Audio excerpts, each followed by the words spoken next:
All right, there we are. How you doing? Hope this Tuesday is treating you well, and we get used to pronounce things a bit more clearly and with a fuller mouth. Uh, sorry, still getting. Even though I guess I'm slowly starting to get more of I think a broadcaster voice, let's call it, or at the very least try to talk as a more enunciated with a bit more inflection, as you know, for better listening experience and all that. But I'm still getting used to it to some extent. So yeah, I'll try my best. But anyhow, just a bit of the usual, just with a bit of shifting of when exactly you would have expected this kind of stream, mostly because we are gonna have like a collab thing happening on Friday with some friendos and some new peeps as well. We're gonna play some Deadlock with Vriska and Raph. I'm not sure if I'm saying the Raph Fish. If we have to go with the name fully, but yeah, that is the idea. That is the plan. Doing some Deadlock matches. For how long? I don't know. We'll see. To be fair, it's EU majority at the very least, so it's gonna be for a decent hour for us, and to be fair, it's gonna be decent for Vriska, even from what she told us. It's not her usual schedule of doing things, even though it's an afternoon hour and it should be decent, but fair enough, I suppose. Anyways, so yeah, that's gonna be interesting and fun, and we'll see for how consistent we're gonna do these, because there have been talks. This has been purely out of Vriska's initiative. Gonna jump into Deadlock and have some fun and have some matches. For Vriska, it's kind of like her first time getting into it. From my understanding, he plays a bit more consistently, and I have my semi-knowledge of the game here and there from what I've played a bit in past streams and for a small while in my in my off streams, but not really a lot recently, or at all actually. I don't think I've played any. Although I'll have a quick moment. I'll probably have a either tomorrow or on Thursday.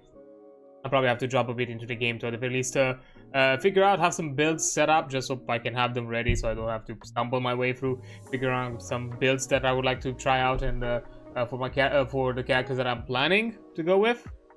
That's kind of the shtick, but that's for a bit of a later time. So yeah, because of that, the usual tabletop things that we are doing on Friday has been moved for today, so that's kind of the expectation. As you probably seen yesterday, we had a stream of Do It Night Abyss. Now Mondays and Tuesdays are the usual, with Fridays and Saturdays as being the follow-up for the week. So that's kind of how I'm kind of reverting back to an oldish schedule of mine. I think it's probably gonna be a bit better. Who knows? In the long run. Still experimenting, still trying some things, still seeing if what sticks, what doesn't. I don't know. At times, maybe I feel like I'm a bit too I'm overthinking it a bit too much. I don't know. But I'll figure it out. I'll see how all of that kind of turns out. But yeah, a lot of fun yesterday with Do Night Abyss.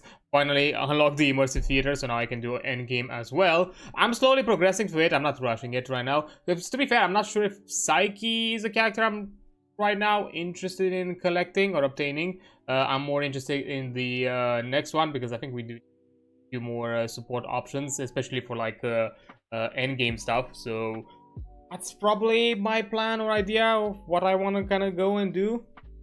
But yeah, right now that also means that I'll have to start farming a bit more. I am here and there. I'm already slowly advancing with my characters, but I'm getting to a point where I'll have to jump into just farming things for the shindig and for the week. Right now I'm still advancing. I think I'm stuck right now at advancing some weaponries, farming some demon wedges, and then jumping in immediately to farming some additional stuff. Like for example, I still need to get Tabitha, some new weapons here and there for some of the characters. Now that I got Daphne, I'm also gonna build her as well. But those are plans. As I said, right now with the stream, the focus is to go through the main story, progress through that as quickly as possible, and then to shift the Monday streams into some sort of farming streams. And also probably once we're gonna be at a point where, you know, everything is like current content-ish, when it comes like we kind of caught up with everything for the update and the only thing that's left is the grind, we might jump into some other games very akin to Good Night Abyss, a bit more maybe, you know, someone who copied or taken inspiration from that Do Night Abyss has taken inspiration from, which would be fun. Because I don't know, as I played Do Night Abyss, I also kind of felt like the itch of maybe I should start a Warframe again. Maybe I should get back into Warframe. I'm doing it from scratch, as I said before, just because, you know, the old account is a mess and I don't even know what the fuck I was doing, so I'll just jump freshly. It's better that way, I think. And with the Warframe stuff, I'm not gonna rush in anything.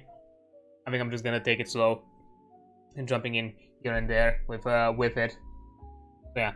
But anyways, those are kind of like other plans with other gaming things. As I said, yeah, we're gonna have the Decklot stuff on Friday, and then just more Void Trade debuting the Steam engine that we just unlocked, but have not yet put to use, as that's kind of the point where we stopped with the session last time. So that's gonna be a lot of fun. But as I said, with Void Train, I've enjoyed it. It feels slightly better, slightly improved, a bit polished here and there. It might still have some, I'm not sure if it's optimization things or it's just my system is kind of showing its age or something. I don't know, because definitely when it comes to things like streaming and playing certain games, I'm starting to realize that 8 gigs of VRAM are becoming a barely usable kind of minimum in these kinds of scenarios. So yeah, which is a bit sucky. I unfortunately have no plans or no ways of, you know, upgrading such a card right now, because I've just recently paid off my debts and I cannot afford right now to jump into another big expense by any means. I don't know, hopefully we'll figure some other things. I have some plans. I have like to work on some other stuff, but unfortunately I have a bit of other priorities, like immediate priorities that are not related to my streaming that I need to handle. As I said before, I need to like help family with some stuff and I just didn't get a chance to work on it. I'm probably gonna, there's a high possibility I'm gonna work on it tomorrow because I don't have any streams. I have nothing else to kind of jump into my schedule so I can like focus on it. And I should be done with it. Hopefully, if it doesn't require any sort of revisions or any sort of like big work on it, then I should be in the clear by just focusing on it tomorrow and basically be done with it. Hopefully, but I'll think about it. I'll have to see how that's gonna turn out. So yeah, that's kind of thing. And then after I'm done with that, I'm just gonna look into doing some things in the background, checking out. Because there's still things that I need to have like set up, improve, make better, and I want to organize like a mini event thing for the not until the holidays. At the very least, like smallish one, if not a bit bigger. We'll think about it. How exactly it's gonna go. So yeah, and you know, just putting more work in sort of other stuff. I have like project ideas, I have like things that I want to work on, but I just need to kind of get some back end, I don't know, foundational things done or finished, or at least more put together. I also want to, like, as I said before, like want to rework game setup and all that and other things in that regard. And hopefully having like 2 days with no streamings in a row might help me a bit better. That are also like weekend stuff, so weekday stuff, so I should not have anything that comes up that, you know, requires my attention, hopefully. And then I don't know, we'll see, maybe some more collabs, fun things in the future. I don't know, I've reached out to some friendos here and there. Maybe something's an idea, or something that, you know, might be happening or might not be happening, who knows. I'm not saying anything of the sort right now, but there are some more things that I would like to jump in.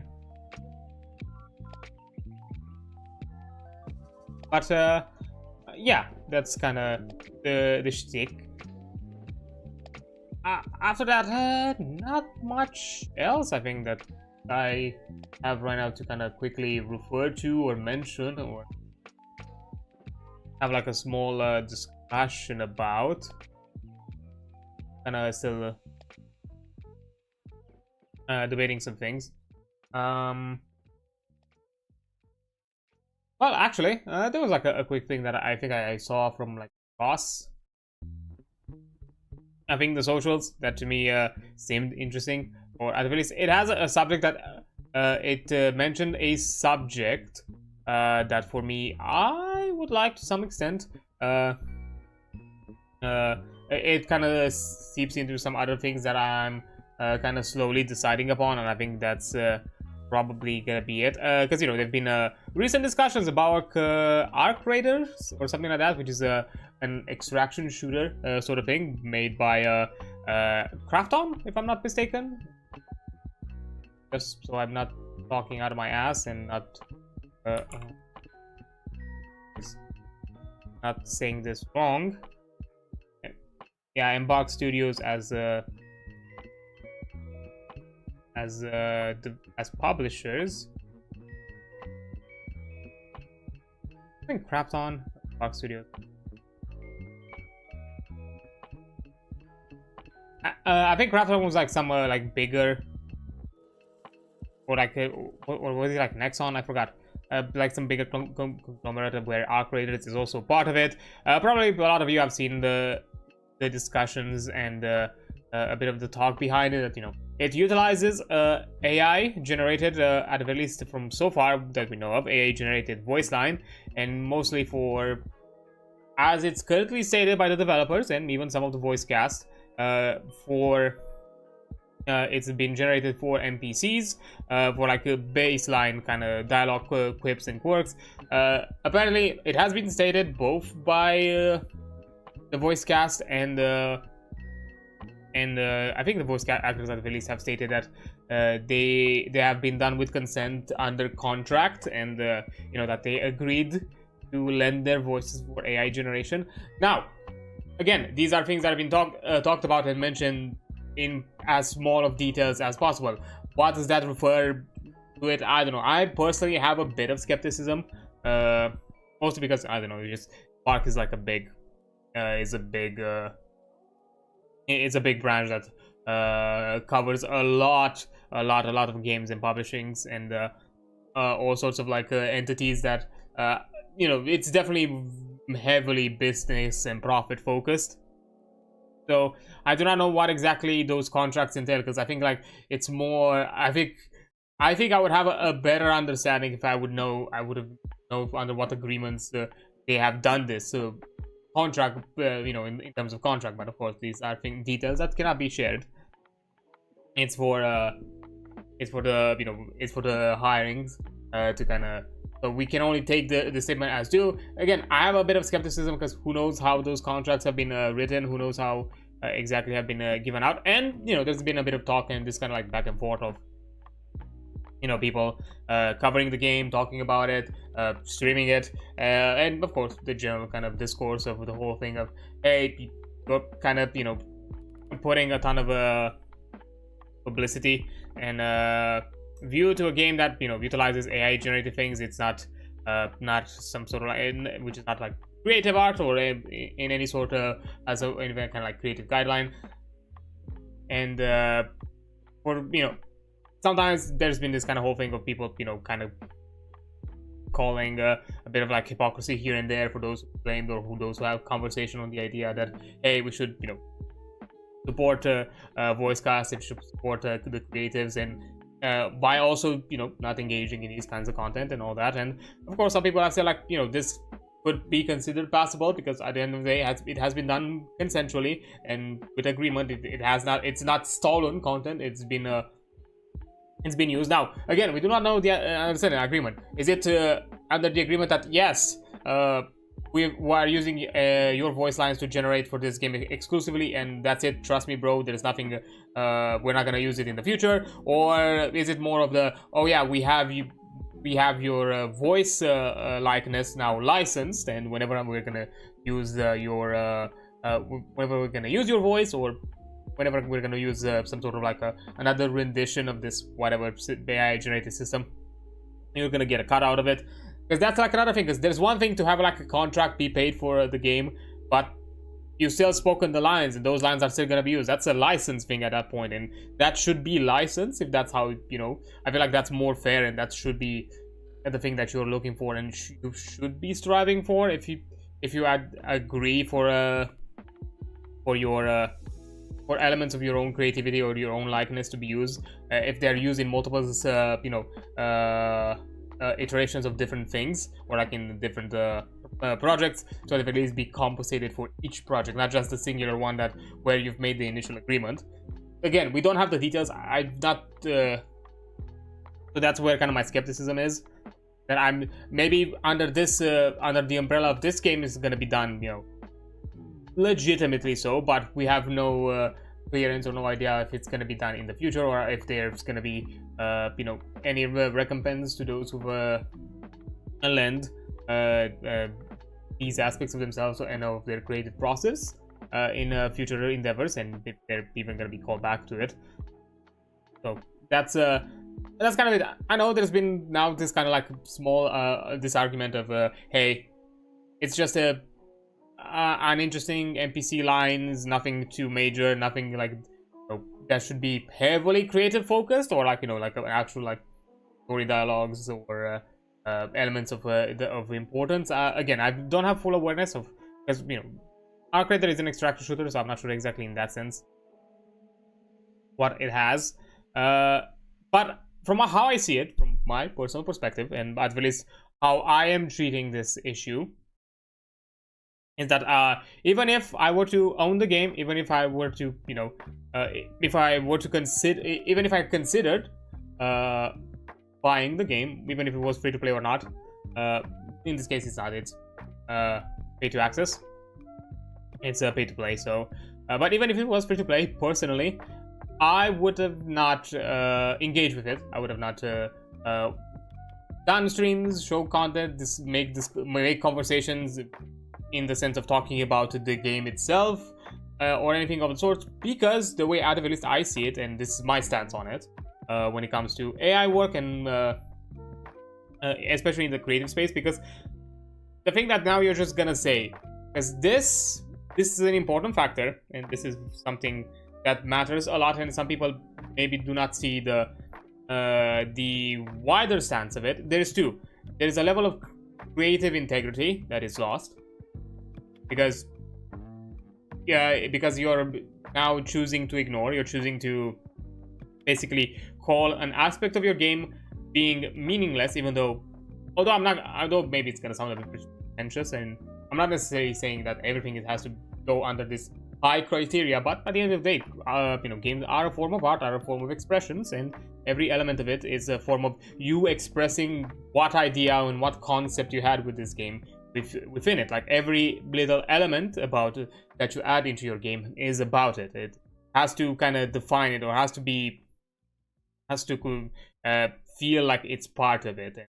That means that it's the entire, you know, direct creative direction has to go through it, and modeling or like I don't know, undermining this aspect by deeming that certain aspects are not worthy of receiving the same treatment as the rest of your game.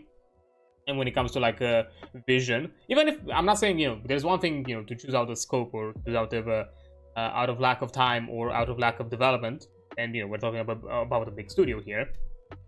It's purely choosing that, basically making the decision that this is an element that is not creatively worth it, and basically you are undermining the creative process. You're kind of saying that, oh, NPC voice line does not matter, it's not part of the story. And I could probably give you like some of the best examples that I've seen in a long while. The Last of Us 2, a lot of the random NPC dialogue, it's so fucking impactful because it's important, it's part of it.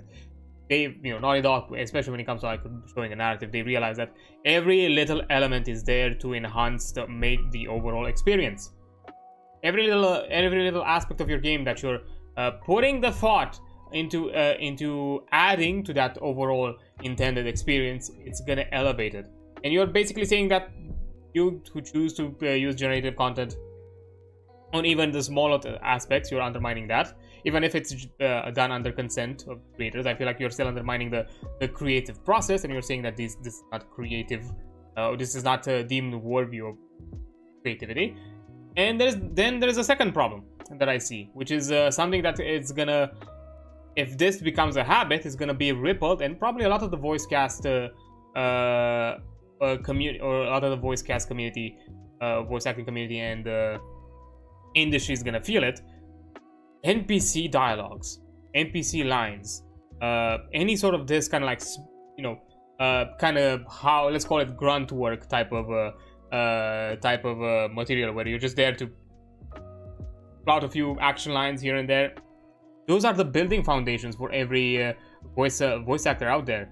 Like every voice actor within the industry, even the big names, fucking Matt Mercer, Laura Bailey, I don't know, Troy Baker, anyone in the industry, Nolan North, whoever, anyone big, even big names, they've started small. They've started from doing just some rando NPCs here and there, because that is your entryway. That is how you get your foot into the door. Like that is the entry level. The same way you'd call, you know, someone like a junior level, I don't know, developer or designer. You're doing the small grunt work. You're doing like, I don't know, maybe designing or implementing a small little item, and then not working on the entire game design, or you know, you're doing animator. I remember like I've had this discussion with Karen about it, like the in-betweens between frames, those are done by junior artists, and because that is their exercise work, that is their grunt work that elevates their expertise and skill set to the next level.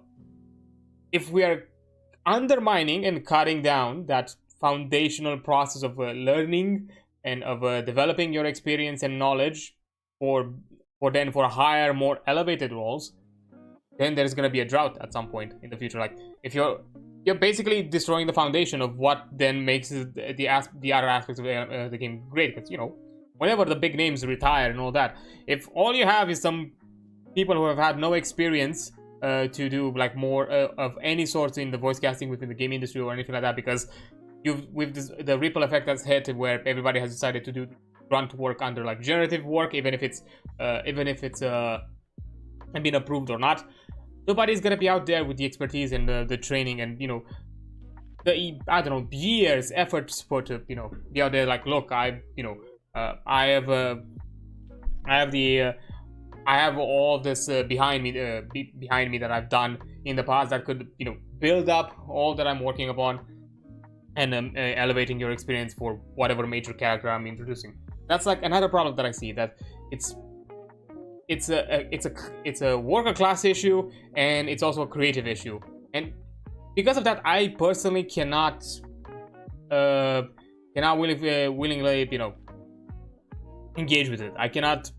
I don't feel like it's worth for me to show it, publicize it, and make it more popular. Of course, people have kind of taken the camps. I'm not here to, you know, say everybody has taken their own decisions about this. I'm not here to, you know, berate anybody. I'm just calling my stance and my perspective on it, and why I choose not to support it, because I feel like by supporting it, these are also like some longer terms or some higher,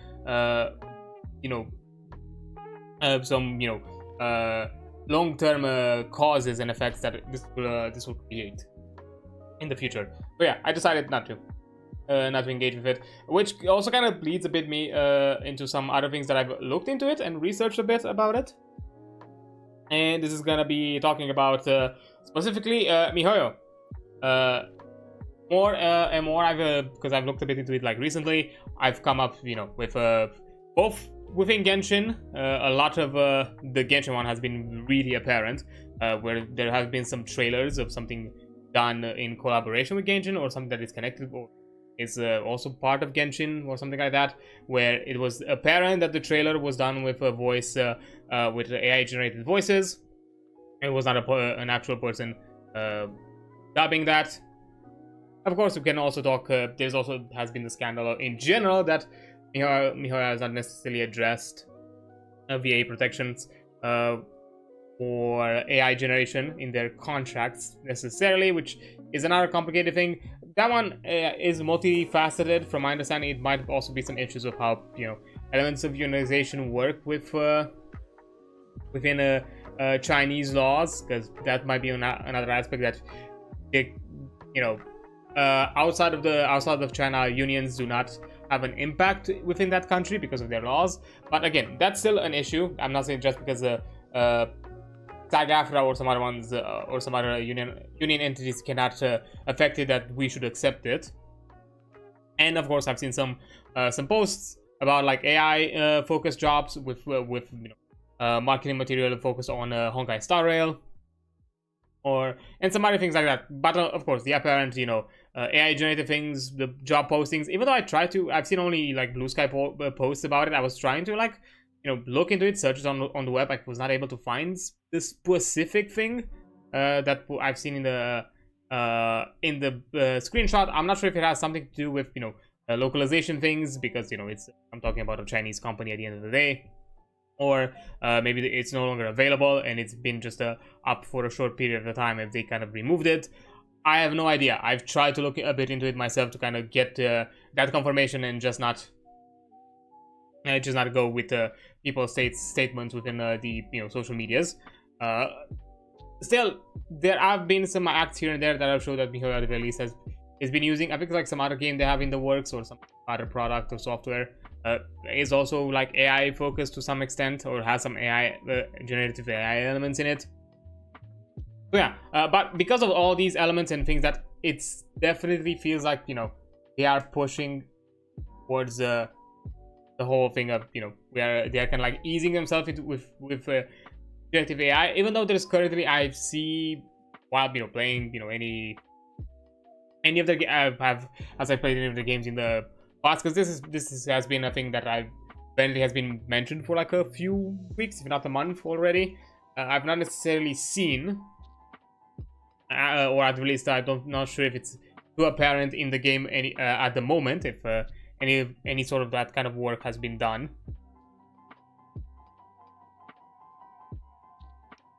So yeah, because of that,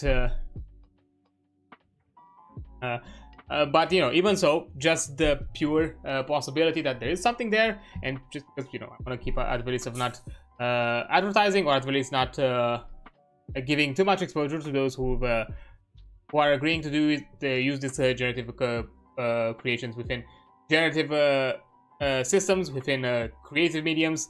I have officially decided that at the very least, when it comes to covering that content, talking about it publicly, doing it, anything of the sorts, is no longer gonna happen.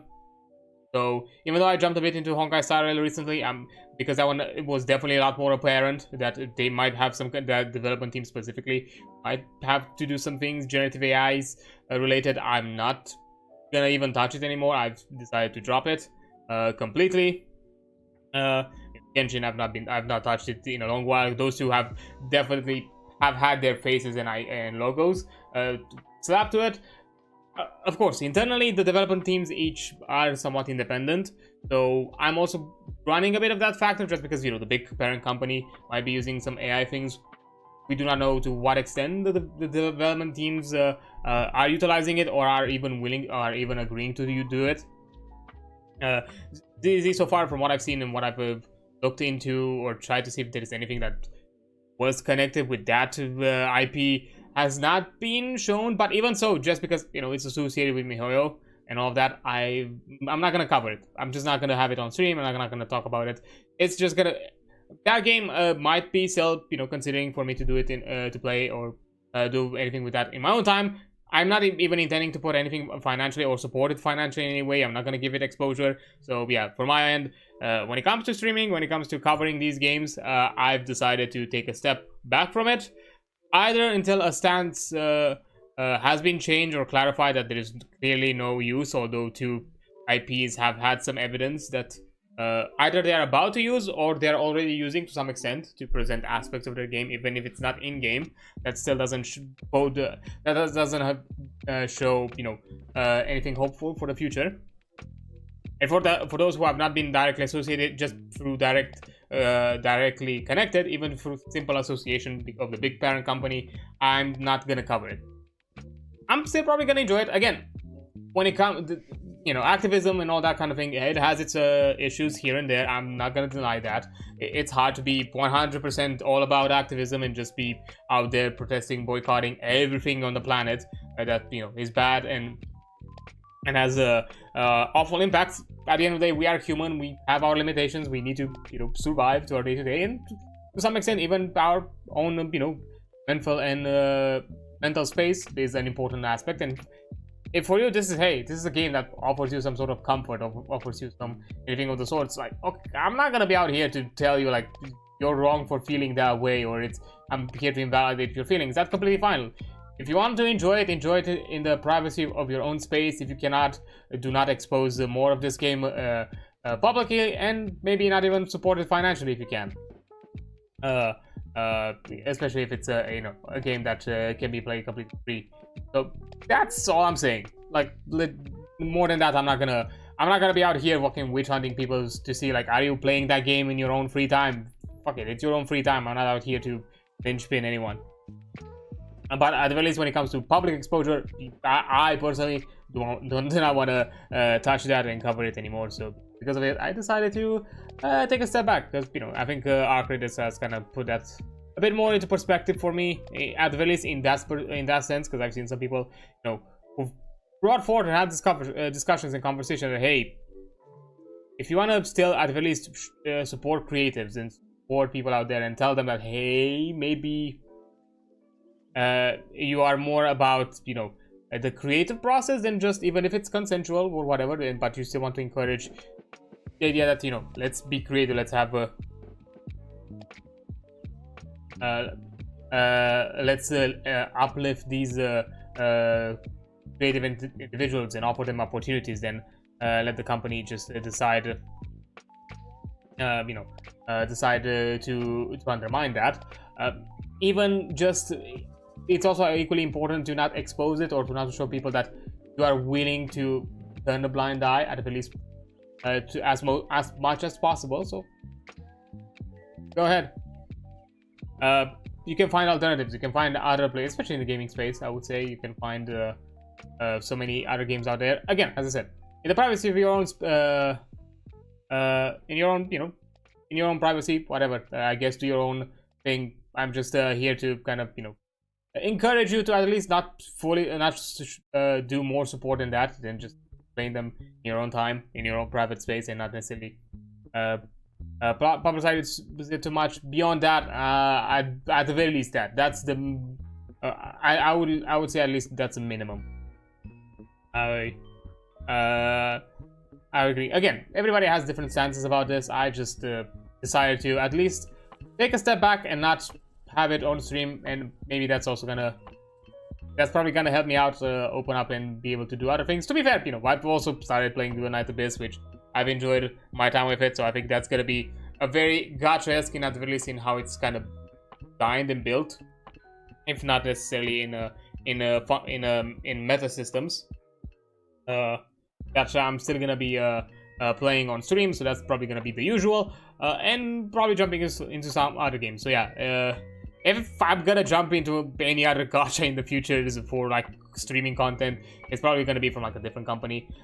As I said, we're doing waves, unfortunately, because of different factors. It's just not a game I feel like I want to keep engaging long term, so I'm not gonna. And with the other ones, yeah, I'm not gonna be out here to do anything of this sort. I'm probably gonna give it a pass. But yeah, I don't know. That was just kind of my stand. That was kind of like a conversation I've seen some people having here and there, and at least what's been going around with general, you know, generally game development space thingies out there. But I know it has been that our creators have sold quite a lot. I suppose good for them. I'm not whatever. It's, again, I'm not gonna be out here to start shouting, being bitter and all that, and be like, oh, look at all these people who are willing to turn out blind. Again, I'm not just gonna be out here. I've taken my stance. I've taken my opinion on it. If you want to follow his suit or what, okay, no, it's your decision. It's your own time. It's your own finances, and all of that. So I'm not here to say more than that. But yeah, I think that's a bit enough of a heavy topic. Because yeah, this one yeah, definitely jumped into a bit of a rant with it. Let me also quickly take a sip because I've talked for a while.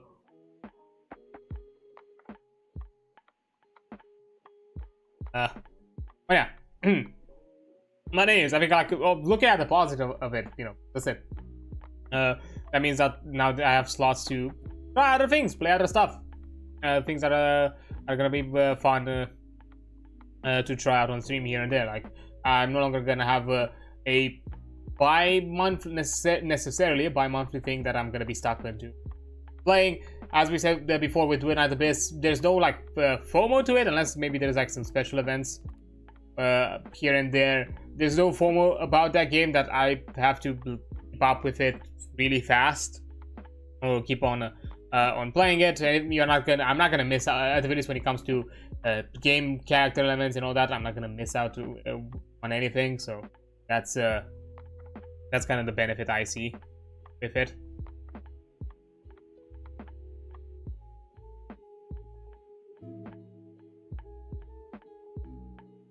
But anyhow, I think that's enough of this. I think that's enough of this heavy subject. Let's actually start discussing about, you know, what we are here for today, and what is the plan on talking about. So let me just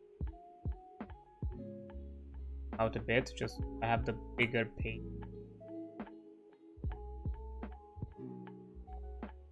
There we go. Because yeah, we have a bit of a small catch up to do, and something to kind of finalize for today. To be fair, like another reason why I've been a bit more ranty right now in the first hour is just because there is a possibility this stream is going to be a bit shorter. We don't have a lot more to cover. We only have the playing the game section that we have not looked over for today, which I don't think it's gonna be a lot. I don't think it's gonna be a lot, especially seeing as there's some aspects of like physical feats and mental feats which I don't think I'm gonna look too heavy into it. So we're probably gonna jump directly into like the later parts with combat, injury, and game worlds. And I'm guessing whatever is prior to that. But to add a bit of more extra time and to add a bit of a refresher, because you know a start guide, a light version that you know is freely available. This is not even the starter set or like the full book with all the variants and all the complexities. This is just the basics of to get going, and then afterwards, if you feel like you've mastered this and you just want a bit more extra, a bit more flavor, a bit more other things to do, then you can go ahead and you know look into the starter sets and some other modules here and there, and basically expand and build the RPG that you want to play. Have it as number crunchy as you want, have it as complex as you want, and all that. So yeah, because of that, I'm gonna do a quick refresher, or at least I'm gonna like also skim through some previous chapters that we've looked at last week. We're gonna go back to read the what is GURPS section, and also look again through the basics. And those two parts, because you know, are gonna be related to kind of give you another refresh on how you do roles, what is GURPS about, and then jumping into how to play the game. That's it. The character elements and the equipment, that's something we're not gonna revisit today. I'm not gonna go over it. If you wanna look over that, you can check the previous stream. I have it. I think both Twitch and YouTube still have the VOD. Like Twitch still has the VOD, so you can go it on Twitch if you want to. On YouTube is also available, so you have places to check the passport if you need to. You know, YouTube also has the benefit if you need once you want to get that refresher. That everything is also you know. I also have like timelines to certain chapters, so you can like jump in to specific parts of the book if that's what you prefer, because it is a few hours. But yeah, just to add a bit of extra time and to add a bit of a refresher, I'm also going to cover this little section of a few extra pages again. And like definitely probably I'm not gonna have like as heavy of a commentary on this either once more, because again I've done it already last stream. So if you, in case I'm not as in if I'm not putting too much time into these today, then yeah, again I would also recommend you go back to the previous stream and check those chapters there as well. But yeah, this is just a quick refresher to add a bit of extra time, because I'm not gonna cover anything else in GURPS today, at the least when it comes to me doing something, doing a topic tabletop RPG related. But then again, as I've said before, and I've said in the past, and I'm also gonna say it again, as on every other tabletop stream, if you know, I want this place to be a place where people can discuss general tabletop RPGs topics. You know, if you wanna, if you have, I don't know, if you wanna like gush about, I don't know, what you've done, what your character has done in a campaign, things that your party have done, maybe quick things that you have created within the table session, or maybe some elements that you've designed yourself for future play in some to some extent, because hey, I'm a game designer as well, so I do that to some extent also. Or who knows, maybe you created something for your players or your character that you have yet to reveal, and you would like to, I don't know, just to let it out there, to have someone to talk with about it, or just simply just let it out. But you know that for those who would understand that, should not know of it yet, because you know there's game master plots, there's even player plots here and there that sometimes they should not be known immediately by the rest of the group, and should be kept in a fun and, you know, for a way to elevate the story and to push the story, kept secret for a short while longer. So I understand that. So if you want to do that here as well, or hey, if you're needing any help of both as a player, maybe as a game master, and need some additional perspectives, some suggestions, maybe some help to of certain things that you're dealing with, this is another space that you can ask both me, or if there are people in the chat who, you know, are talking about these kind of things, and see their perspectives and all that, I can also offer you. And at the same time, they don't have to be focused to this topic. Like, even though today we're talking about GURPS, you can, I don't know, you can ask me about D&D, Pathfinder, Cyberpunk Red, Lancer, I don't know, World of Darkness, or whatever of the splats, or anything of the sorts. Just ask. Even if I've not played the system, or I don't have heavy familiar, or I don't know all the ins and outs of it, I'm gonna give you the best I can of an advice, because I've had both game master experience and player experience as well, so I can give you the best I can in a generalistic way. Some help if it is a game that I'm not as familiar. If it is a game that I'm familiar, maybe I'm probably going to be a bit more specific about it, or offer you some elements of ruling. But again, I don't have an encyclopedic. I don't have an encyclopedia. Why is that word right now so hard for me to pronounce? I don't have. Basically, fuck it. I'm not gonna. I don't know why. Right now, just my brain does not want to pronounce that word properly. Yeah, I don't have a wide-spanning knowledge of all the rules and ins and outs, so I might be wrong here and there, or I might not remember stuff correctly. But at the very least, to a generalist advice I can offer you, and then with you can use that and apply the rules as you see fit based on the advice. That's up to you. But yeah, and you know, if you want to know a bit of what I've been done background-wise, and to kind of get an idea of what I've played, what I'm somewhat familiar with, or at least I've covered to some extent, I have a bit of knowledge, if not fully, even if I don't have yet play experience of it. With play experience, I've started getting into tabletops in 2018. As majority of people, I've got into it through D&D 5th edition, and that's a good chunk of years that I've played just that.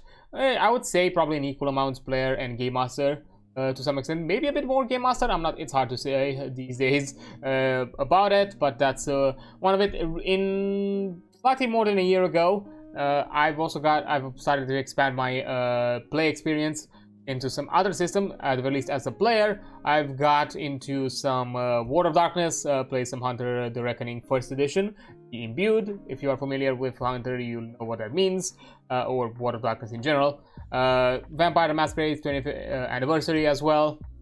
Played a bit of here and there a bit of Pathfinder, Gestalt RPG system as well, and here and there I think I've been into a D&D one shot in last year, so that's like another thing, and just some small and a custom game actually a few weeks ago as part of a charity event for Halloween, organized by Arca, that I've also been part of as a player, which has been fun. And when it comes to covering and discussing, which I've done all here on stream but not had any sort of play experience, I've covered the playtest that has been released like a year ago of Daggerheart, and I've covered it at a time when it was current.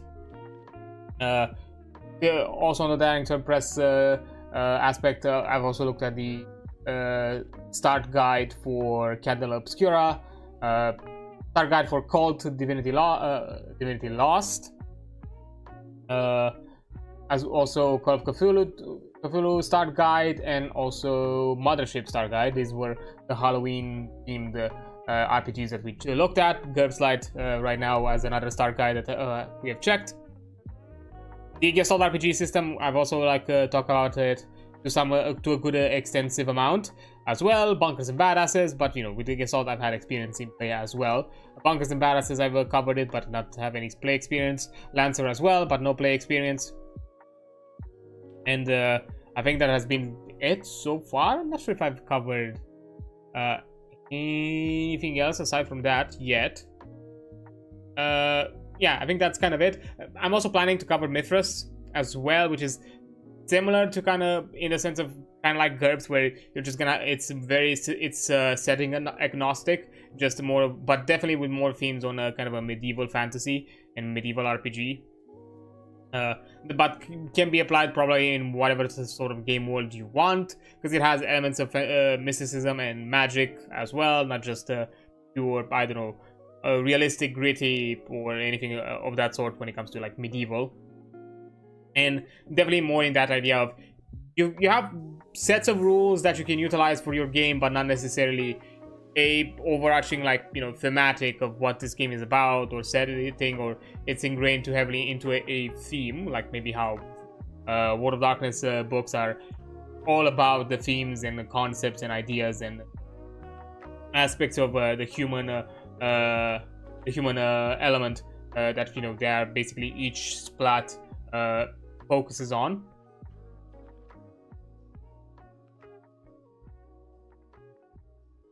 So yeah, it's gonna be somewhat in line, and that's gonna be like another one we're gonna cover. So yeah, I have a few of different varieties. There's some other ones in the future. Difference right now is gonna be the immediate one. I'm probably gonna check some other like small ones, because I'll be fair, I'm gonna be out of RPG stuff to talk about when it comes to like books or like starter guides or anything of the sorts. So that's gonna be, there's some others. Of course, there's some other RPGs I would love to cover or talk about or read through them, but unfortunately I do not own them. For example, Cyberpunk Red would be a one that I would love to cover. I just don't own the game system. I have Cyberpunk 2020, the rulebook for that one, the core rule set, because I got it as part of the goodies bag from my Cyberpunk 2077 pre-order back in 2020. Back in actual 2020, which has been interesting to say the least. Which is also, with all the delays and all that, it's very in theme that it got released during the year that the previous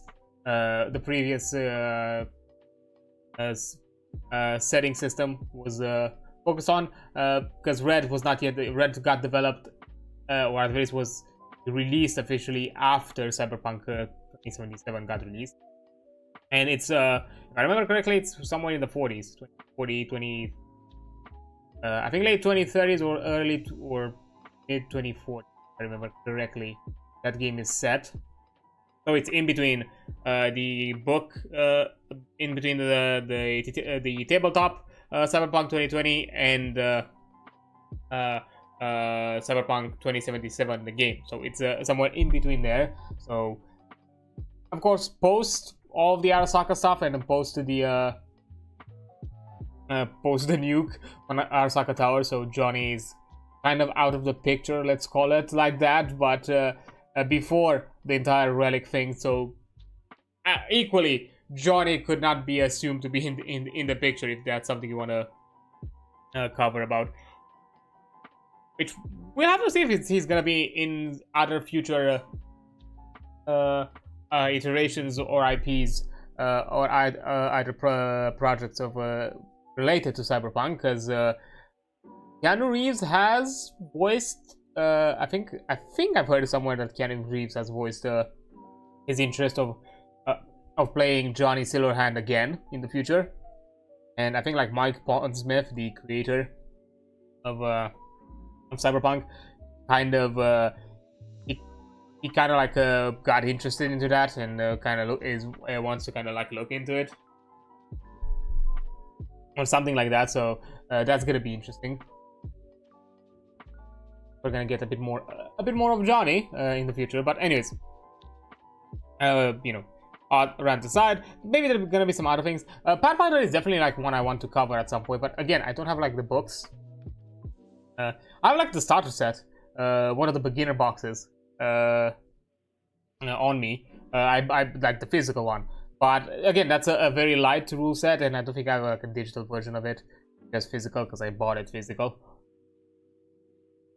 So yeah, that's like another thing that I have to look into it. Daggerheart as well, I would like to look at the actual full version of the game.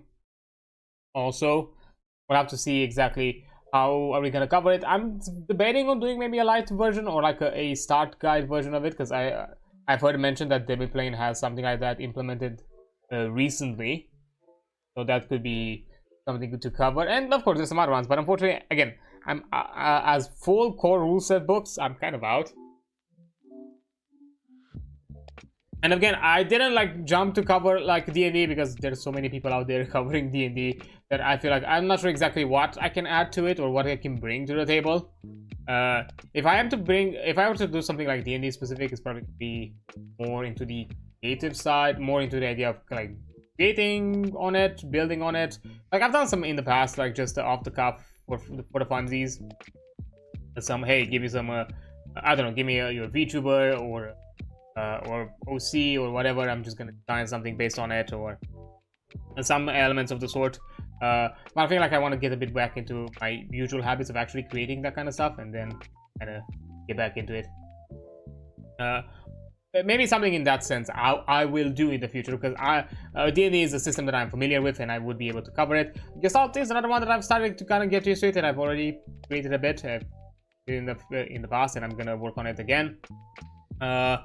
After that, there's also, I think, and of course, I would like to like bridge the gap. Like, you know, if I make something for D&D 5th edition, I would like to also like in the future adapt it to Pathfinder as well. Because out of like the big tabletop RPGs, that's kind of the one that I'm currently more gravitating towards as my as probably being my default for the fantasy stuff. Like I would like to kind of like default more towards Pathfinder. I just like how it's more customizable by comparison, and you have a lot more things to do and more elements to kind of look into it. And personally, I kind of like prefer that a bit more personally.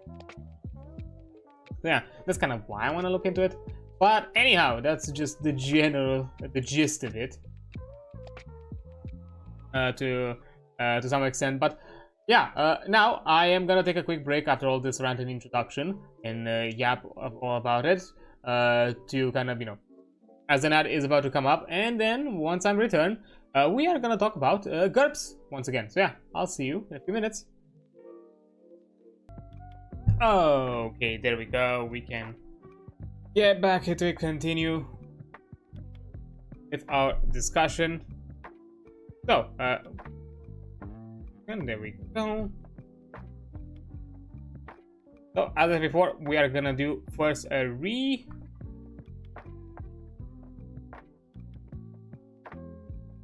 I think, yeah, this is good. We're gonna do like a quick reintroduction to some extent. Like, specifically, we're gonna read again the what is GURPS section and also go back through the basics. I'm probably not gonna talk too much or cover or comment too much on it, as I've already covered these elements in the previous stream. But this is to kind of like get ourselves a quick refresher on the general aspects of play, then go into the actual section of playing the game. So yeah, elements about the character sheet and equipment, that's gonna be no longer talked about today, because it has been really extensive. It has been quite a lot, and yeah, I have the previous stream if you want to watch that. So yeah, I'm probably gonna just go through it a lot quicker, both as a refresher and also equally to add a bit more something to cover and to talk about on this stream, because with just this section it's around like 13 pages long. I think we're gonna be done pretty quick, and there might even be a possibility that the first few pages or so we're probably gonna skip.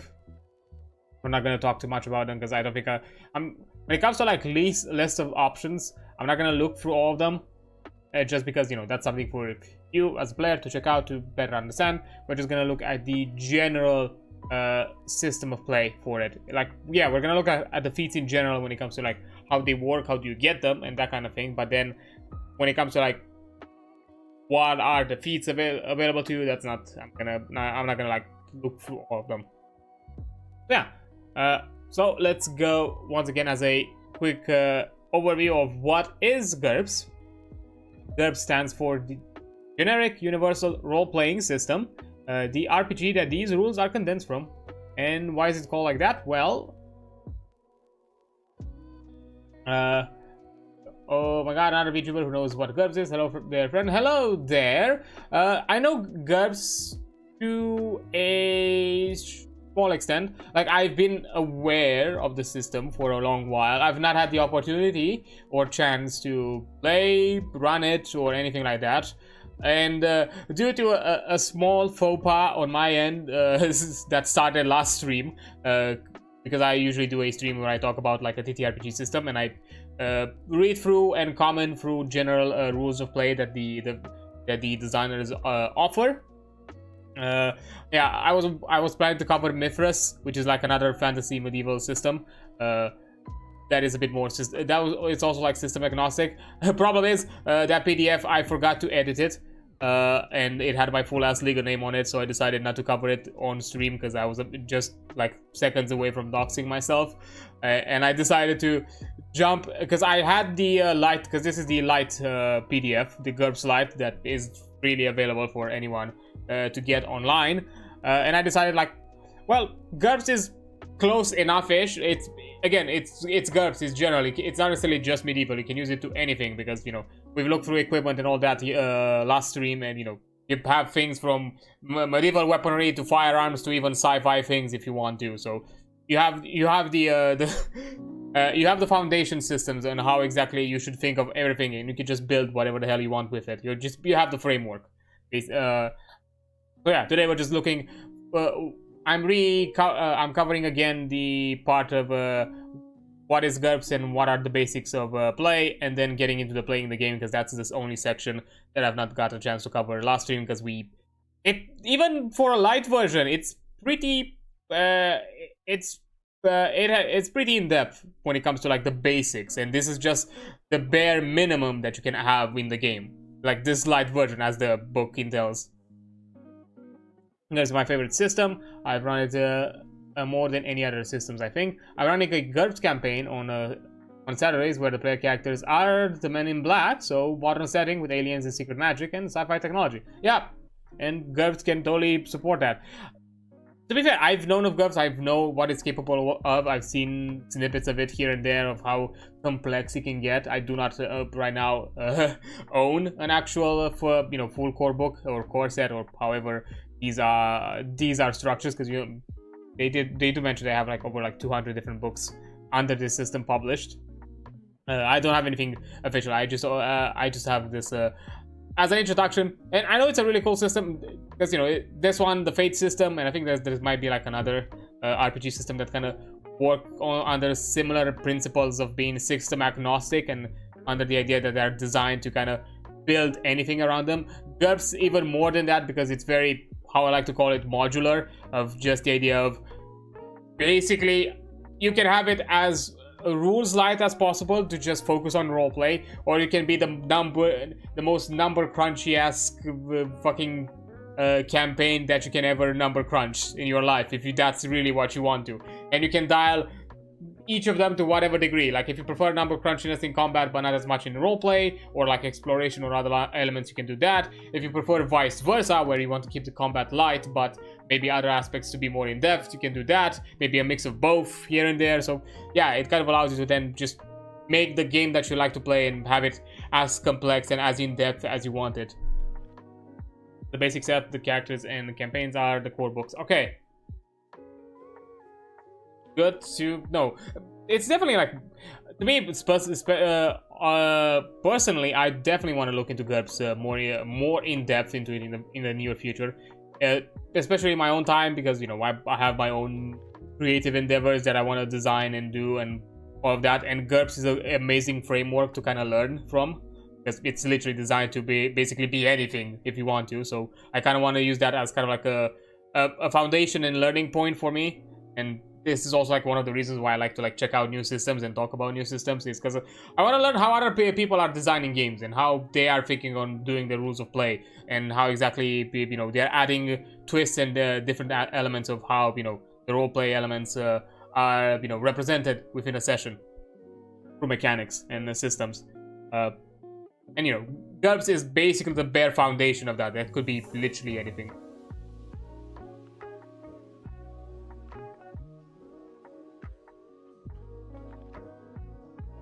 But yeah, unfortunately, today might be the last day at the very least for a good chunk where I'm gonna talk about GURPS, just because, you know, that's all that I have available to me right now. And if I am going to show or discuss more about this, I also would like to, you know, support the creators and those who designed these books, because, you know, especially when it comes to like, you know, game design and game work within the tabletop space, it's rough. It's a niche of a niche that, you know, for that people, depending on who are the creators, barely make a living out of it, if they even can.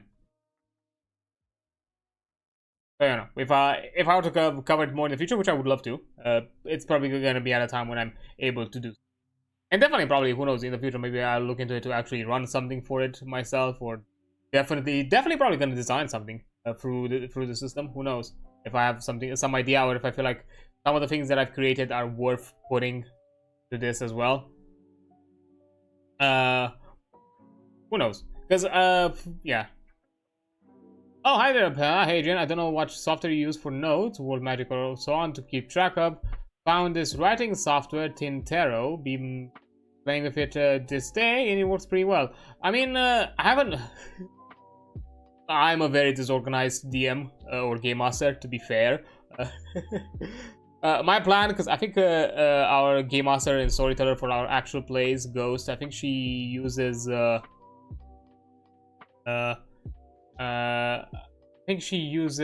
Obsidian, if I'm not mistaken, for all the organizational things, because it works very mind mappy-esque, where, you know, you can also literally visualize all the references that you're putting out there and how they interconnect, and it's very useful. Mind maps are really good, and I'm talking about this. You know, I'm talking about this more in the sense of damn it, I lost my train of thought. I'd really say in the sense of visualizing and organizing, because I've done it. I've done it in the past with game development things. I've utilized mind maps, and I think like Obsidian is one of them. Let me give it a quick look-see, just out of curiosity. Arrow, and also just be sure that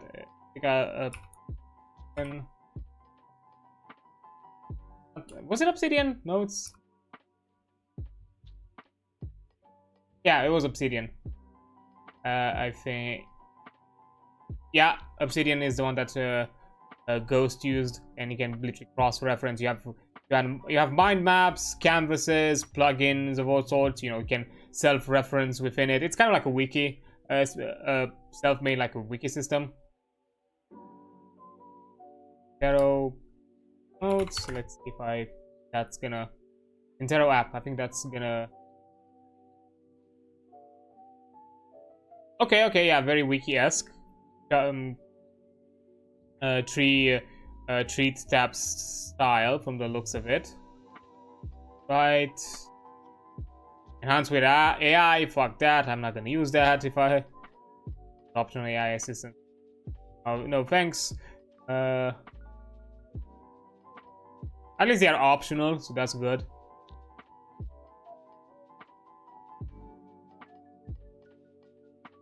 Looks of it, Nintendo can be used offline.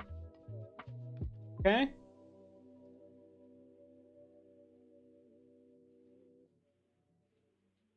Get automatic sync. Yeah, okay, so it's kind of like a wiki system kind of thing. Yeah, definitely business oriented and all that. I don't know, the one that I know Ghost has used and is the one that I'm also kind of personally thinking on using is to be able to like visualize. You can like surf cross-reference, and it even auto completes any sort of like cross-referencing that you want to do.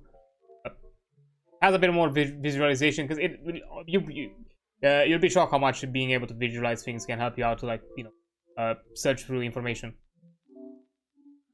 Of course, if you want to run a session or campaign, hit me up, or I so rarely get to be on the other side of the Game Master screen. I'll think about it. Definitely.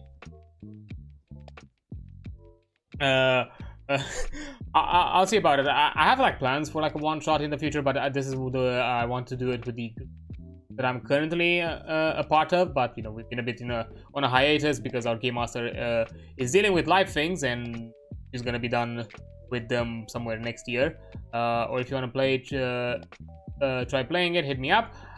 I'm always down to try some new systems, and we play with some other peeps here and there.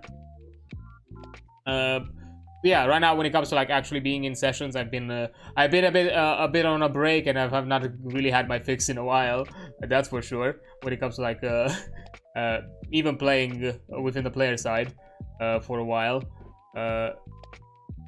Even less within the Game Master side. To be fair, within the Game Master side, I would like to do like some streaming to some extent at some point, but still figuring that one out, and I still have to finish some other things behind the scenes that are not related to tabletop, just general streaming thing. But yeah, I would definitely be interested. I've had like some other fellow friends out there who also are within the tabletop circles, and I would love to play with other people as well. I've had because I've had a lot of fun a few weeks ago. Being in the one-shot charity thing with Arca as the Game Master, with Prof, Unplugged Professor, 2x4 or Twix, and some Sorcerous as players, which was a lot of fun with the one-shot system of The Witch is Dead, made by the same creator who has done the Honey Heist one-shot. So yeah, it was a lot of fun playing little forest critters trying to revive a dead witch and causing horrendous horrors upon the townsfolk. We've murdered people, that's for sure. Just some funny little creatures just murder people, and the worst creature of all, which to be fair can be deadly, and it was deadly, it was a snake out of all of us. They had like a limbless frog, I was a rooster, and also, what was Twix? Oh, Twix was a fox. Yeah. And of course, if I remember correctly, somebody said it like, I think in the chat, that thank you for all this weird like fetish story, because it ended weirdly in like it mentioned like, oh yeah, thank you for the inflation in war. I'm like, wait, what? Oh yeah, we did turn the frog into a balloon. Yeah. And Pouch, the rooster that I played, basically ingested any object that he found. He was a walking backpack, basically. So yeah. And that was the cursed knowledge, definitely. To have as an end of session. But yeah, also good for yeah, it has no visualization, but also good for sorting. To be fair, any sort of weekend or any sort of place to put your thoughts and ideas into one thing is really good. Don't get me wrong. I've went through so many of them through work experience, because I was the one that was organizing game development, documents for a studio, and oh boy, I went through so many attempts. I initially went through like organizing everything through Microsoft Notes, which is a pain in the fucking ass. I hate it. I've used not Jira. What was it called? Miro, I think, if I remember correctly. which is more of a mood board visualization type of software. It's not really or like jam software. It's not really a wiki, but I was able to, like, to some extent dine into a wiki. I was actually looking into a legitimate wiki. Notion as well, which is, to some extent, I've still utilized Notion. I've just not done it in a while. I actually want to use the Notion to kind of make a VTuber kind of page sort of thing to have instead of my card link, because that's gonna be a lot more useful, because I can get myself out of limitations with the card link, and I can also put other things, like I can, because I was thinking to get back into putting like my mini indie reviews that I've done at the beginning of me streaming, and I would like to put those again, and maybe even and probably catch up with some of my old indies that I've streamed, to give them some reviews as well, or something like that, because that would be neat. And probably put some other things on that. Maybe like lore elements, mood board stuff. Who knows what else? I'm intending of, you know, kind of expanding it and having a better place. And I've used Notion in the past for it. So I would like to kind of maybe develop that for the VTuber side of things. To have like some sort of like something to showcase more elements. And there also can have all my links and all that fun stuff as well. There is a GURPS book for playing small wooden animals, bunnies, and burrows. I guess it's mostly just for playing bunnies, but it could be adapted for other animals easily enough. Surely, the idea was this one-shot was done for charity, and, you know, it was intended for us to be in a one-shot. And the game system itself, because it's made by the creator who made Honey Heist, where basically the entire adventure tells you how to play it, how to run it, and goes through the entire adventure, which is just, we had only one dice, just a d10. We had a set of stats, and we rolled based on those set of stats, which were like 5 of them or something like that, 4 or 5. That's it. And we also had a spell, only one spell out of a list of maybe 10, probably less than 10 if I remember correctly. And that's all. Like it was not intended. Those those mini games, those one shots, mini systems are not intended to be like long play or like in depth or anything like that. And that was not the idea, anyways. It was to do it for a charity, to have some fun, and to do it. To be like a one and done. I've run Honey Heist before. It's finally a game. To be fair, like, it was a fun experience when we played, because it encourages more of focusing on the role play than just dealing with the mechanics, and you can easily organize it, because you don't have to be afraid that, hey, you have to be out there with your players to create a character, to make all that. You just to talk about like small character elements, and more about like the role play and what exactly is this character about, and to kind of share it with the group, and just focus on more of the storytelling and story building than necessarily the character creation. But I've done like in the past with Unplugged Professor, who's been a player with us this time around. He's usually a game master, and I've actually had the honor and opportunity to more than a year ago to be in another charity one shot for Pride for June. For the Venture Mart one shot, which was D&D. It was a D&D one shot, but it was a lot of fun. Prof is an amazing game master, in my opinion. He's really good at what he's doing, and how he's handling, how he's managing a game and a group as a game master. Like I felt like I was like, okay, I need to step up my game. I feel like I'm fucking whack out here. Like, I think I need to put a bit more pep into what I'm doing. Like, holy shit. And I'm not saying like he's not like amazing, I don't know, or like I'm not saying it's in any sort of like look at all the art, or I don't know, set dressings or anything like that. No, purely how he managed and organized all that was to a degree that I fucking loved, because it's not even close to what how I usually run things. I'm more loosey-goosey, I guess. I'm more kind of go with the flow. I'm still out there for my players and all that, but he's been a lot more kind of on point, and more kind of definitely. I don't know if Prof, I've not got a chance to ask him if he has any kind of sort of experience which is kind of like a, because it definitely had a bit of like management-esque kind of work to it, and I wonder if he has a bit of that experience, because it really felt like it, but in a good way.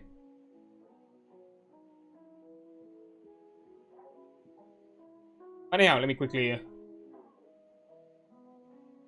take a sip. So, to kind of continue from where I left off, which, by the way, for anybody new here who's not been around when I had the previous intro before the break, as I said before, don't be afraid that if you're derailing the you think you're derailing the conversation or anything like that. The whole intent for these streams is to talk about tabletop RPGs in a general sense.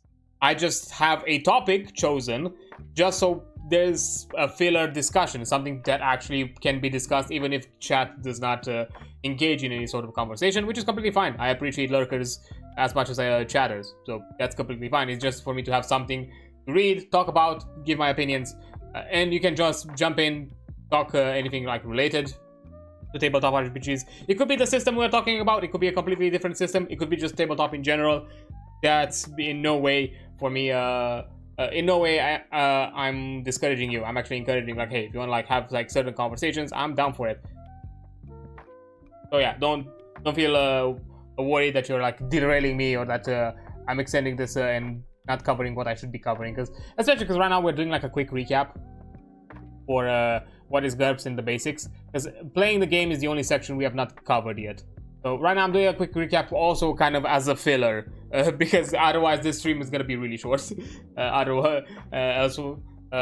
you know, I'm not going to jump into talking about other systems today. I still need to fix my Mithras PDF, because yeah, that was about to dox me last week, and now it would have not been fun. Damn.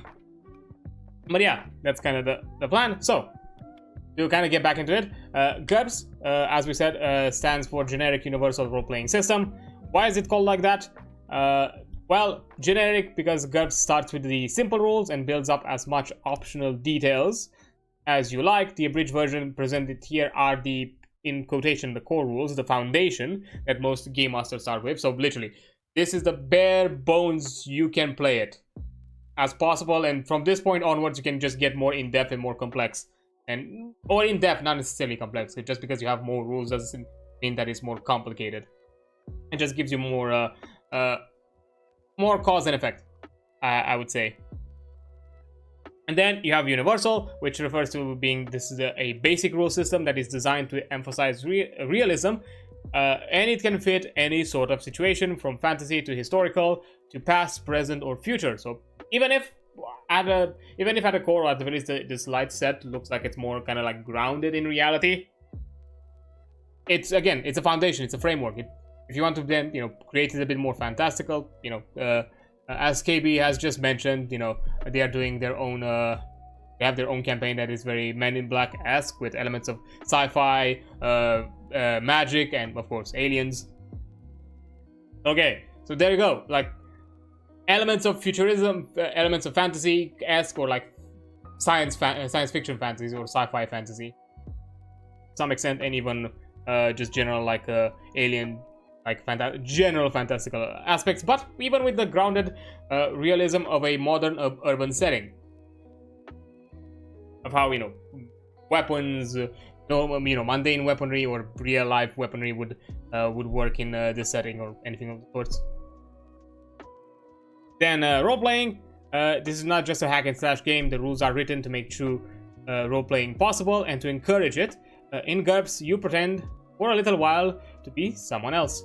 Yeah, the rules, and I can tell from what I've read last week, are there to enhance the role-play experience. And one of the things that I've liked about GURPS, that even with this Lite version, it also offers you some elements for the Game Master side. One that I've really enjoyed, which I'm not sure if it's mentioned. Oh yeah, it's mentioned here. It's the reaction rolls, that is more within the Game Master side of the table, where when the player characters interact with an NPC, the Game Master then makes some rolls based on aspects related to the NPC, and based on those rolls, then those are going to determine how the NPCs are going to behave. So it adds a bit of element of play within the Game Master, and it's also like a really good system to help a Game Master to kind of like figure out how this character, how to in improvisational moments, like if they make like an NPC off the cuff, because as it usually goes, where with any kind of tabletop game, where something is gonna go not as planned, and some random NPC has to be like all of a sudden spawned from the ether and be like, here's this guy you can talk to. Like, how does he feel about you? Well, I have now a role system that I can check and talk about it and see. And it's already like immediately you have a built-in system that can give you a bit of at least a layer to your NPC. Then afterwards you can build more upon it. So yeah, it gives you a bit of elements of play, even as a game master. So it's not necessarily player focused, which is something that I really like, because that's kind of like, as I've said in the previous stream, one of the biggest issues that I had with maybe games similar to D&D is that it's heavily tilted towards the player side, and it doesn't offer a lot for the game master side when it comes to like guidelines, rules, systems, elements of play, and everything feels very stacked against the game master, or more in the sense that the game master has to manage a lot of it. And finally, system, because there are over 200 different books published under GURPS, or for the GURPS system, in 8 different languages as of right now. March 2020, when this PDF is being written. And it is recognized as a standard for playing worldwide. Yeah, for some example of games I've run to emphasize the generic universal aspect of GURPS, I've used the system for Stone Age fantasy, science fiction, science fantasy, Men in Black, Modern Exorcist in Japan, generic D&D-like fantasy, gritty Game of Thrones styles fantasy, Age of Sails with furry PCs, My Little Pony, and probably more that I'm forgetting. Even so, there was a wide spectrum there that you just exemplified, especially with some of the final points. You are definitely showed a wide spectrum there of what you can use this system for. So I don't think you need more example than that when it comes to all of this. So yeah, there you go. So many things. Again, the advantage of having something that is built to be system agnostic, first and foremost, just gives you the ease of just creating whatever. If you have a setting that you enjoy, just use that setting. If you want to make your own setting, you can do that as well. There's nothing stopping you here.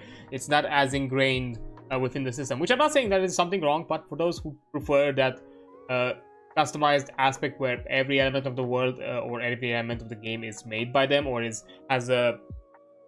to some extent has a part of them, or they worked on it to some extent, is there, you can have it with GURPS, because there is also equally valid even the other side. For example, as I said before, I've loved the WOD stuff. Like I'm a sucker for like pun intended, I suppose, for like Vampire the Masquerade, Hunter the Reckoning, and all that kind of thing. But those are very ingrained within their setting. Like, the setting is all that system is. It's about the story, it's about the narrative, it's about the craziness that is the World of Darkness.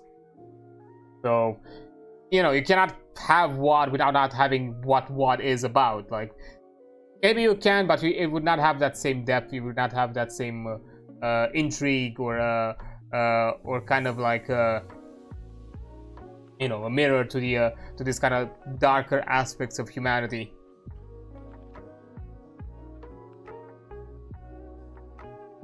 Yeah, basically, this Lite version in essence boils down to all the fundamental rules, but not the options and embellishments that often confuse new players. Once you're comfortable with these rules, you can then get the basic set, which KB has mentioned before, that covers characters and campaigns. So it's a bit more in depth in those elements as well. So and jump right into the action. And for experienced game masters, we hope that this could be also like a beginning tool for you to introduce new players to the game, which again, that's another important thing. Having entryways into like other systems that are easy to grasp, easy to grab, and to just basically go through it, have a try and see how you feel like it. And if after you got a taste of the fundamentals and just running a game with just this bare minimum, then be like, okay, you know, roll call. Let's see how everybody is feeling about this. Are we all enjoying this experience? Okay, let's now dig deeper. Let's see what exactly we want out of this game, and you know, built it the way we want it, and through what we expect as a whole and as a group, and have a fun, more in-depth experience, and more, you know, drive an even better story. Think about the basic set. You have to think about it as a toolbox, not a ready-made game to play out of the box. It has a lot of rules that are totally optional or not appropriate for every setting. Like I said, like it's even mentioned here, you know, being generic, it has simple rules that build up to as much optional details as mentioned here. Optional details, like again, you can add, and as I said before, you can add as much as you want from it. You can make add more rules to one side of the game, but not as many to one side. Maybe if you want more number crunchiness either in your combat, you can add a bit more there, but maybe keep elements of exploration and roleplay light in that sense. Or if you want vice versa, you can also do that. Basically, you're building your own game, and yeah, depending on the system and setting, some are not going to be applicable. Like even here, I think if we were to go like to equipment and weapons, elements that talk about like range weaponries when it comes to things like reloading, magazine, to some extent, or some other elements of that are not going to be that really applicable, because, you know, if you're doing like a medieval game or a very low tech world, a very low tech fantasy kind of game, at best maybe you're gonna have a crossbow, or if you're even going even older than even before that, maybe not even a crossbow. So all of a sudden those elements are no longer going to be relevant for you to keep track of, or for you to learn. Yeah, for example, there are rules for like suffering radiation sickness, possibly important for a sci-fi game, but probably not as relevant in your average fantasy game. Or who knows, maybe you can figure something out, like, I don't know, magic radiation could be a thing, like maybe, I don't know, magic, some sort of like a high, I don't know, let's call it, I don't know, ether exposure to some sort of like a magic particles, because again, there is like a creator, I'm pretty sure like anyone who in the tabletop space probably knows them from the YouTube shorts or in like TikTok. I forgot the name of him, of the creator itself. But it's a dude that literally has like an, I don't know, I feel like a quantum engineering degree or something like that, and literally just started sciencing his way through D&D magic, and literally has made science books of like very realistic, like science, you know, research paper books, and kind of created systems of how would magic apply within like the purviews of science, and kind of goes, and you know, to kind of put a bit of that perspective. What is science to us? For those who are less technologically advanced than we are, might see it as magic. So yeah, and they actually put a radioactive guardian in a fantasy game. The characters didn't understand why they were getting sick, why they learn not to get close to those guardians in the future. Like yeah, reflavoring is another aspect. Like maybe you like the concept of, hey, maybe there are elements of in a fantastical setting to kind of tell these stories or tell this kind of perspective, but have it you know, as the same way you see in fiction, where you know a certain commentary given to, I don't know, certain practices of modern day life is embellished and creatively reinterpreted as something else within the medium of, I don't know, that is created, be it a movie, a book, a show. That could be similar here. Like if you want to somehow maybe emphasize that aspect, that, I don't know, there are certain magics that are really dangerous if used haphazardly and or you know, abused, and maybe this is a byproduct of it, that this kind of almost radiation like effect happens to areas that are hit by it. Again, you have the tools, you have a toolbox, as you mentioned, you have a toolbox, you have a set of things that you can use, and it's up to you to decide how many of them. As I said, it's a modular system. It's like a box of Legos. You choose which pieces you want for the creation you're about to build. I think that's probably like the best, you know, it's a modular system. That's how I call it personally, because that's basically it. You're just choosing what you want into the system and go with that.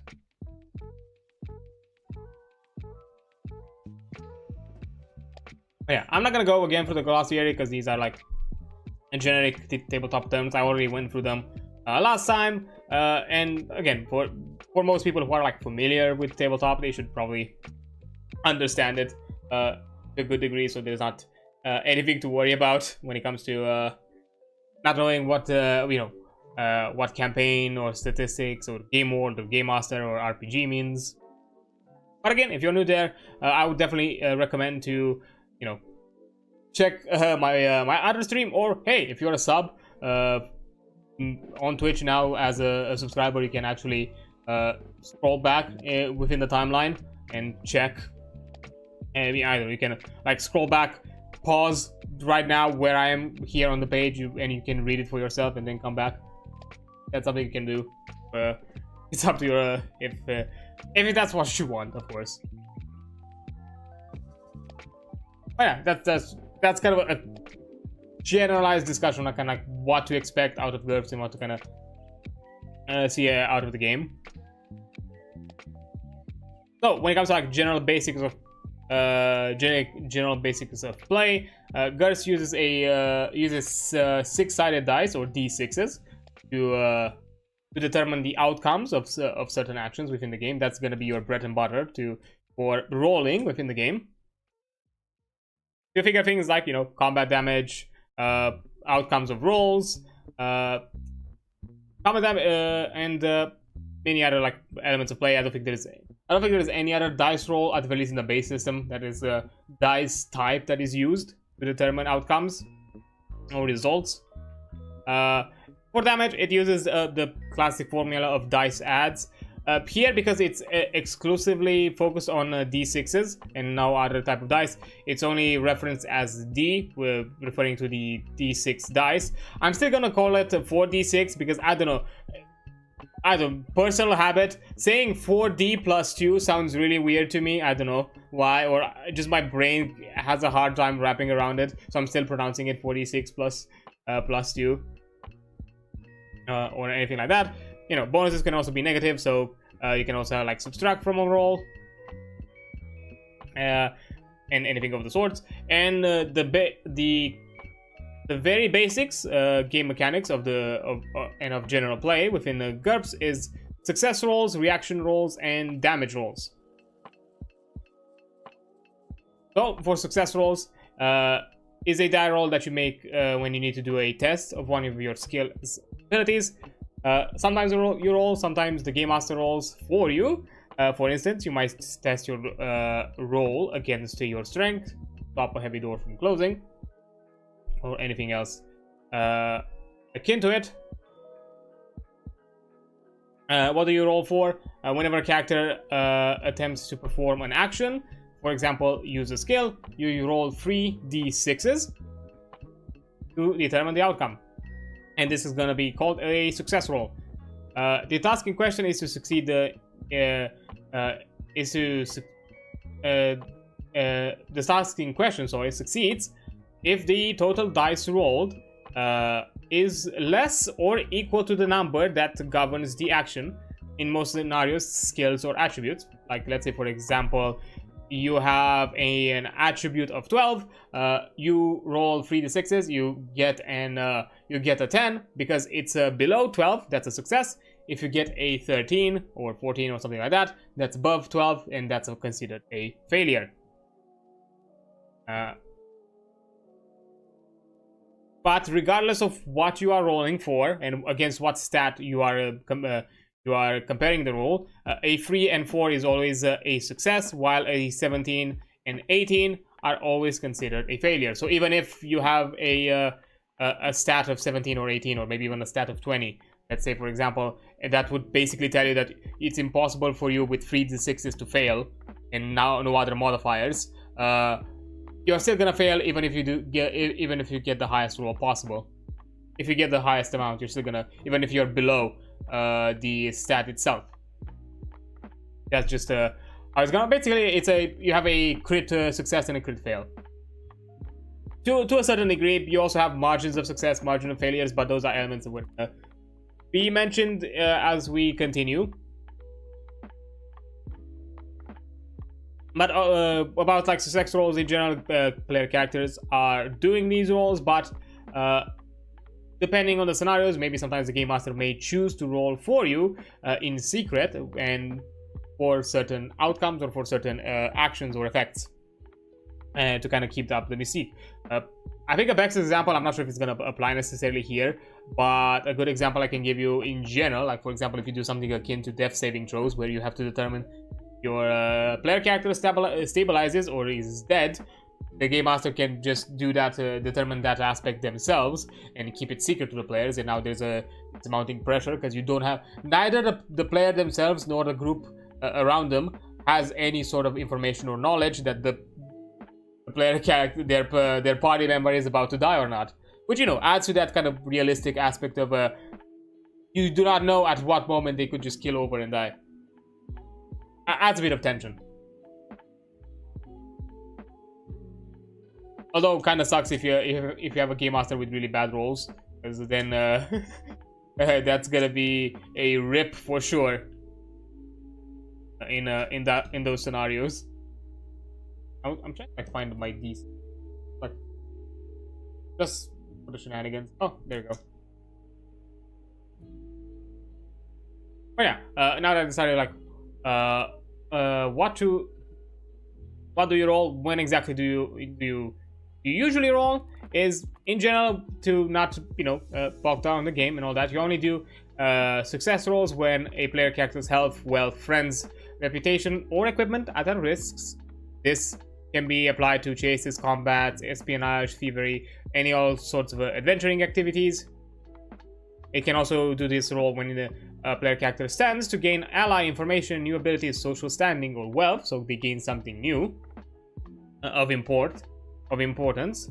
But at the same time, the roles should not be required if they are doing a trivial task, such as crossing the town, driving into town, feeding a dog, or just any daily work at a mundane, non-adventuring related job. That's again for just mundane things.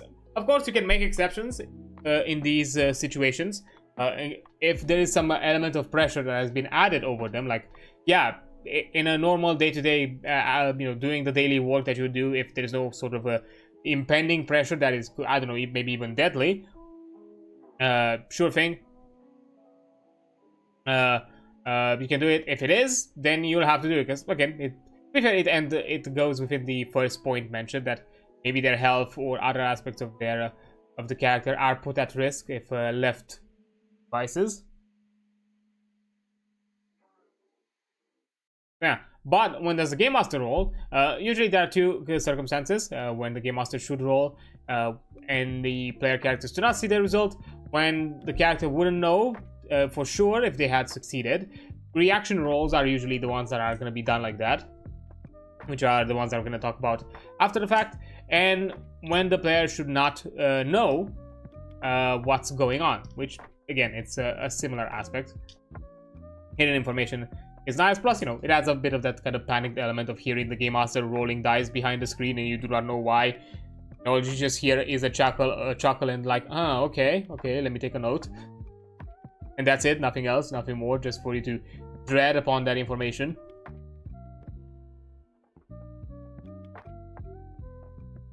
But after, you know, doing your usual rolls, you also have possible modifiers that affect said rolls.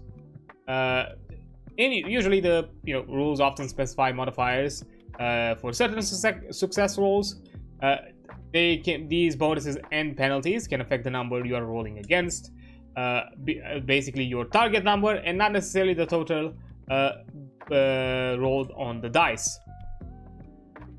Bonuses always improve the odds, while penalties always reduce them.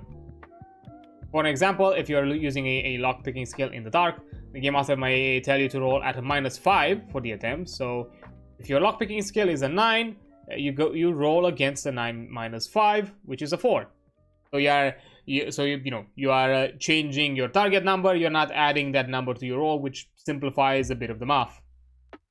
To some extent, because the game master could tell you like, this is the target roll you're rolling against, and you're just doing the dice additions.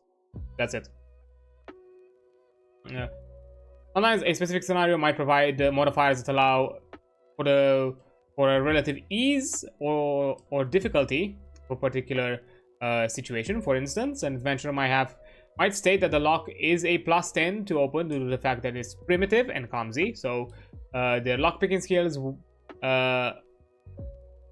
within the example of lockpicking skill being 9, they would roll against a 9 + 10, which is a 19 or a 21, depending on who you're asking. And since the highest roll possible on 3d6s is 18, it will seem that the success is assured, but not necessarily. As we said, as it was mentioned before, 17s and 18s are considered be a failure always. And of course, we're also going to have to talk about elements of critical success and critical failure a bit later. Also, modifiers are cumulative unless stated otherwise. So, for example, if we apply both scenarios at once, where you're lockpicking against a primitive lock, but you're doing it in the dark, that means that your lockpicking skill of 9 is reduced by 5, but you also add an additional 10. So the total roll that you're rolling against, you're comparing with, is 14. So yeah, you can have a stacking number of modifiers. There's no such thing as, a positive or a negative kind of, nullifying each other, or kind of, the same way, advantage and disadvantage kind of, negate each other out. If we're talking, for example, like D&D. Although me personally, I've always run under the stacking rule. Like if somehow we have multiple disadvantages over an advantage, you're still gonna have a disadvantage, or vice versa. I have multiple advantages over a disadvantage, you're still gonna roll with an advantage. Again, that's just a personal homebrew of mine, or like ruling that I usually do within games like that. Again, D&D usually. Other systems, it really depends on how they work. Then you have base skill, base versus effective skill. The base skill is your actual level in a skill as recorded on your character sheet. Your effective skill for a particular task is the base skill plus minus any modifiers for the task. For example, in the lockpicking example, the base skill is 9 in all classes, but your effective skill, depending on those scenarios that mentioned above, was either a 4 or 19 or a 14. So yeah, the effective skills are the ones that are happening in the moment, while the base skill is something that you're always gonna have. It's always gonna be widely applicable. Yeah, you may not attempt a success roll if your effective skill is less than 3, unless you are attempting a defense roll, which I think this has something to do with the combat section, because it's at page 28, so not for us to cover. And, kind of as a final element, we also have degrees of success and failure. Once you've calculated your effective skill by applying all the relevant modifiers, you roll the 3d6s to determine the outcome. If the total roll on the dice is less or equal than the effective skill, you succeed. If the difference between your effective skill and your die roll is your margin of success. For example, if your effective skill is 18 and you roll 12, you succeed with a margin of 6 of success specifically. If you roll higher than your effective skill, you fail, and the difference between the die roll and the effective skill is your margin of failure. So if you roll a 9, so if your effective skill is a 9 and you roll a 12, your margin of failure is 3. There are many rules that apply that use the margin of success or failure to calculate results that matter in play, so be sure to note them when you roll. So yeah, there could be certain mechanics and rules or effects that might have different outcomes depending on your margin of success and failure. So basically, that also allows like a lot of customization of having able to, just within one mechanic to have multiple outcomes or multiple things to kind of, reach for. It's typically only a matter in a post situation. For example, quick context between stealth and perception. Also, it is also used to determine a contest. It mentioned a bit below, I think. Repeated attempts, quick contest, regular contest. But I can also see it as a way to be able to apply, like, for example, if you're, I don't know, using a spell effect, for example, applying the fantasy. And depending on how well you succeed in rolling that spell, the effect might be more powerful depending on your margin of success, or if you fail on it, the penalty might be harsher depending on your margin of failure. You get some bonus if your margin of success is, yeah, but there are a few special skills where you get bonus. You get bonuses if your margin of success is 3 or higher.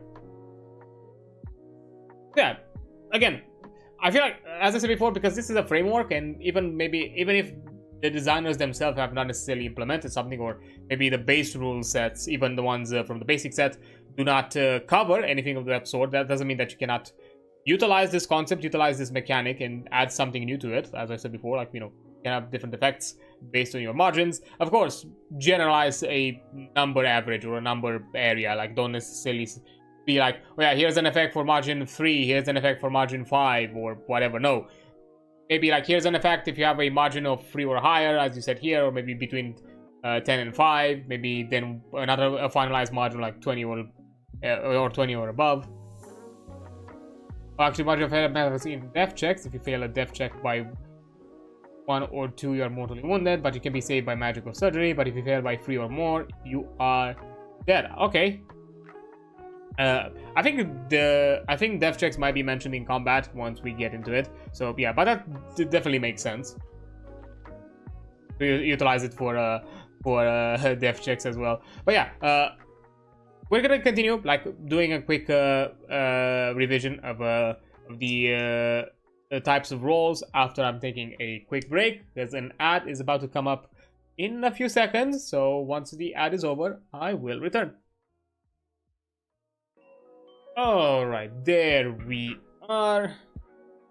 Can continue with the quick recap for the role types that we're doing, because as I said before, we've covered it in the previous stream, so I'm not gonna linger on for too long.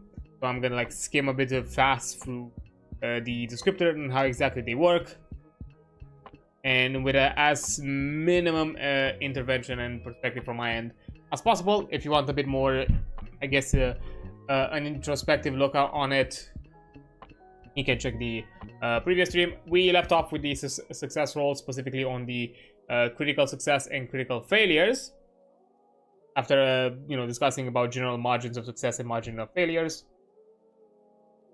Yeah, for example, because depending on what you roll, you can also obtain a critical success and or a crit fail. For a critical success, a 3 or a 4 is always considered a critical.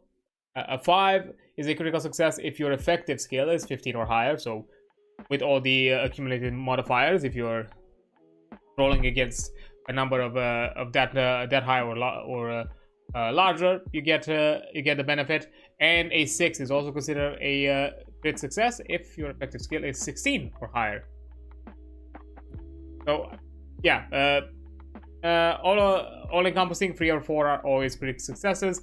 5 and 6, depending if they are 15 or 16 against a 15 or 16 effective skill, effectively. Alright, you can say like if it's 16 or higher, 5 or 6 also, but a bit more confusing. When you roll a critical success, the game master determines what happens.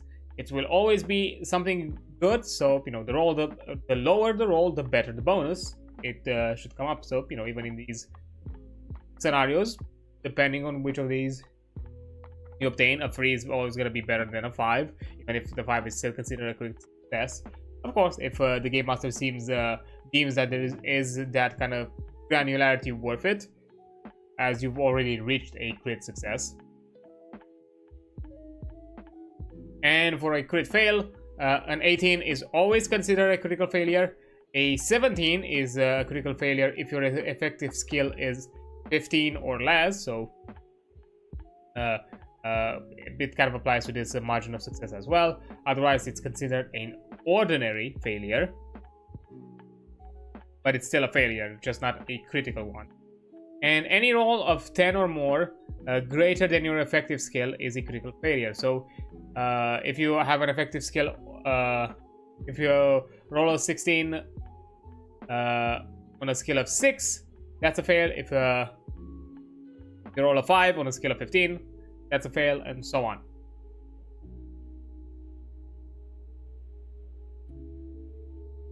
Oh no, if you roll a 15 on a scale of 5. Sorry, I don't know why I said it vice versa. Because they swapped them around a bit. Sorry, no. So it's a 16 is a fail on a scale of 6.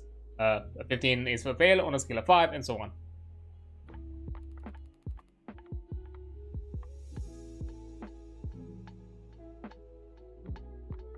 And of course, when you similar to the success, when you roll a crit failure, the game master determines what happens. It's always something bad. The higher the roll, the worse the result. Again, it's also still up to the game master if the granularity outside of just being a failure or a crit failure is worth it. Then you have repeated attempts when you sometimes you only get one chance to do something. Defusing a bomb, jump over a crevasse, remove an inflamed appendix. Very specific. Please the king with a song. Other times you can try this over and over again, like pick a lock, catch a fish, analyze a poison. Still, other times you will not know whether you succeed or failed until it's too late to try again. To translate an old treasure map, or order in a French restaurant, or build a ship. Finally, there are times where you are injured by failure and cannot afford to fail a few times, like climb a wall or press a savage tribesman. In all these situations, the game master uses common sense to distinguish these cases according to the exact situation in which the adventurer finds himself. And I even said before in the past, like if you feel like a repeated actions. If a repeated action to you should add some sort of like increasing difficulty, that could be also applicable. Not necessarily under the idea that somehow the action itself becomes complex, but the initial roll has determined that that's your plateau of a success, or that's you doing the best you were able to do with the peak of your knowledge in that task. And now it's an increased DC because you're trying to think beyond your level of expertise, your normal level of expertise, to find a solution, which is why it's gonna get difficult. Or we can flavor it in some other ways, but it's not necessarily just under the idea that, oh no, somehow you now picking a lock becomes suddenly more complex, or like the lock somehow adapts and becomes more complex. No, it's more the idea that you've utilized all the known all the known tricks and tools that you have available to you, and now you're basically trying to figure out if you can find a solution beyond your normal knowledge, beyond your usual knowledge, or something like that. Again, you can flavor it in however you fit. Few places have specific rules of what happens with critical success or failures, like with the GURPS Magic has a critical failure table and combat. Yeah, I'm suspecting that crit fails can have certain effects depending on what actions they are done. Definitely on a magic table, yeah, like wild magic happens or something like that, and just things get crazy. And even in combat, I guess that could also happen. Again, we're gonna look into combat pretty soon. Once we're done with checking the rules section, we're gonna jump straight into the rules of play section, because that's the last part that we have left off that I've not covered. Yeah. Oh yeah, as I said, with repeated attempts, you can also figure out, like, again, apply common sense, think of what's appropriate for that scenario and that situation, and offer the methods accordingly. Then contests. Sorry, not content. Tests. Sometimes situations arise in which two characters must compare attributes, skills, or other traits to settle a competition. And usually the one with the high score always wins. But that's but that's a way to bet. A contest is a quick way to handle such a competitive situation without playing it out in detail. In a contest, each competitor attempts a success roll against the ability being tested with all the applicable modifiers, and then compares his result to their opponent. And there are two different ways to do a contest. You can have a quick contest, in which the competition is done over a short amount of time, often in 1 second or perhaps even instantly, like two enemies lunging for a gun, two knife throws seeking to get closer to the bullseye. Each competitor attempts their success roll If one succeeds and the other fails, the winner is obvious. If both succeed, the winner with the largest margin of success wins. If both fail, the winner is the one with the lowest margin, with the smallest margin of failure. And a tie means that nobody won. For example, both fighters grab the weapon at once, or the knives hit the same time at the same distance from the bullseye. Yeah, this is, as was mentioned before, this is kind of a common section where the margins of success and failure apply to, you know, determine contests, and adds a lot of granularity above just you know. Of course, there's also the other classic one of which one has the higher stat score to also compare with ties, or, you know, other things like that. Because, like here, for example, even for like a tie, you could maybe, if you feel like it, like it's worth actually determining a winner, even in a tie situation. Maybe you say like, okay, which one of you has a higher stat roll, and maybe based on that you have like a near success, maybe. Again, different way to look at it. When it comes to margins of victory, the amount by which the winner beats the loser is often important. A success by 5 versus a failure by 5 generally means more than success by 2 versus a success by 1, because if somebody failed miserably while the success was basically at within grasp. Yeah, like, you know, while in the second scenario it was basically a near win. The winner's margin of victory is the difference between their margins of success and the loser's margin of success. If both succeed, the sum of his margin of success and the loser's margin of success, if he succeeded and the loser failed, or the difference between the loser margin of failure and his margin of failure if both failed. Because I know like this one is worded in a weird way. I guess to kind of keep it brief, but I don't know, like, because it puts all of this into like one sentence. You start to kind of like get jumbled up into words, because I remember I got a bit confused before. So the winner is the difference between the margin of success and the loser's margin of success. If I remember correctly, it's a sum between for both in both scenarios of for scenarios of both wins and both fails, you do a difference between the margins, be it margins of failure or margins of success, but they are both successes or both failures. And between a failure and a success, you do a sum of the margins.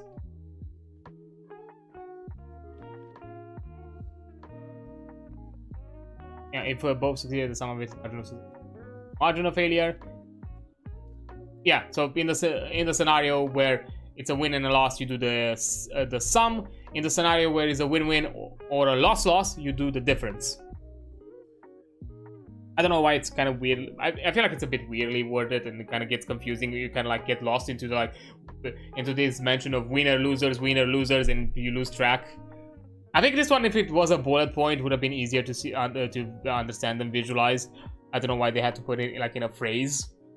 I think a bullet point would have made it a lot more easier to look at it.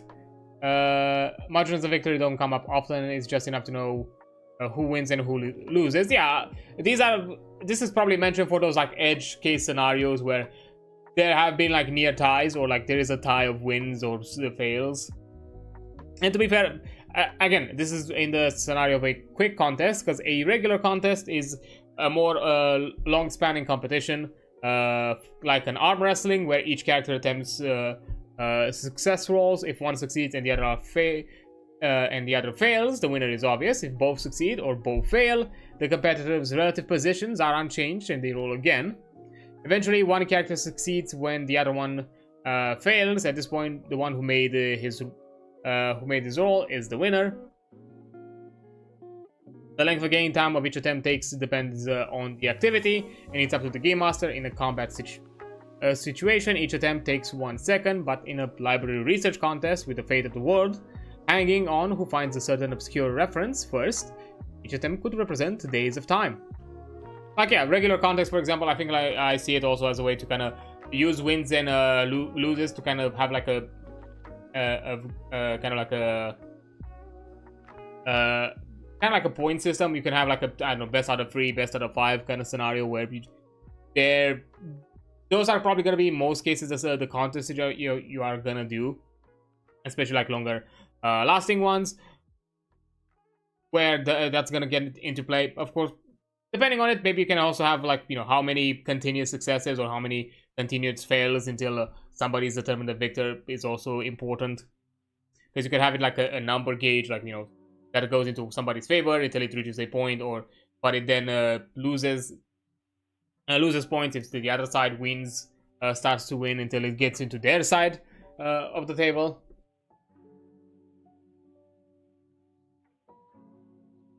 But yeah, that's just very simple. Of course, like generally with the margins of victory and success, in case of a contest, it's more for the edge case scenarios, because I'm guessing it's rarer, but it still offers you the rules and explanation in rulings, just in case you might get yourself into that scenario and how exactly to work around it. And now that we talked about success rolls, which are more player-centric, now we're talking about reaction rolls, which happen when a player character meets an NPC whose reaction to them is not yet predetermined. So the Game Master has to make a reaction roll with 3d6s. The higher the roll, the better the reaction. And then the Game Master plays the NPC according to the guidelines of the reaction table, which is mentioned a bit below. So basically, the Game Master should keep this roll secret from the players. They don't know, for instance, whether that friendly-looking old farmer is giving them a straight face or sending them into a trap. A reaction roll is not a success roll, so there are 3 important differences. There is no target number. You're just rolling at a number to determine, and then based on it, you inspect the table of results. A high roll in this scenario is a good thing, not a bad thing. And reactions modifiers apply directly to the die roll and not to a target number. And a reaction bonus, if any factor that makes the NPC friendlier, while a reaction penalty is something that biases the NPC against the player characters. Common reaction modifiers can be things like personal appearance and behavior, especially true for player characters who do the talking, so they are like the party face. Above average appearance gives a bonus and some advantages, while below average appearance may offer some disadvantages and penalties. Racial and national biases, so if you want to be a bit of like fantasy racism, elves don't like dwarves, Frenchmen don't care for Germans, and so on. They are usually penalties and take form of an intolerant disadvantage on the part of the NPC. And appropriate behavior by the players. There is a chance to reward good role-playing. A good approach should be worth a +1 or more, depending on the scenario. A wholly inappropriate approach that antagonizes the NPC should give the party -1 or a -2 on the reaction roll. Although, don't tell the players you just blew it. Just role-play the offended character and let them figure it out. So yeah, this roll is for you to have it into the back of your head and to determine your initial kind of the upcoming decisions with this NPC, but not something to give out to the players. And as I said before, this is a really good system, especially if you come with like impromptu, like improv NPCs in the moment. At the very least, you have something that gives a bit of extra layer to the NPC, because all of a sudden you do this roll and you figure out like, okay, what is their initial behavior with the player characters and what exactly is going to be their kind of immediate next steps based on it. Yeah, reaction notes are great to add a note and unpredictability to the game. This is more fun for the Game Master too. However, never substitute random die rolls for reason and logic. Yeah, these, as I said, these are really good for like improv the moments, or like situations maybe you're not really sure. Maybe it's gonna go in one way, maybe it's gonna go in another way. So why not just add a bit of element of chaos, just for the funsies. And now to kind of read through the reaction table, to kind of get an idea of what to expect from an NPC. So after you roll the 3d6 and apply the modifiers, these are the possible results you can get. On a 0 or less, it's completely disastrous. The NPC hates the characters and will act in their worst interest. Nothing out of the question, so even assault, betrayal, public ridicule, or ignoring a life or death plea are all possible. A result of 1 to 3 is very bad. The NPC dislikes the characters and will act against them if convenient to do so. Attacking, offering grossly unfair terms in the transactions, and so on. A 4 to 6 is also bad. The NPC cares nothing for the characters and will act against them as above if he can profit by doing so. So yeah, in similar ways but for different reasons. So you know, it doesn't necessarily put them at the worst scale possible.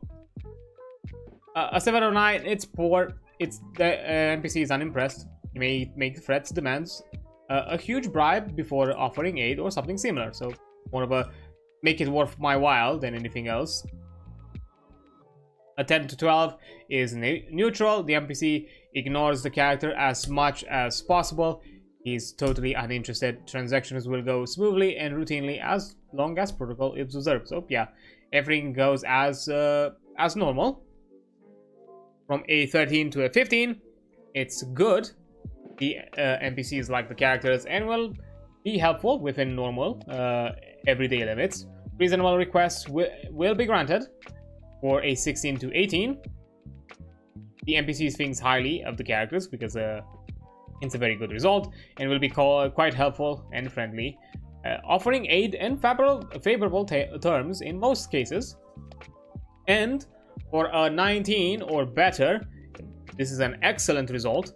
The NPC is extremely impressed by the characters and will act in their best interest at all times, within the limits of their own abilities, perhaps even risking life, wealth, or reputation.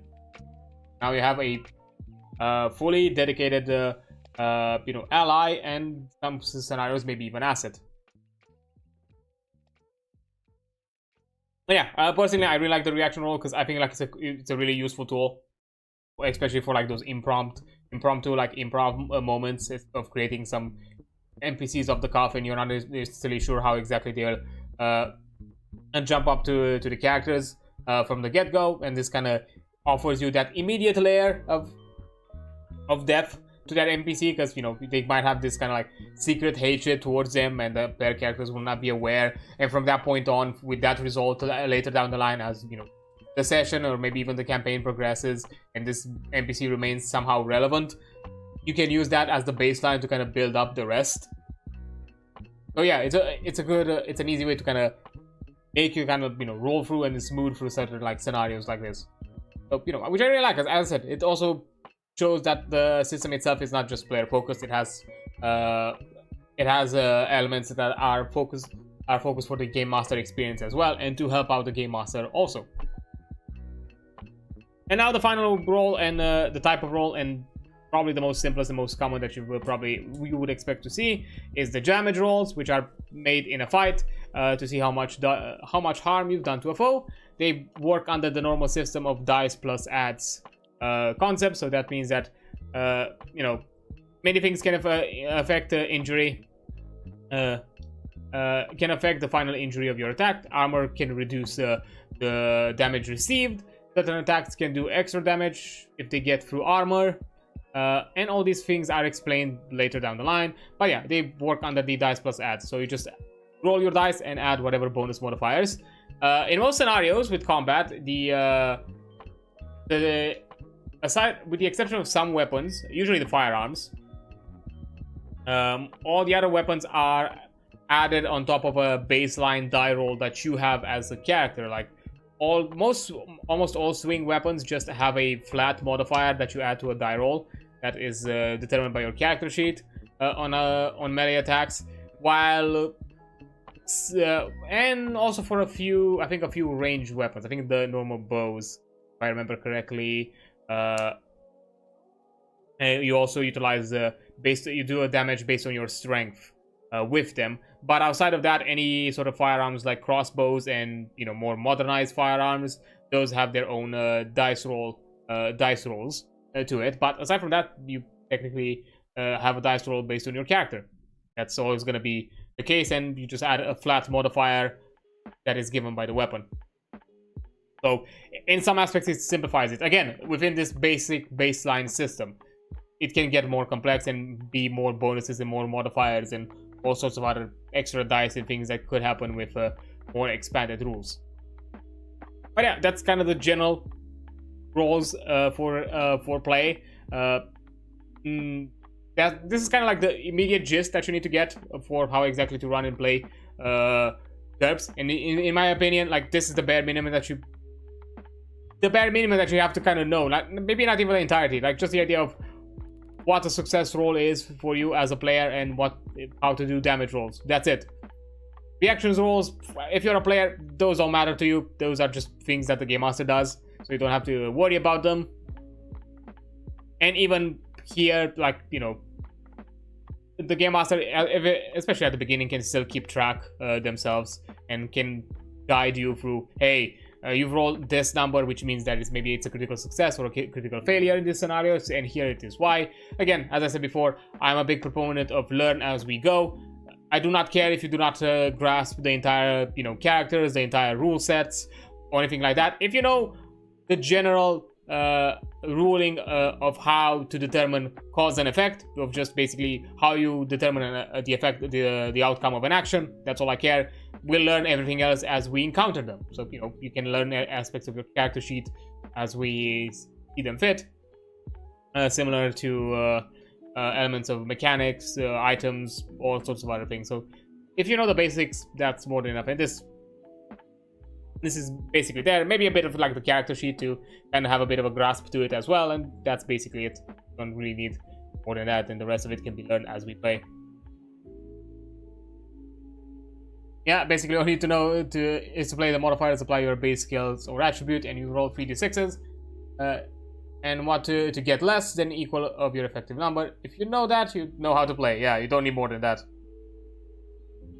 That's just general. Like anything else, it's just things that we're gonna go learn as we play. It's completely fine as long as somebody within the group keeps reference. That's amazing. Especially if you're doing like in-person sessions. Another like very strategic thing to do as a game master is to seat the unexperienced player with someone that's experienced. So at the least, if the game master cannot, answer the question immediately in the play session, at the least they have the experienced player next to them and be like, hey, this is the thing that you need to do, and how to do it. I think in online play can also be done to some extent if you utilize like a chat function or something like that. But I think like it's a lot easier, in person to do these kinds of things, because you're like right there next to them, be like, hey, how you do it. But yeah, that covers the basics. As we kind of skim through them as quickly as possible, I didn't pay too much on it because we still have this final section that we have not yet covered the last stream, which is the playing the game that is left for us. The character creation stuff is pretty extensive, which is really good. I'm not saying it as a bad thing, but I'm not gonna be able to skim through that again today. Definitely, I know that's gonna take me a few extra hours, so I'm just gonna decide not to do it. And if you want to, you can just check the other stream. But as I said before, like even as long as you grasp like a general thing of how to read your character sheet, that's more than enough to me. Yeah. Now we can get into the more in-depth aspect of playing the game, of playing GURPS, which is more related to elements like combat scenarios, maybe moments of exploration or like skill sets, but definitely for those like more structured forms of play within the game system. So for playing the game, we've seen the rules for creating and equipping characters. Now here's how to do things. The Game Master describes the situation and asks each of the players what is the character doing. The players answer, the Game Master tells them what happens next, and at some point the Game Master wants to be certain that the characters can automatically do what the players are doing. They're carrying what and jumping the chasm, and then the dice come out. As a quick note, apparently we have an encumbrance and move. Encumbrance is a measure of total weight you are carrying relative to your strength. The effects of encumbrance are divided into 5 encumbrance levels, all but the lowest level will reduce your actual move to a fraction of your basic move and give a penalty to dodge as follows. So if you're not encumbered, weight up to basic lift, you can move normally and do full dodge. Encumbrance 1 is when your weight is twice your basic lift. So your basic move is divided by is multiplied by an 0.8, and your dodge gets a -1 penalty. On a medium encumbrance, which is a weight up to 3 times your basic lift, your basic move is 2/3 and a dodge of -2. Heavy encumbrance, weight up to 6 times your basic lift. Basic move is lower than half, and dodge at a -3. And then extra heavy encumbrance with weight up is 10 times your basic lift. Your basic move is basically a 5th, and your dodge is a -4.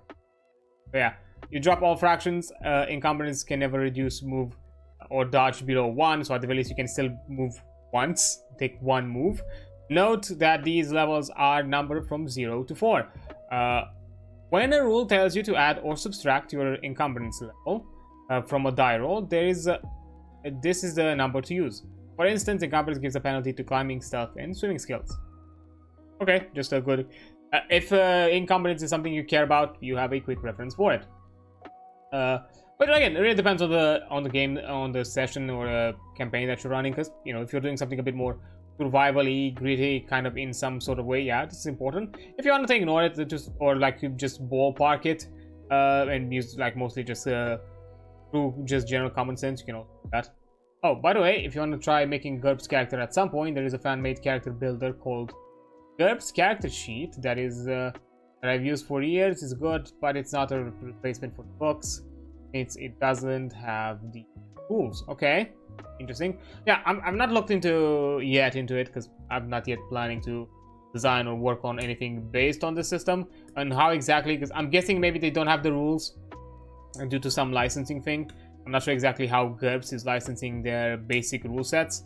If you can, or what exactly is their policies and licenses when it comes to making your own content. I'm sure they have like some sort of like creator, some sort of like game license of their own, or maybe they're under an existing, a bigger existing one. Let me actually quickly check. GURPS, not FURPS.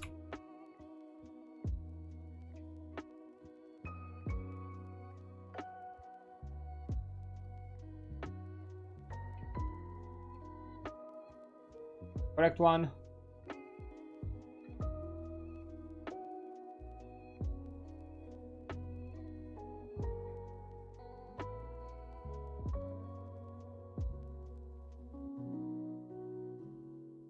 Is GURPS one game last, I think, or has some sort of like game? I think it might have. I just not seeing. But it's not.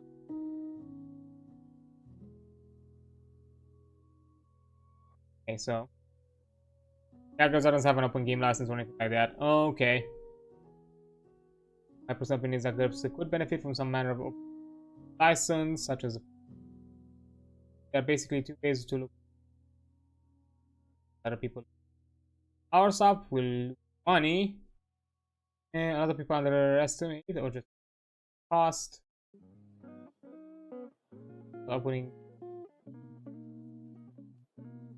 cost up. Generate. Okay.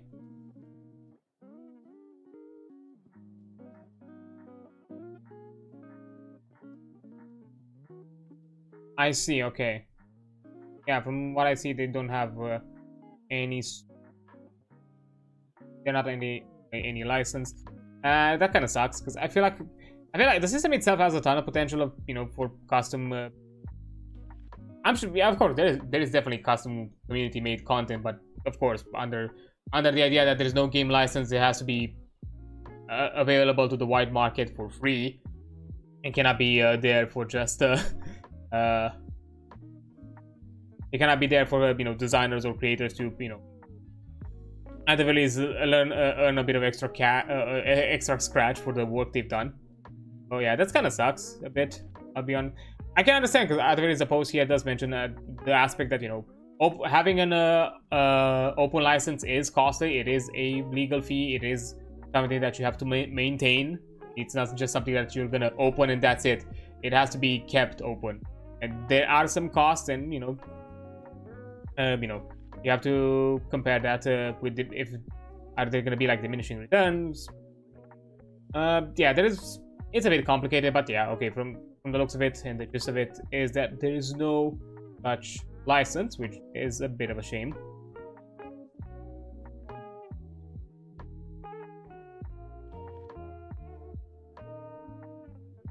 Of course, I'm not saying that, hey, for anybody who's doing this purely as a hobby thing and just want to do it for their own enjoyment, they should fucking do it still. Like, and they shouldn't feel discouraged about it if it's gonna be readily available for anyone. Okay, I was also looking at the GURPS character sheet. Okay, oh, so it's a software. It doesn't have a web version from it. Fair enough. Maybe I'll look at it at some point.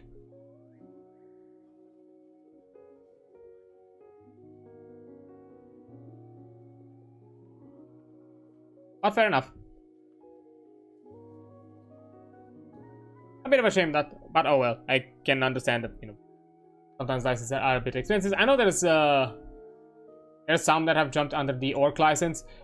I've heard that, you know, there's overall good beneficial. It has some small little, if I remember, there was like some small issues with orc license overall, but in general it's a good license to use if you want to go under that umbrella. I'm not sure exactly what that means for a creator to put their own IP and license under the general game license that is orc, for example. But a good chunk of them. I know Gestalt works under work. Of course, anything that is Paizo is under work because they made it. And I think there's some other ones that they're big out there that's gonna jump into it. But anyhow, so physical feats below are the common physical tasks of importance to adventurers. For tasks not listed here, make a dexterity roll. For matters of precision, a health roll, if I remember correctly, for rolls for feats of endurance. And to determine weight moved or work done, use basic lift. Movement speed should generally be proportional to basic move. Okay, so yeah, I'm not gonna go through the list as before. These are things that are gonna be encountered based on certain elements of play, and I'm not here to look at all the feats or the aspects, I think, because they are in depth. But all of them are like based around like doing success rolls and probably comparing them, adding certain modifiers. Although I see the mention of fatigue points, which have not yet been. I'm hoping maybe they're going to be explained later down the line. Setting rules questions. In any questions of rules, the Game Master word is law. The Game Master decides which optional rule to use and settles any specific questions that come up. The Game Master discusses important questions with the players. Important questions with the. I don't know why I say discusses. Before deciding, and good players accept the Game Master's decision. Of course, you can have like a small discussion, semi-argument about it, but you know, keep it civil. The Game Master should know the rules thoroughly. Asterisk, when the rules do not cover situations or when a decision about the real world is needed, the Game Master can use several techniques. A success roll is a roll that tests one of the character's attributes and skills and so on. Use a success roll when a question arises about someone's ability to do something particular. Random rolls. A random roll is often best for questions like, are there keys in the car? Or does one of the soldiers have a horse name of the same color as mine? The game master decides what the chances are and rolls the dice. And then arbitrary fiat. You don't have to use the dice at all. If there is only one right answer to fit the plot of the adventure, then that's the answer. Lucky for you, the grenades bounced down the stairwell. Nobody was hurt, but now the guards are alerted. Yeah, use them as you see fit. I still would say that you should not pressure the game master to have some sort of encyclopedia of knowledge, encyclopedic knowledge of the entire rule set. There's gonna be moments where things slip, and if you know, either you take a quick break and decide like, okay, 5-minute break, let me check the rules, see what exactly needs to be done in this scenario, and then we come back and continue. Or in the moment, you're gonna be open to the players like, okay, I'm gonna check this rule after the session to confirm like what exactly it is. I don't have the reference on hand, so we're gonna play it like this, and either in that moment decide that if this is gonna be the precedent of it, or if this is just a temporary way of how we do the rule, and then I'm gonna check the ruling after the session ends, and I'm gonna then come forward to you all and tell you like, okay, this is how the rule works from it's actually supposed to work, and how we're gonna do it from now on. Is just to keep things flowing. But again, be transparent about it. Don't just like, don't be in the back of your head like, I don't remember the rule, let me just make something up and I'll just bring out the new rule, because then the players are gonna call you up on it, because they're gonna remember like, no, you did the rule this way last time, why are you doing it differently now? And like, be forward about it. If you're like, hey, I don't remember the rule, I'm just gonna give you, just to keep things flowing, I'm gonna come up with something, and then we're gonna use a proper ruling next time.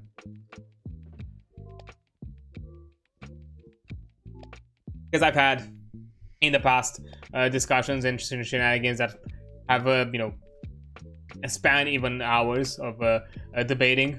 I've had moments like that, I'll be honest, and then I was like, nah, let's stop this, because if we continue this kind of discussions, it's just gonna get bogged down way too much. But yeah, I'm not gonna read through them, but at least I'm gonna read through the listing of physical feats just so you get an idea of what exactly is available. But yeah, it's climbing, hiking, jumping, running, lifting and moving things, throwing, swimming, so on. And you also have mental feats, which can be sense rolls, influence rolls, or will rolls. Actually, they're kind of in depth. Now that I look at it, maybe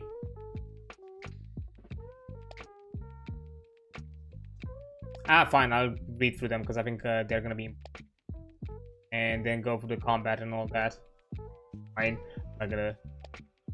Initially, I felt like they're just simple action rolls, but I think they're gonna be relevant. Check. Just quickly scrolling through to get an idea what else we have around. Okay, fair enough. Fine. I think we're gonna go through them just to be sure, and just in case they're gonna be referenced beforehand. We're not gonna lose track of that. So let's go from the physical feats with climbing. To climb anything more difficult than a ladder, you can roll against a climbing skill. The default for it is your dexterity -5. Modifiers to the roll depend on the difficulty of the climb. In all cases, subtract your encumbrance level from your roll as well. Combat speed on the table below costs 1 fatigue point per climbing roll. Okay, make one roll to start the climb and another roll for every 5 minutes. Any failure means you fall, sorry, which is going to be mentioned later. If you secured yourself with a rope, you will fall only to the end of the rope unless you rolled a critical failure, and then I'm guessing the rope breaks. Nice. And as mentioned here, ladders going up and ladders going down, you have no modifier, and you can go 3 rungs per second, or 2 rungs if you are going down in combat, and only 1 rung per second if you're not in combat. Then you have an ordinary 3 or which is a +5 to your roll, so it's gonna be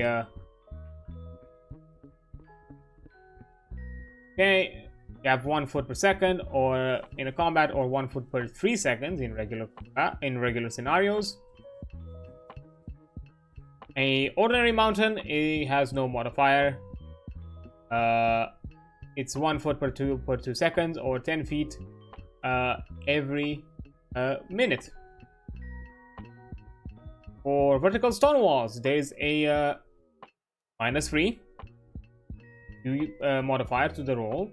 You can climb 1 foot per 5 seconds or 4 foot per minute outside of combat. A model building is also a -3. It's in combat is 1 foot per second, 2 foot per minute in out of it. Rope is a -2. 1 foot per second in combat, 20 feet per minute out of combat. And rope down without equipment is a -1. It's 2 feet per second in combat and 30 feet per minute out of combat. Well, with equipment, it's still a -1 modifier, but it's 12 feet per second in combat and 12 feet per second in out of combat. So this one is actually basically identical if you're going down a rope. I'm guessing some of it is also designed out of like balancing reasons and some elements of like, yeah, because yes, in combat you would be probably a bit more speedier because you're, there's the element of adrenaline, while out of combat you're definitely doing it a bit more lenient in those scenarios. Then hiking, sustainable cross-county speed on foot depends on the ground move. Start with basic move and then reduce it for encumbrance, injury, and exhaustion as applicable. Then the distance in miles you can march in 1 day under ideal conditions equals to 10 times your move. A successful roll against hiking skills increases the marching distance by 20%. By 20% to all daily. Okay. I'm guessing it increases the general like by 20%. A group led by someone with leadership skill at 12 or higher may make a single roll against the group's average. Then with the hiking skill default being health -5 for those who have not studied it. Success lets the entire group march 20% further. Failure means that the whole group must forgo the bonus. Once you know your ideal mileage, modify it as the circumstances follow. If it's in very bad situations like deep snow, then it's jungles, mountains, soft sands, or swamps. It's only a fifth of the total. In bad scenarios like broken ground, including streams or forests or steep hills, it's half of the usual result. Then on average, light forests or rolling hills, it's base results. In good scenarios like hard packed desert or level plains is 1.25 multiplied by your base result. Adverse weather conditions like rain, snow, or ice often reduce values further. Fair enough. So I'm guessing like in good scenarios, but with harsh weather, it's going to be a default, and so on.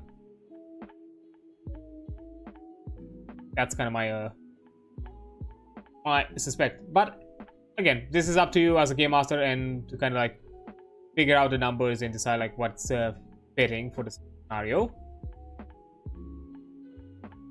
Then we have jumping. When you want to jump over something much smaller than you, the game master should say, okay, you jump over it and get on with it.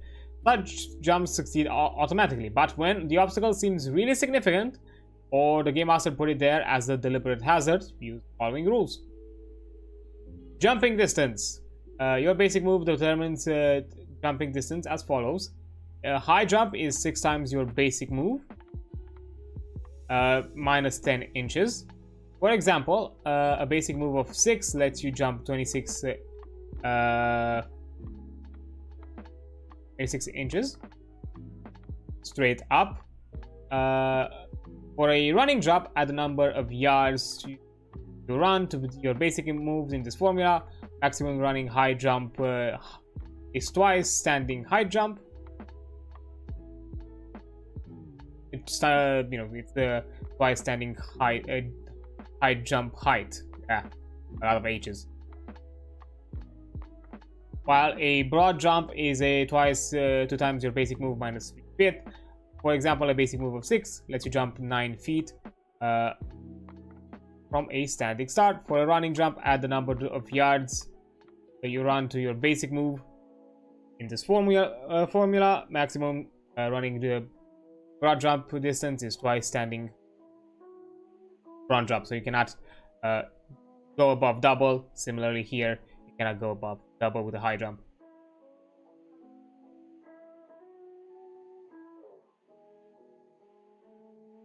Yeah, they're decently detailed. Like, at least it gives you like a few scenarios here and there, so kind of cover. Now, I think I'm gonna take a quick a little break because an ad is about to come up in a minute or so, and I'll return after the ad is over. So yeah, I'll see you in a few minutes. Okay, sorry, there we go. So we can continue. When it comes to like the feats and all that, I'm gonna just kind of like mostly like read through them, not say too much on it, just because these are like particulars and details that you can figure out with time as you play. So there's not, I don't think there is a need to keep on discussing about over them for too long. So yeah, I'm just gonna like read through them just to kind of have them a bit within our immediate frame of reference if something of similar sorts is mentioned afterwards, to then be able to like look for combat, and that kind of be the main thing to check out. Plus to kind of speed up things, because we still have just like a few-ish hours left and don't want to needlessly extend it.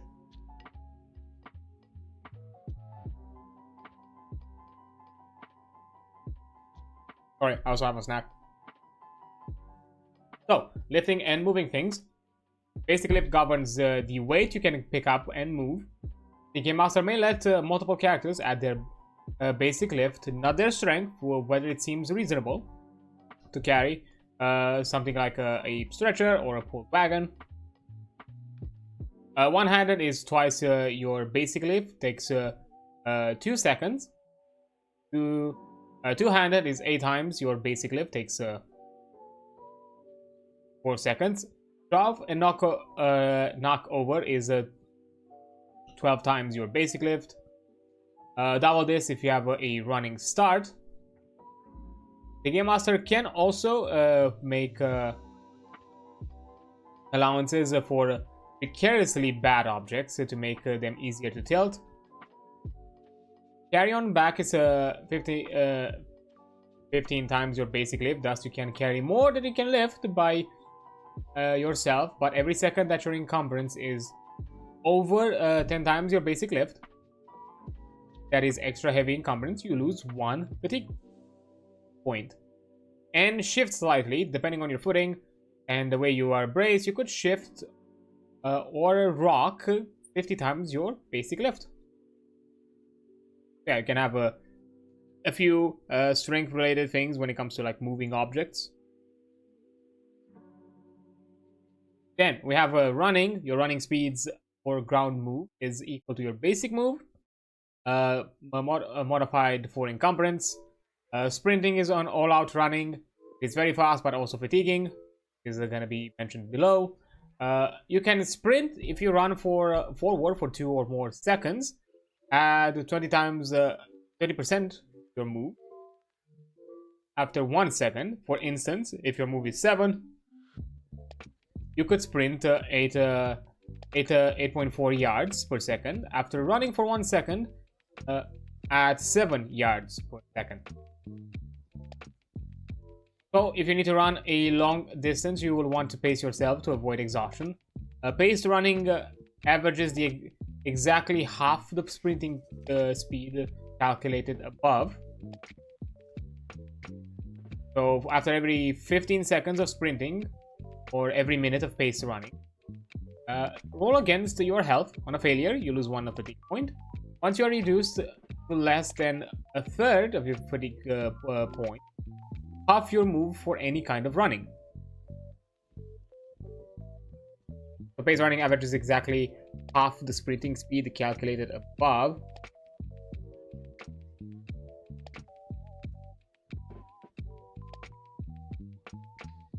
So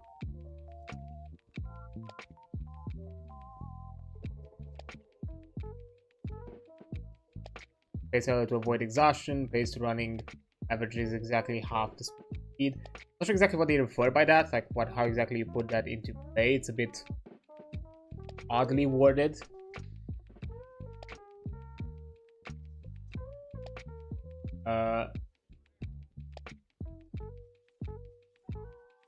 Like the way I'm seeing it, like average exactly half the speed calculated above. What would be average of 8 yards per second with 7 yards per second? That would be what? 1.6 yards? I don't know, 7.6 would be 1.7 yards? Would that be it? Third point. Yeah, 7.7 yards. That'd be it. Per second. Like if you average the calculated few speeds above, is that it? I don't know, it's weirdly worded.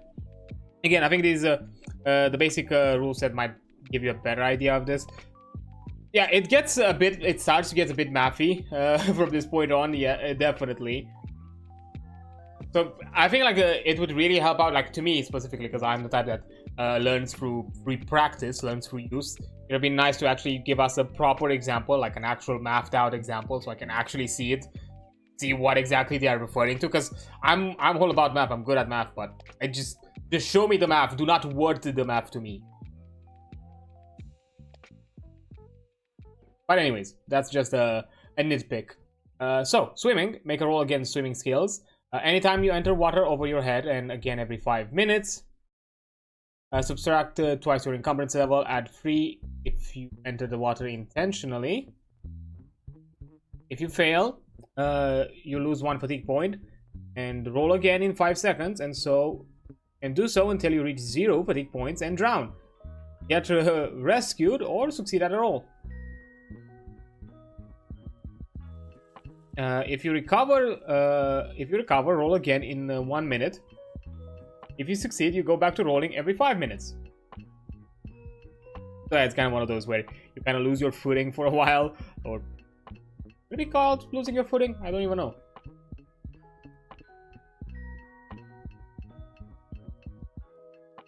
So, right. Land dwellers such as humans have water move equal to half their basic move, rounded down, with a minimum of 1 yard per second.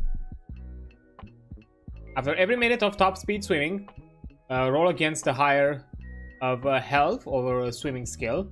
On a failure, you lose a 1 fatigue point. Once you are reduced to less than a third, you half your water move, and you can see it in the section. Then you also have throwing. You can throw anything you pick up, that is anything that weighs 8 times your basic lift or less. If the object you wish to throw is not already in your hands, you must take 1 or more ready maneuvers to pick it up.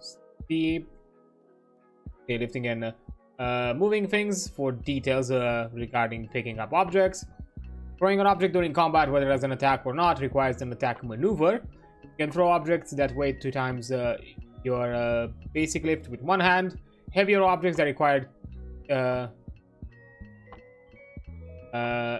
heavier objects require 2 hands to throw. For example, you roll against a dexterity -3 to hit specific targets, or against a dexterity to lob something into a general area. You apply the usual modifiers for target size and distance. You know, depending on the creature, it's going to be easier or harder to hit. Not just depending on your own skill of the throwing. Then throwing distance table to avoid the slowing down the game with math. Even though we kind of got a bit mathy up until now, the Game Master would allow you to throw anything he deemed reasonable, but when you need to know the exact distance you can throw an object, you can use the following procedure. On a 0.05 weight ratio, there is a distance modifier of 3.5, 4.1, and it basically goes all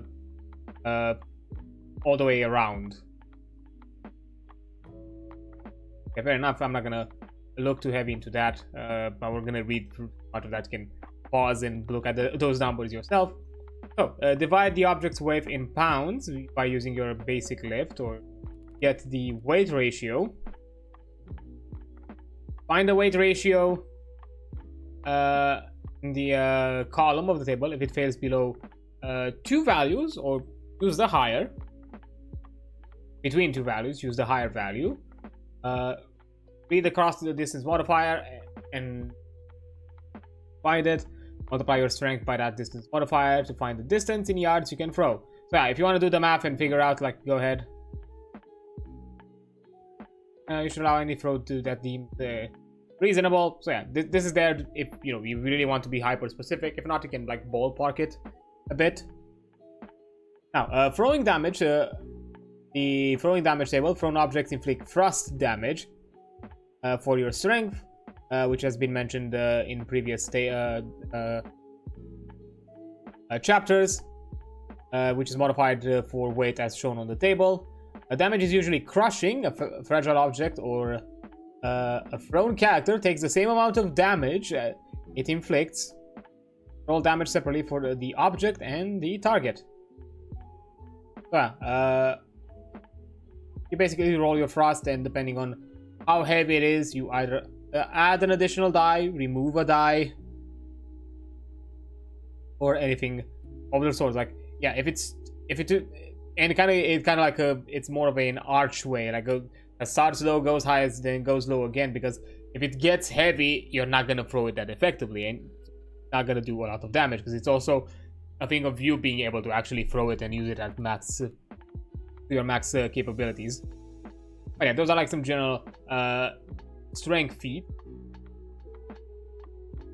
or physical feats, actually, not necessarily strength. And then we go into mental feats. Anything regarding your senses, elements of talk or will.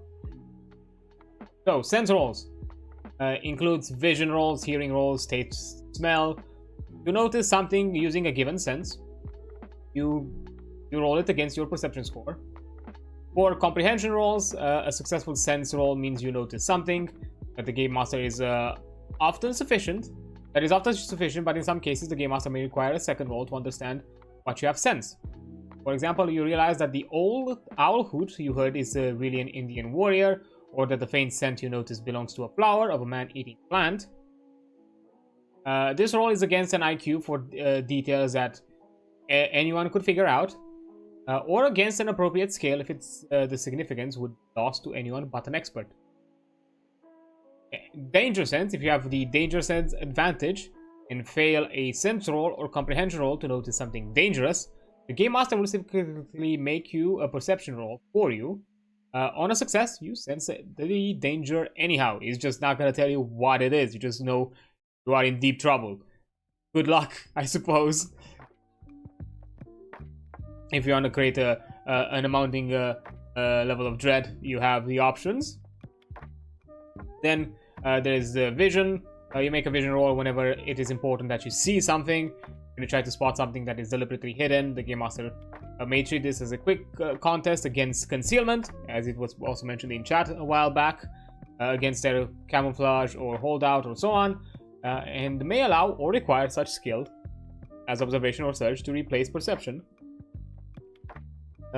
for the roll, in case they're better hidden. Hearing, you make it whenever it is important that you hear a sound, and would often require a separate IQ roll to make, or intelligence, to make out the speech, specifically in a foreign language. When you try to hear someone who is attempting to move silently, the Game Master may treat this as a quick contest against their stealth skill if they are actively listening for such activity. The Game Master may also allow you to substitute observation skills for perception. And finally, the taste and smell are two manifestations of the same sense. You can make a taste roll to notice a flavor, or a smell roll to notice sense. Because, fun fact, when it comes to us perceiving a taste experience or like a food experience, smell has a big part into what we are tasting. They are definitely intertwined, a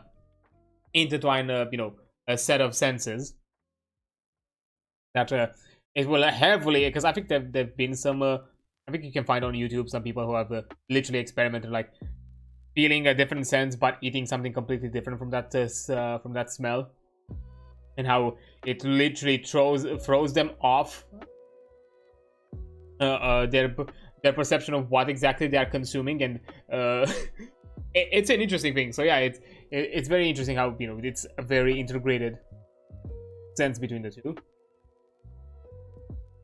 But yeah, aside from your general senses, you also have influence, which is a deliberate attempt to ensure a positive reaction from an NPC. A player character with the appropriate influence skill can always elect to substitute an influence roll for a regular reaction roll in suitable circumstances. But it's under the Game Master decision, as has been mentioned above. Decide which influence skill you are using. Is it diplomacy? Is it fast talk, station, savoir-faire, sex appeal, or streetwise? But just choose wisely. The Game Master may allow other skills to work as influence in certain situations, like law skills when dealing with the judge. You can roll a quick contest of your influence versus the subject's will to determine the outcome. If you win, you get a good reaction for the NPC, or very good if you use the sex appeal, which is interesting that it's weirdly better if it's sex appeal. On any other outcome, the NPC resents your clumsy attempt at manipulation. This gives you a bad reaction, or very bad if you attempted intimidation. Exception: if you use diplomacy, the Game Master will allow to make a regular reaction roll and use the better of the two reactions. Thus, diplomacy is a relatively safe option, because, you know, they can assume that you meant well. They can just assume that you meant well.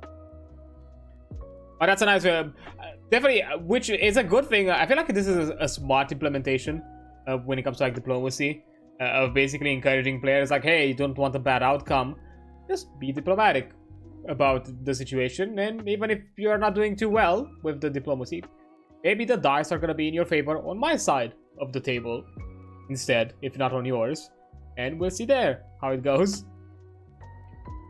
Definitely gonna make some interesting interaction, and again, a good way to encourage, like,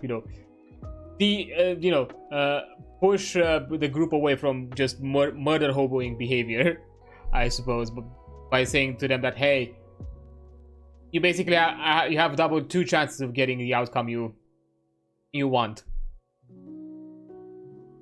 Then, finally, as it was mentioned as part of the influence rolls, we also have will rolls. When you are faced with a stressful situation or distraction, the Game Master may require you to roll against your will to stay focused. On success, you may act normally. On a failure, you submit to fear, give in to the pressure, or are distracted from your task, or so on. So yeah, anything semi-manipulatory, fear, or kind of anything that kind of triggers some sort of like emotional response that that kind of pushes some elements out of your own control. It's basically what happens. Fright checks are very common ones for a will roll to made. This is fear. They can occur as often or as rarely as the Game Master wishes. In horror campaign, where the ordinary people meet shockingly gruesome things, fright checks might be very common. With only minor adaptations, the Game Master can use these rules for awe, confusion, as well as fear, or even for like certain magical effects of manipulation or charming or anything like that. can also apply there. As a general rule, ordinary frightening things do not require fright check. Fright checks are for events so unusual and terrifying that they might stun or even permanently scar someone. Yeah, just because somebody's afraid of spider, you're not gonna do, as long as it's just a normal size spider. Normals within, let's say normals within the confines of, I don't know, Europe, Americas, things like that. Let's put Australia out of that category of normal, because yeah, you could probably say that, oh yeah, this is a normal size spider and it's just fucking probably almost as long as your arm. I'm not even sure like what's the biggest spider, and I dread to search right now. But I know there's some big ones. I forgot which one. There was like there's one like in Australia. I forgot the name of it. I think was it the wolf spider or something? The wolves? No, huntsman spider. I think it was called, or something like that. Where literally it's a giant ass spider. It's not aggressive towards humans. It's actually technically it's within the by the Australians. It's actually seen as a good creature to have around because it deals with pests and parasites, and it kind of keeps your house clean. But it's a very flat kind of spider, and it likes to sit into cramped things. And I've seen photos of things like somehow getting into a car and being crammed between the car roof and the and the front mirror, that you, or like the the sun visor between the roof and the sun visor. I'm like, yeah, you're gonna open that and you're gonna probably have an accident on the highway. Definitely. So yeah, it can cram into things that probably, if you're not expecting, you're definitely not gonna like having the spider next to you. But yeah, I'm pushing away Australia as being the normal, as being within the category of normal, even though it is to some degree. But yeah, a fright check is subject to any modifiers, including ones derived from appropriate advantages or disadvantages, and the circumstances surrounding the roll. A failed fright check results in the character being stunned, which is mentioned later, for a number of seconds equal to the margin of failure, plus 2d6. A critical failure, the victim faints and cannot be revived for the margin of failure, plus 1d6 minutes. Damn. Hope the thing that scared you isn't hungry. It just wants a nibble as a treat. It's fine. You're not gonna get any hurty. And anyway, you're gonna be completely fine.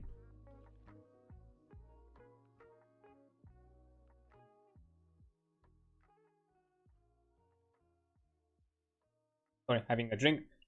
Finish my coffee. I've had here for a while. The sugar got onto the bottom. I've got to stir it properly.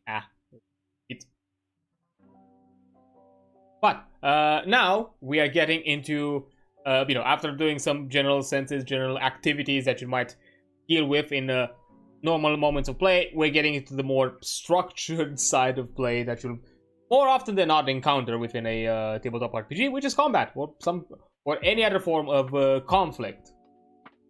The Game Master decides when starting to using the combat rules. This will generally be when fighting seems likely and combatants begin maneuvering for tactical advantage.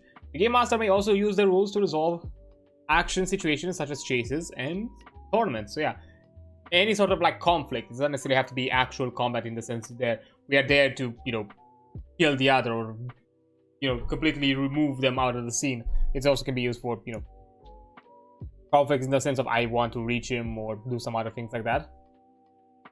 First, combat turn sequence. Combat takes place on a second-by-second basis. Each character actively involved in the combat gets one opportunity to act per second. I refer to it as a turn. After everyone has taken this turn, 1 second has passed. They shouldn't feel constrained by 1 second's time scales. This is just a way for breaking the battle into manageable chunks. So just they should feel free to drop out of combat time whenever dramatically appropriate and resume combat when time to combat time when non-combat actions give you more fighting. Yeah, I guess if you wanna chime in with a few. I think this one is. I'm gonna read it after I get to the side. You know, if you want to chime in with a few moments of roleplay and all that, you can like have a quick break, do that role-playing moment, and then continue combat, so on. Or you know, you can do all that whole thing like dialoguing is a free action or something like that, which is probably gonna be soon. Yeah, the turn sequence is in the order in which the characters take their turn. Is the order in which the characters take their turn. It is set at the start of the fight and does not change during combat. The combatant with the highest basic speed goes first and takes his turn. Then the one with the next highest, and so on in a descending order by basic speed. Once every active character has taken his turn, 1 second has passed and another second begins. On tight speeds, if multiple NPCs on the same side have the same basic speed, the game master will simply decide who goes first. It isn't really important. If PCs are involved, ties go to the highest decks, although you can apply this to the NPCs if you want to as well, as a way to deal the tiebreaker. If there's still a tie, game master should roll randomly at the start of the combat to determine who acts first and use that order throughout combat. I would also like to offer the suggestion, as probably some other systems have usually mentioned this and all that. Like, if you have 2 player characters within the same basic speed, allow them the ability to swap around between each other. So maybe in one turn, character A starts, and then character B, and in the next turn, maybe character B starts, and then character A, if they feel like, to, allow a little bit of cooperation, coordination, cooperative play between them, between those moments of, between those situations of similar speeds. Okay, you never know. It might be, it might open up to some interesting moments. A given participant's turn is the one given participant's turn is the 1 second period that stretches from when he chooses a maneuver until his next opportunity to select maneuvers. This overlaps the turn of other characters.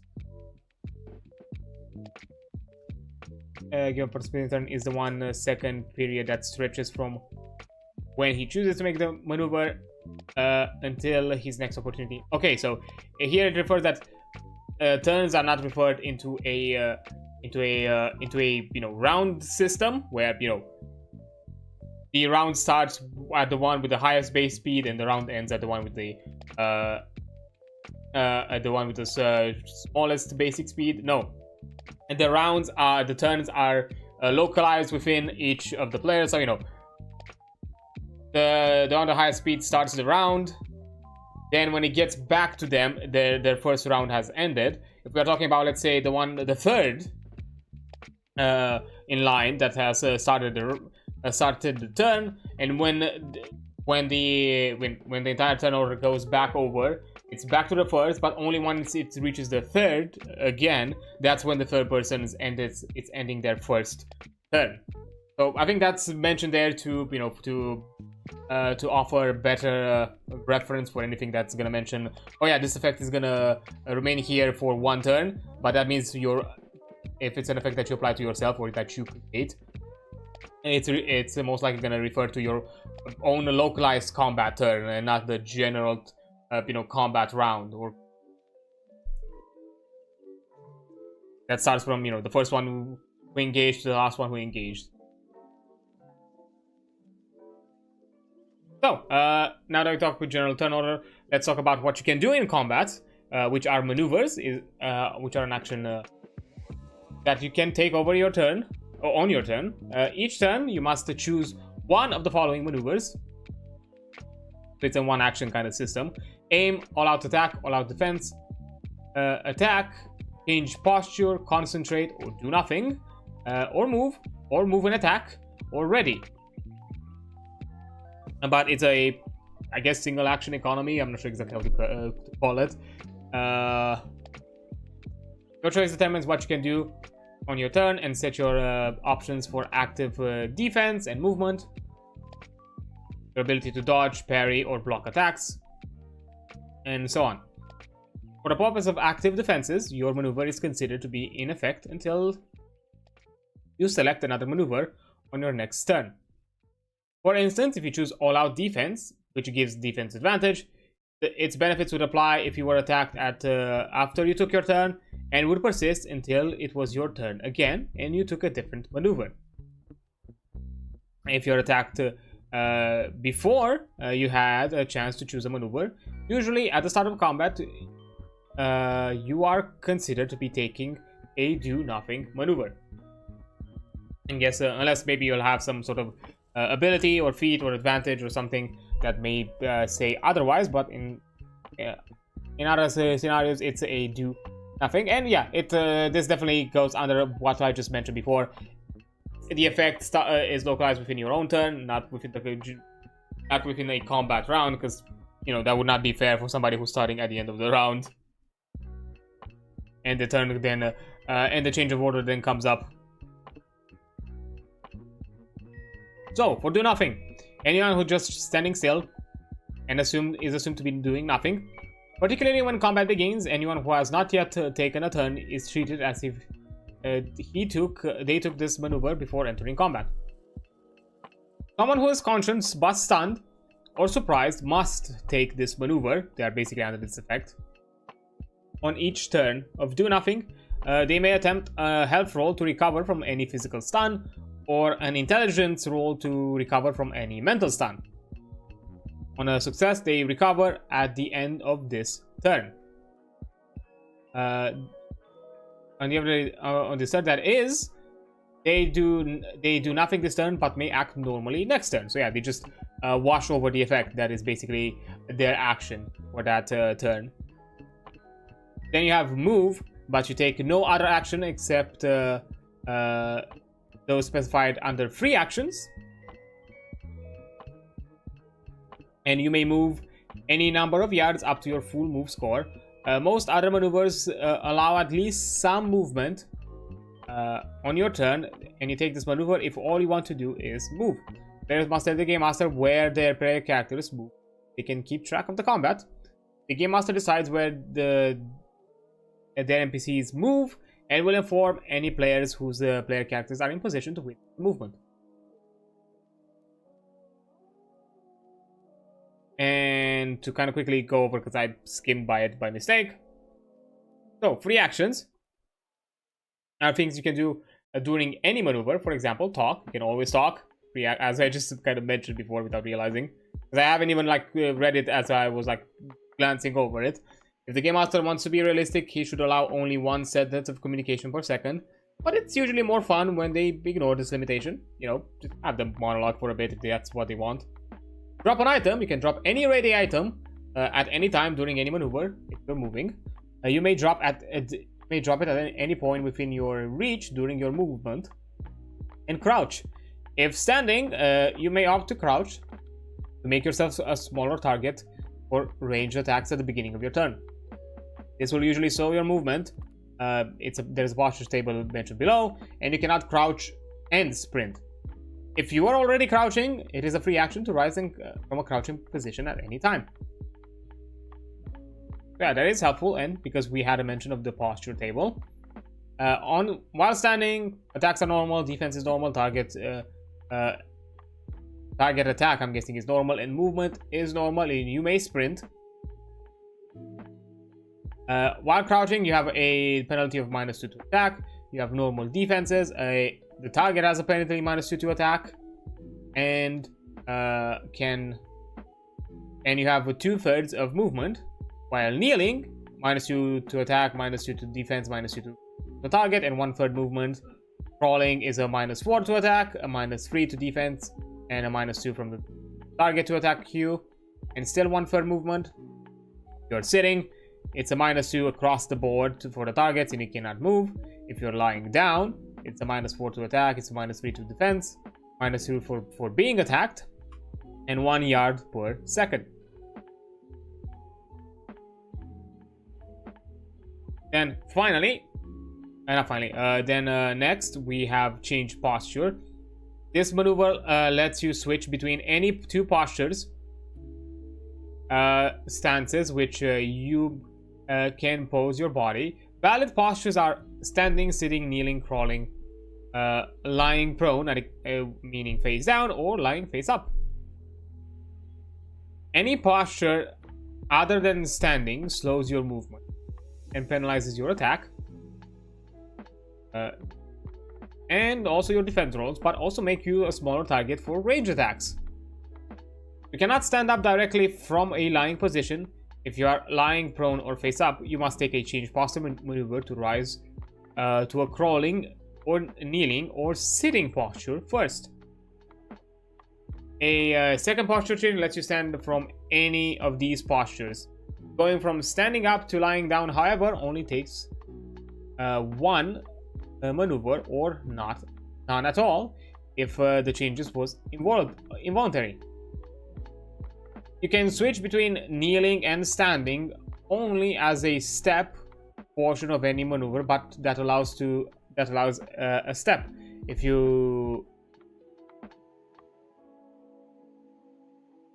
don't need change postures for that. This is instead using step to move. Thus, you could go from prone to kneeling with a change posture maneuver in one turn, and then stand up and then stand up in place on your next turn by taking another maneuver that allows a step. Guessing either this is like a specific thing that some other maneuvers push you, or is it like literally referring you to like a literal step?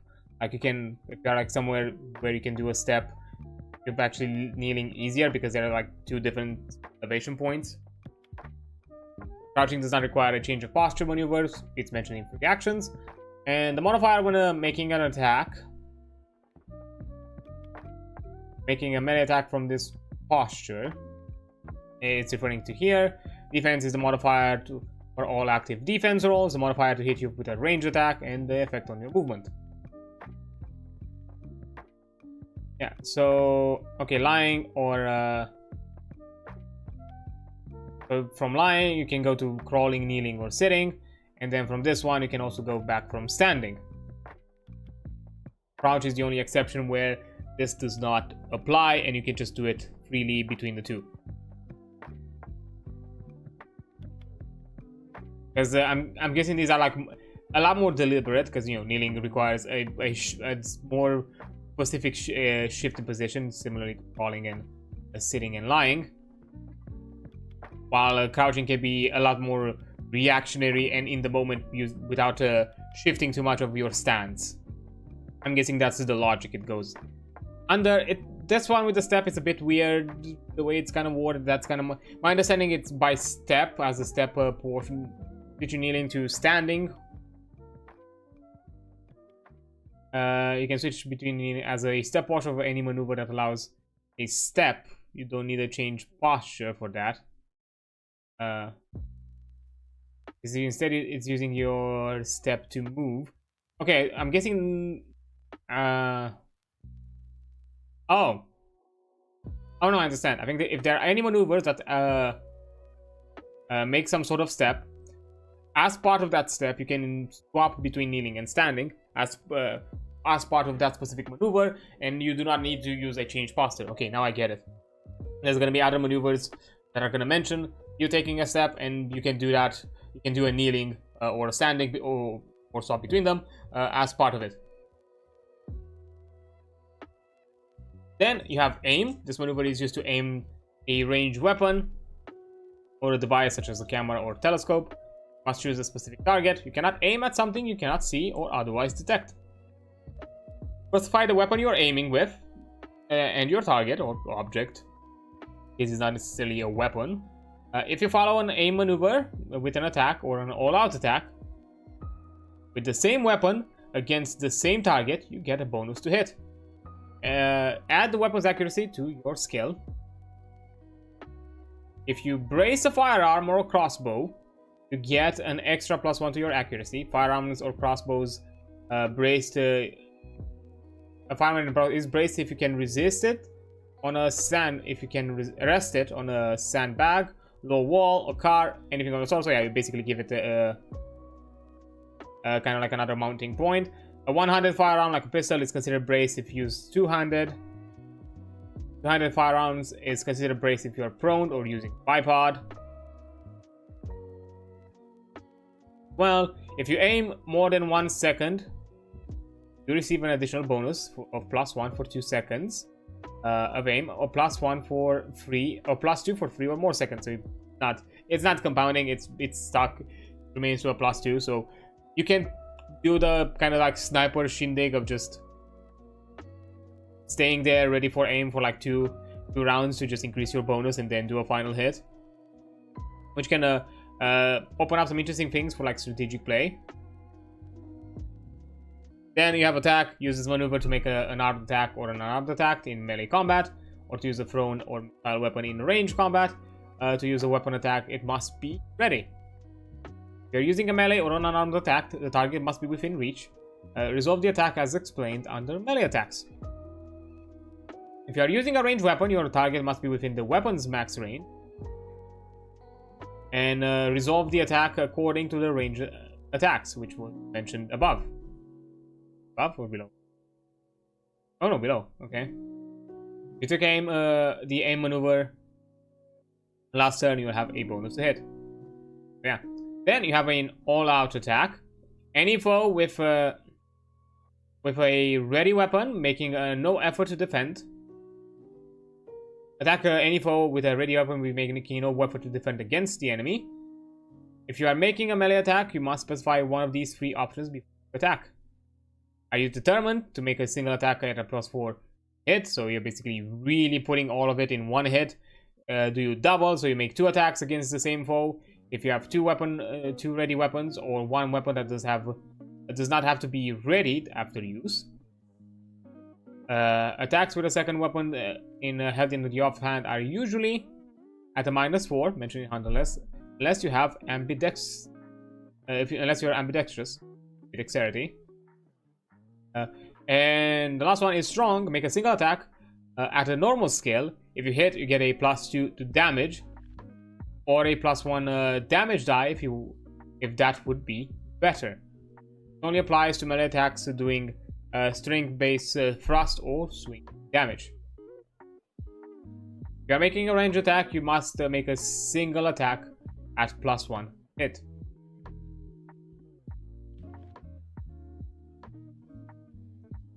Okay. A range attack, you must make a single attack at +1 to hit. But you have to make you must have the modifier. But you have to have the +1 aim modifier to get the all-out attack. That's what I'm understanding. Get the benefit to get one of the other benefits. Maybe?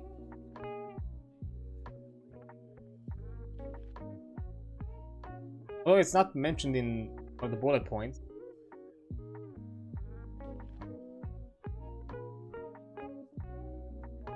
I'm guessing it's a requirement for using all-out attack with a ranged weapon, that you have to have a +1. Must make a single +1 attack to hit.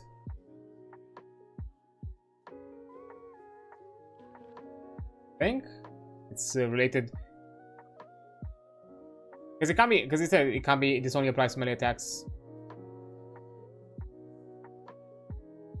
You think that's what it's referring? I don't know what this is referencing to. Does it refer to the entire maneuver? Does it refer to just one of the bullet points? I think it's referred to the entire, even with the entire maneuver, it doesn't really make sense, because determine gives you a +4 to hit, and it seems kind of redundant that you also have to already make yourself to an effect that gives you +1. Maybe it's part of the strong? Is that it? I think it might have something to do with the strong hit, where instead of doing strong, you're doing a +1, but at that point, not really worth it.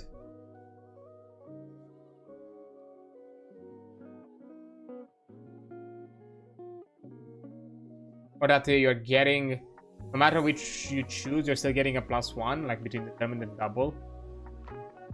They're gonna have a +1 to additionals.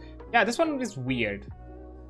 This weird extra note is, I don't get what exactly is referring to.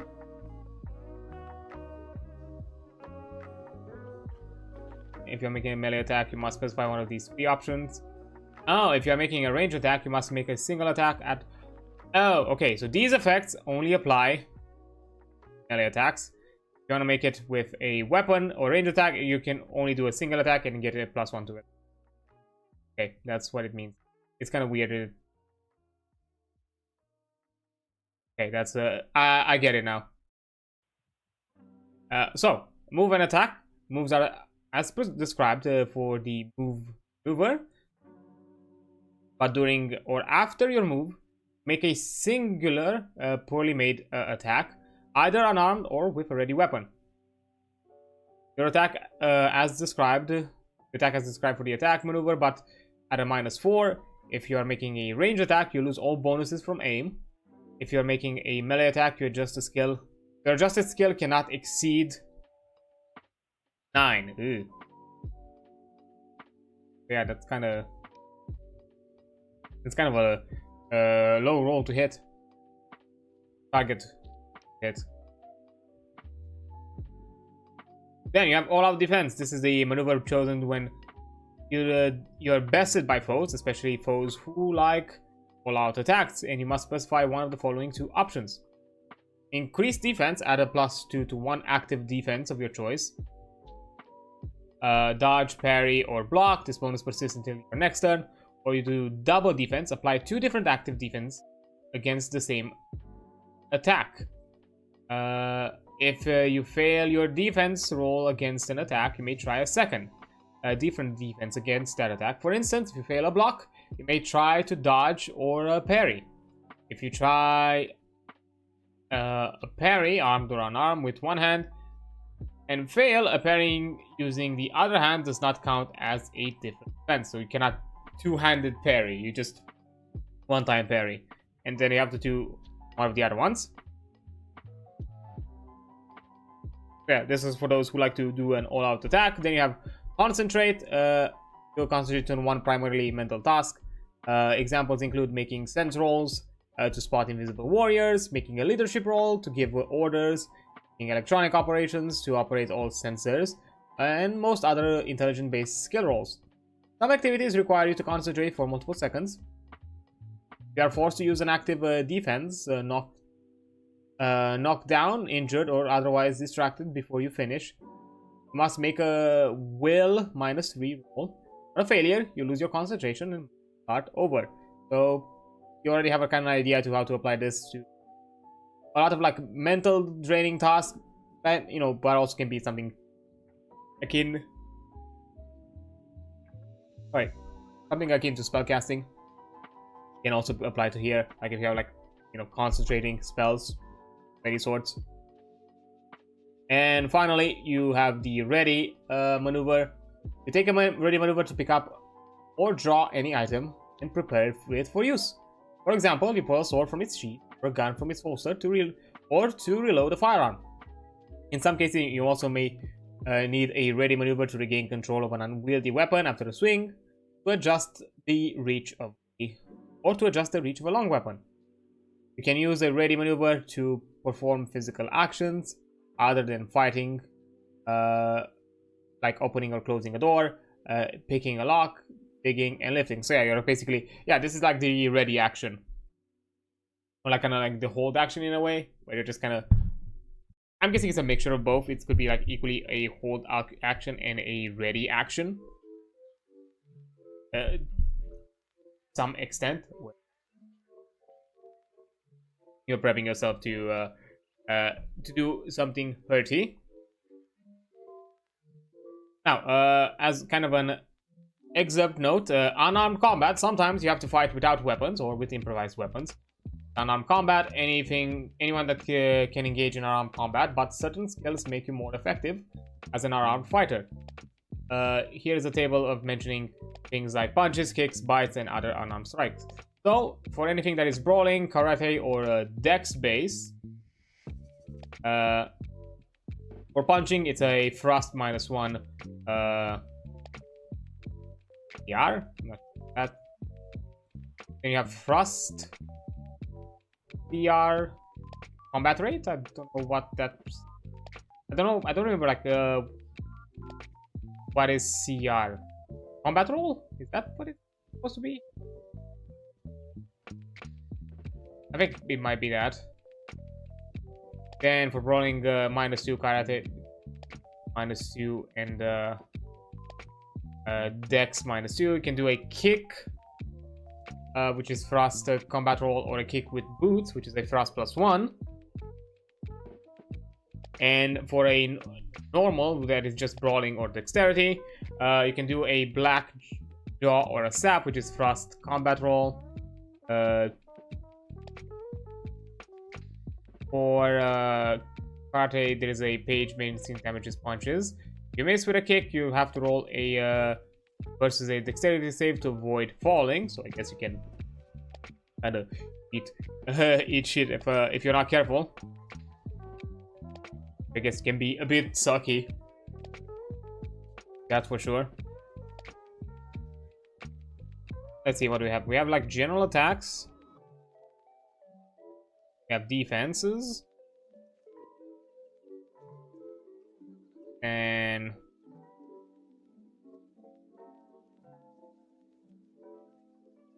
okay. We might extend a bit to the stream just to be done with all of this. As I said, the listings, I'm probably gonna go a bit fast through them. I'm not gonna stop too much unless I'm a bit confused and I'm trying to like figure out like what exactly the book is referring to. But otherwise, anything else but outside of that, we're just gonna quickly talk. But you know, it's just a lot more generic things. But yeah, I'll take a quick break here just because Annette is about to come up in a few seconds and also need to take a quick bathroom break. So yeah, I'll see you in a... Okay. There we go. So let's continue and covering the combat. We looked at general maneuvers. Now let's look at the more obvious sides of a combat scenario, which is usually attacking and defenses. And we're gonna first start with attacking. Attack is an attempt to hit a foe or other target. You execute an attack, an all-out attack, or a move attack maneuver. You may try to hit a foe. You can only attack with a weapon if it's ready. Game Master always has the option of ruling for any reason having to do with the situation that some fighters cannot attack certain opponents. For instance, 8 attackers could not hit one human-sized foe at the same time. Even 3 or 4 attackers at once would be unlikely, unless their victim had no allies. There are 2 basic types of attacks: melee attacks and range attacks. Your target must be within reach if you are making a melee attack, or within range if you are making a range attack. Resolving either type of attack takes 3 die rolls. First, you roll your attack roll. If you roll this, your roll is successful. Your attack was a good one. Now, your foe must make a defense roll to see if they can defend against your blow. If he makes a roll, he evaded or stopped the attack and is not hit. If he misses his defense roll, your blow struck home and you can roll damage. So it's a two-sided approach. Like, not only your attack does determine that you're accurate about it, but also the enemy can intervene and basically change that outcome. So for attack rolls, your attack roll is a regular success. Figure out your effective skill, which is your base skill plus minus any appropriate modifiers using with the weapon you are using. If your roll is less than equal to your effective skill, your attack will hit unless your foe successfully defends. If he fails to defend, or if he can't, you've hit. If you roll greater than your effective skill, you missed. No buts or ifs about it. No matter what your skill, a roll of 3 or 4 is always a hit, and it's a critical. A roll of 5 and 6 may be critical depending on your skill. If your effective skill is 15, then a roll of 5 is or less is critical. If your effective skill is 16, then a roll of 6 or less is also critical. On a critical hit, the blow automatically hits home. Your foe does not get a defense roll. As well, on an attack roll of 3, you do not roll for damage. Your blow automatically does the most damage it could do. Okay, so we also have maximum criticals. This system. For instance, maximum damage for 1d6 plus 2, d6 plus 2, which is basically 8 points. Other critical bypass defense rolls, but you still have to roll normal damage. Regardless of skill, a roll of 17 or 18. So yeah, interesting. Yeah, it's a two-side approach, but at the very least, it gives you the idea that it also makes the criticals more impactful, because that means that you can overrule whatever defense they would be able to do, even if they were able. And be like, yeah, no, I'm that good. Just you know, get on with it. You cannot stop me. So that's good, which is nice. I feel like, yeah, I could maybe. I'm sure like people who are already used to the systems can be okay with the idea that both your attack feels like might be undermined by the enemies, by having to basically doing a 2 double roll, basically having to do 2 rolls to determine one outcome. And maybe it can feel a bit frustrating if you succeed, but somehow the enemies also succeeds in their defense. But you know, consider that, you know, as I said here, you have the side benefit that criticals will always be a hit no matter what. It's a nice way to kind of like lower that blow. So for melee attacks, when you make a maneuver that lets you make a melee attack, you must specify who you're attacking with and with what weapon. You can make a melee attack using any ready melee weapon, including natural weapons such as a kick, bite, or punch. You may use weapons in more than one way. For example, you can swing or thrust with a short sword. Such weapons have multiple lines on their table. When you attack with a weapon like this, you must indicate how are you going to use it before you roll. A one-handed weapon is ready if it's being held in your hand. A two-handed weapon is ready if you're gripping it with both hands. Some unwieldy weapons become unready after an attack unless you are extremely strong. So that's probably going to be some examples later down the line. I'm guessing something like a big-ass, I don't know, bastard sword or like kind of Zweihänder type of weapon might require a bit of a ready action. You cannot just widely swing with it. You're not going to be effective. To draw a new weapon from a sheath, scabbard, or sling, or to ready an unwieldy weapon that became unready after an attack, you must take the ready maneuver. So yeah, through the ready maneuver, you can also basically swap weapons. A natural weapon as a punch or kick is always ready unless the body part in question is occupied or restrained. For example, you can't punch if you're holding a weapon with the same hand. Although I'm suspecting that maybe there could be some weapon modifiers here and there that allow you to do that. Or I don't know, some special weapons that could give you that benefit. Then for range attacks, which I'm guessing this one is going to be a bit more...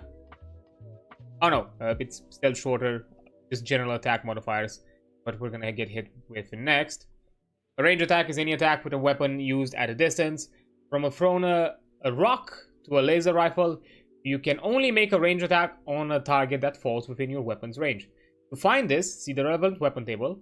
Most range attacks list half damage as 1.5d damage range and maximum as max range in yards. Your target must be no further away than the max range, and the half range only affects damage.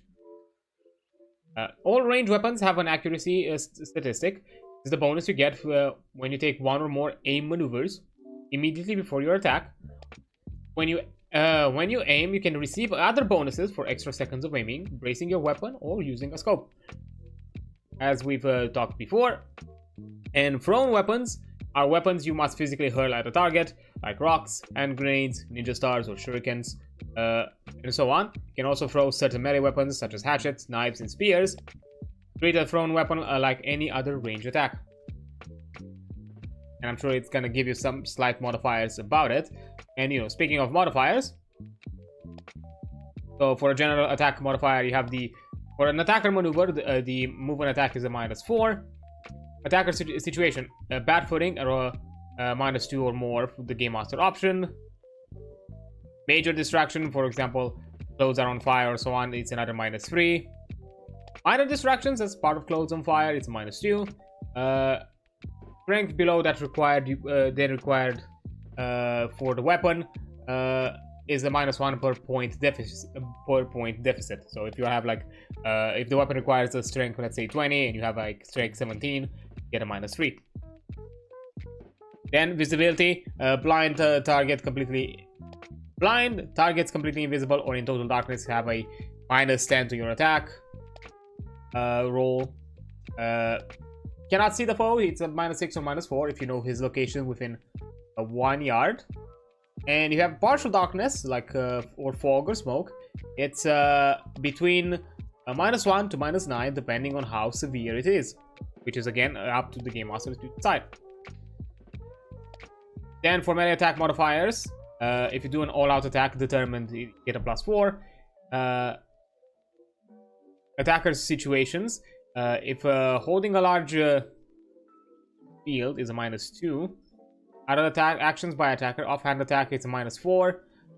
No penalty if you are ambidextrous. So holding too big of a shield can also, yeah, because big shields basically cover a wider area in front of you, so kind of like you kind of have to attack around your own shield to hit. So I understand the logic. Then range attack modifiers, for an all-out attack determined, you get a +1. Other actions by the attackers.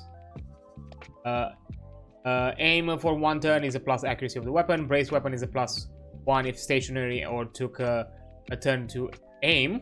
Took another turn. Oh, and took a turn to aim. Extra aim, +1 for 2 seconds and +2 for 3 seconds or higher. So you can have at best, I'm suspecting, a +3 and your accuracy. And the offhand attack can still be a -4. So I'm guessing it even gives you the idea of if you want to go akimbo, you can do that. And for targeting systems such as scopes, you get +1 per second of aim to a maximum of the scope's bonus. Okay, so for example, if you have a scope +5, when you start aiming, you first receive a +1, then another second a +2, and so on until you get a total of +5. So you don't start with a high bonus from the very get-go. You have to spend that time, which is a neat way to balance and also can add up. Again, I said a +5. It might be a bit of a ridiculous number, but imagine if you do that and you also wait for 3 seconds, and you're also stationary as well. Also, you're also like braced, because you already with the braced you already have like a +3. The brace and extra aim for 3 seconds, plus whatever your accuracy is, and if even the scope has like another like +2 or +3, that's still +6 in total, plus your accuracy. So that's significant if you spend your time. So yeah, for those who want to kind of like roleplay that kind of whole shtick of being a marksman that always hits their mark, this is definitely your thing. It's gonna be your shtick. Then you have size and speed and range tables. The main use for this table is range combat, but the game master can also use it for sense rolls and other success rolls that size, speed, or range might believably affect. This table uses the same progression for size as it does for the sum of speed and range, but the modifiers for size have the opposite sign for the speed and range. Large sizes give a bonus, while large speed and range give a penalty. Thus, if a target is twice as big, but also twice as far away, and twice as fast, the net modifier to hit stays the same. Yeah, if the target is big, it's easier to hit, but if it's really nimble, it's still harder to hit, so it could cancel each other out. The size of the target, the larger the target, the easier it is to hit. The modifier to hit an object due to its size is its size modifier. Humans have a size modifier 0. Objects larger than human size give a bonus to hit, while smaller objects give a penalty. Find the smaller object. Find the size modifier of a creature or object using the table. Typically, look up the being or object's longest dimensions. For example, height for humanoid, the linear measurement, column, then read across to the size in the column to find the size modifier. If the size falls between the two values, base the size modifier to the next highest size. If the object is much smaller than in two of the of 3 dimensions, for example, a steel cable that is 100 yards long but it's 2 inches thick diameter, use the smallest dimensions instead of the largest. Then you have the target speed and range. Yeah, basically here it also mentions that, yeah, just because an object is really long, but if it's really thin and it's, again, this is also like within a situation where, yeah, the actual object is spread lengthwise, and you know, most likely they're not gonna try to hit at its width, not necessarily at its length. It's more believable to the you know, the other 2 dimensions, which in this case would be the diameter, because length is the only thing making it different. Then the target speed and range. Speed and range only affect the range combat and the target's speed in yards per second to its range in yards. Add the target speed in yards per second to its range in yards. Find the total in the linear measurement column. Read across the speed range column to find the speed range modifier. If the total falls between 2 values, use a higher. For example, treat 8 yards as 10 yards. For fighters on foot, assume speed is 0. And use the range by itself. For vehicles, speed in yards is half yards per second is half speed in miles per hours. For example, a man that is 8 yards away, the -4 to hit. A motorcycle that is 40 yards away, traveling at 30 yards per second, which is per hour, has a speed range of 40 plus 30, that is a 70 yards, which equals to a -9 hit. So yeah, you're basically comparing how far the creature is and how fast they are if they are actually moving in the moment. But you know, in general, that's mostly assumed for vehicles or anything. So yeah, any humanoid on foot is considered. We have speed, size, range table. We have linear measurement 1 foot.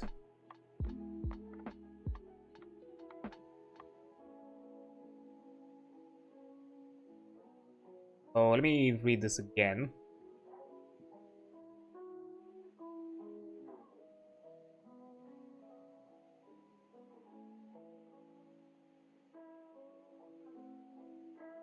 Okay, size, speed, range, and linear measurements. And 8 yards away.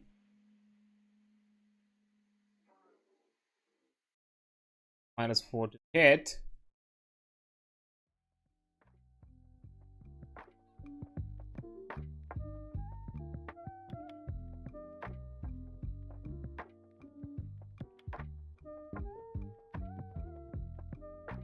While 40 yards away, traveling at miles. And the hit. And the size. Okay, so I'm guessing you're comparing the linear measurement, and based on the linear measurement, you determine the size and the speed range. But they're not to compound. They're not. You don't. Like for example, you have someone that's 2 yards tall or something like that, or like 2 yards like lengthwise. Yeah. For height, for humanoids in the linear measurement column, and then read across the size. If the size falls between 2 values, if an object is much smaller than 2, yeah. For example, yeah, 100 but 2 inches. Although this is gonna be annoying for me because this is using American measurements and I have fucking no clue what this. Like yeah, 1 foot -5 size.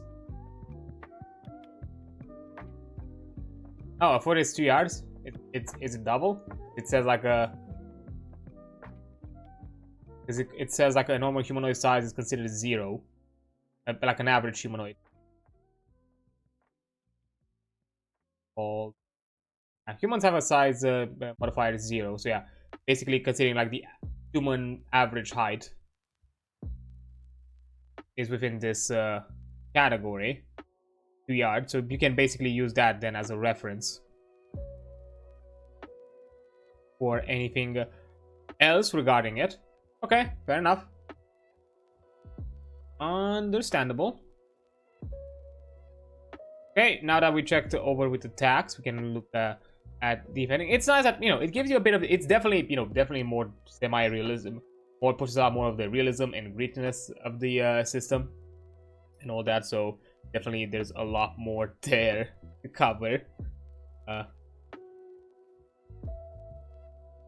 Yeah, and again, as I said, this is just the light rules, the bare bones that you can probably have in this system. So from this point onwards, if you get started with the basic set, you're just gonna get a lot more options. But again, as I said before, options, not necessarily requirements. So, for example, now that we, not for example, but now that we're done with the attacking, we can jump into seeing how you can defend yourself. If you make your attack roll, if you make an attack roll and you have not yet actually struck your foe, unless you roll the critical hit, your attack is good enough to hit them if they fail to defend. There are 3 active defenses that a fighter can use to evade or ward off an attack. You can have dodge, parry, or block. You calculate these active defense scores in advance and record them on your character sheet. An active defense is a deliberate attempt to avoid a particular attack. It's only possible if the defender is aware of the possibility of an attack from its assailant and is free to react. By moving out of the way, the attack, which is basically a dodge, deflecting the attack with a weapon or an empty hand, which is a parry, or interposing with a shield, which is a block. If a foe makes a successful attack roll against you, you may choose one active defense to attempt a defense roll against it. Exception: the all-out defense maneuver lets you attempt a second defense against a particular attack if your first defense fails. You get a second chance as not free as a freebie, but as part of the maneuver. The active defense you choose depends on your situation, especially the maneuver you choose last turn.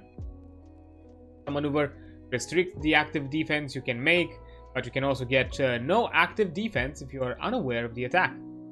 And you get no active defense if you are unconscious, immobilized, or otherwise react.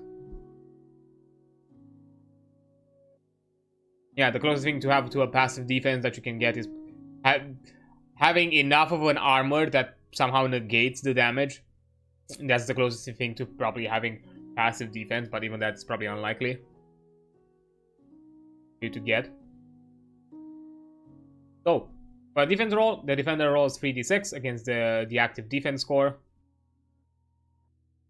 If the roll is less or equal to the effective defense, they dodged, parried, or blocked.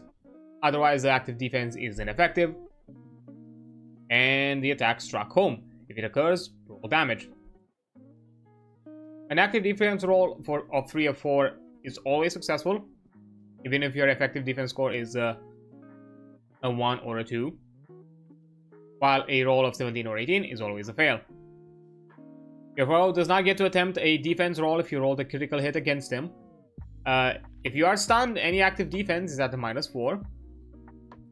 And if you have a ready shield, add its defense bonus to all of the dodge, parry, and block rolls against an attack that came from the front of your shield or from your shield side. I guess you can do the classic butt pan defense route of just saving your ass. That's more your speed. Then you have dodging. A dodge is an active attempt to move out of the perceived path. It's often the best defense. You're not skilled when you're not skilled with your weapon and you have no shield, or when you're attacked multiple times. Dodge normally is the only active defense you can take against firearms. This does not mean you can actually dodge bullets. A dodge against this kind of attack represents an attempt to not be where you think your opponent will shoot, basically weaving or ducking at the right moment. And basically outmaneuvering, not outspeeding the bullet. You're outmaneuvering the shooter. Your dodge active defense is your basic speed plus 3. Dropping all fractions, less a penalty equal to your encumbrance level.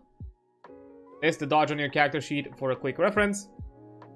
You may dodge any attacks except one that you did not know about. You only get one dodge roll against a given attack. You only get one active defense against an attack unless you use an all-out defense. There is no limit the number of times you may dodge different attacks during your turn.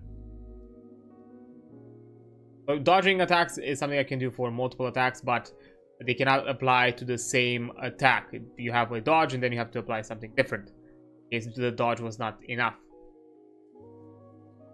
Okay, of course, if you're doing all-out defense, if you don't, basically you're just gonna get hit. While blocking is an attempt to interpose a shield, cloak, or similar large object between yourself and an attack. This requires a ready shield. If you're strong enough to grab or lift someone, you can block with their body. So that's also like a form of ready, I guess. Your block is your active defense plus half your shield skill. While dropping all fractions. For instance, a shield minus 11 would give you a block of 3 plus 11 divided by 2, so that's an 8.5, which runs down to 8. Oh, a shield of 11, I'm guessing that's it. In general, you can block any melee attack, thrown weapon, projected liquid, or muscle-powered missile weapon. You cannot block bullets or beam weapons. These come too fast to be stopped this way. You may attempt to block only one attack per turn. Yeah, attacks come from multiple ways, and you only can move your shields so many times in a second. And as a final act of defense, parrying. A parry is an attempt to deflect the blow using a weapon or your bare hands. You cannot parry unless your weapon is ready, or if you are unarmed and you have an empty hand. You may attempt to parry only one attack per turn. You can use most melee weapons to parry. A few well-balanced weapons, for example, a quarterstaff, gets you a +1 or a +2 to parry due to their ability to keep a foe at bay. Your parry active defense with a given weapon is a 3 plus half your skill with that weapon. Dropping all fractions, for example, a broadsword 13 skill will give you a parry of 9. As you know, 13 divided by 2 is 6.5 plus 3. That's 9.5, which rounds us down to 9. A parry won't stop anything except melee attacks or thrown weapons. Exception is if a foe attacks you with a missile weapon and he is within reach of your melee weapon, you may parry. You are parrying the weapon, not the projectile.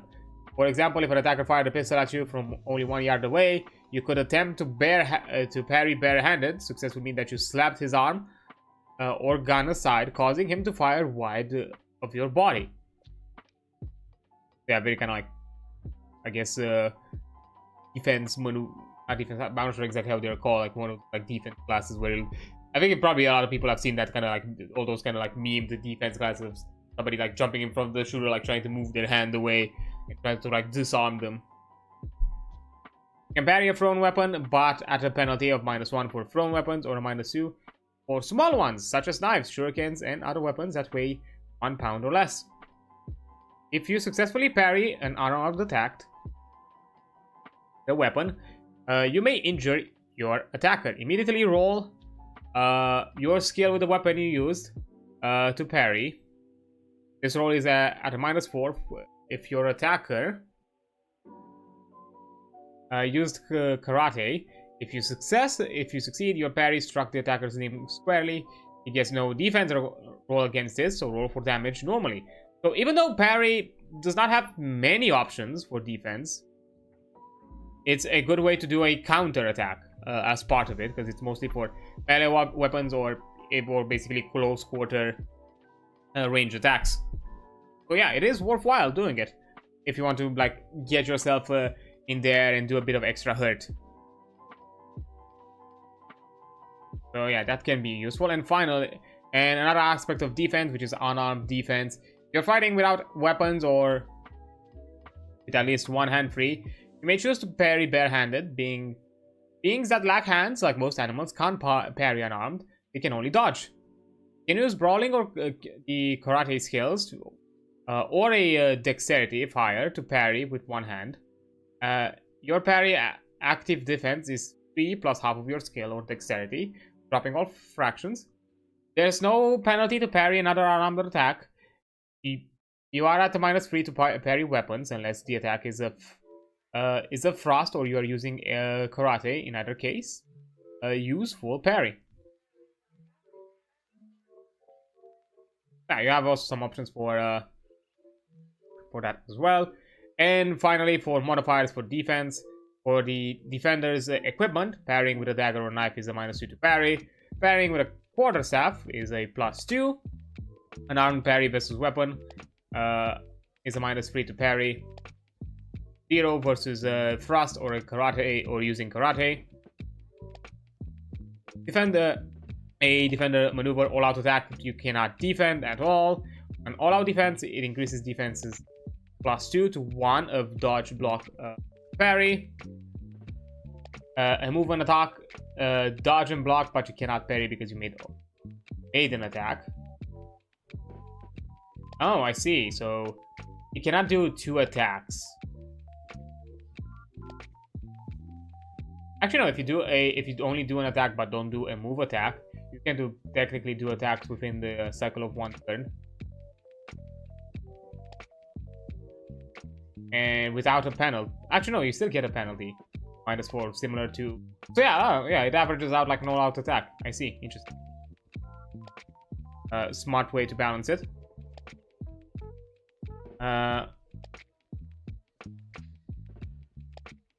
Then you have a defender's situation. For bad footing, you have a -1 or more. Can't see the attacker is a -4, and a block or parry requires a hearing roll at a -2 penalty. Distraction, like close on fire, is a -1 or more. Encumber penalty, equal to your encumbrance level to dodge or to karate parry. If you're stunned, that's -4 flat. And for the nature of attack, if it's from behind, no defense possible. It's a flail, it's a -2 to parry. If it's a block, or a -2 to block, sorry. If it's a thrown weapon, it's a -2 to parry, or a -2 to parry with small thrown weapons. Yeah, these are like general, but yeah, similar thing, kind of like the attack. It's decently in-depth when it comes to adding a bit of extra realism. Not too complex, but definitely a lot more in-depth and a few more things to kind of keep track of. As I said, it's gonna get just a bit crunchier from here, but as mentioned before, if this is something that is not up to your speed, you just ignore it. Do your own. You can just ignore any additional rulings and just use what you have here and just did it like that, and maybe use for things outside of combat some additional suggestions. And to finalize the combat chapter, we have because we talked about attacking, we talked about defending, and based on the results of that, there's gonna be some injuries and damage that's gonna happen. So if your attack roll succeeds and your target fails in defense roll, if any, you hit him. If your attack is a one that can do damage, you must now make a damage roll. This tells you how much basic damage you deal to your target. Your weapon, and for muscle power weapons, your strength, determines the number of dice you roll for the damage. If your target has any damage resistance, DR, from armor, protective magic spells, and so on, he subtracts this from the damage roll. If your damage roll is less than or equal to your target's effective damage resistance, your attacks fail to penetrate. It bounced off, it was absorbed. If your damage roll exceeds the target's DR, the excess is the penetrating damage. If the foe has no damage resistance, the entire damage roll is penetrating damage. Once you know the penetrating damage of your attack applies, apply the wounding modifier for the damage type. This matters only if for cutting, impaling, and other certain types of piercing damage mentioned below. This will give the injury the foe suffers, which is subtracted from their hit points. So, for damage roll, you usually make your own damage rolls. When the Game Master rolls for NPCs, damage rolls are expressed as number of dice, sometimes with a modifier, for example 6 with a -1, or 1d6 plus 2. A negative modifier can't reduce the damage below 0, so if the attack does crushing damage, or below 1 if it does any other type of damage.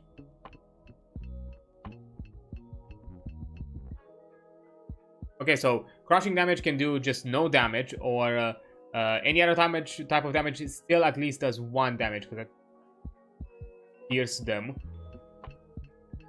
The result of the damage roll after any modifiers as explained above, it's the hit's basic damage. The ranged weapon has 2 range statistics. The first, it's half damage range in yards. If the target is at or beyond half damage range, divide the basic damage by 2, get down. So yeah, if you get into the max damage above the first range, you're halving the damage. Then we have damage resistance and penetration. Damage resistance rates degree of protection, that natural or worn armor. Natural, worn armor, or a force field. Tough skins and so on affords against damage. Objects and vehicles have their own damage resistance values to protect against any damage that they suffer. And if you take cover behind or inside them, the damage reduction also protects you. Subtract the damage reduction from basic damage, and the result is the penetrating damage that punch through or deform the armor enough to cause significant injuries. For instance, if you are hit by an attack that inflicts 6 points of damage, and you're wearing mail armor with damage resistance 4, you only take 2 points of penetrating damage. In general, damage resistance for multiple sources is additive. So, for example, if you have a natural damage resistance of 2, for a tactical vest of damage resistance 12, that's a total damage resistance 15. Exceptions will always be noted. So yeah, you have options. So they can be a bit stacking. So but yeah, quite easy to understand. Depending on the rate of the resistance, you just subtract that. If it's above what damage you're doing nothing, and so on. You're not gonna heal them. That's a thing that's for sure. Then wounding modifiers and injury. Any damage left over after subtracting from damage resistance is penetrating damage. If there is any penetrating damage, multiply it by the attack's wounding modifier. This is a multiplier that depends on the damage type. For example, for a small piercing, is a pi minus. It's you multiply by another half.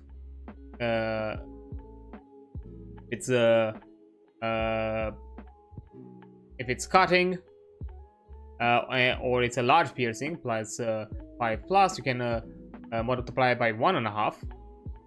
And if it's impaling or imp, you can double that damage. The damage modifier after this multiplier determines the injury, the HP lost by the target rounds. Round fractions down, but the minimum injury is 1 HP for any attack that penetrates damage reductions at all. Use the victim's current HP total by the injury sustained. And then effects of injury. The severity and types of wounds would indicate what happens next, which is mentioned in the section below of injury, illness, fatigue. Which the penultimate chapter, I think it is.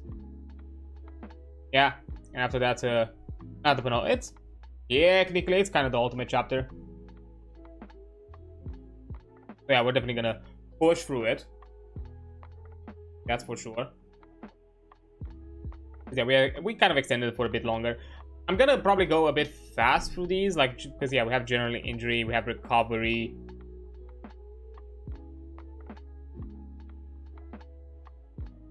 fatigue and other. I think maybe other hazards, depending on the time. Maybe other hazards I'm gonna probably skip through them. Who knows? We'll see how that turns out. But now that we've had that covered, let's have a look-see at what it means.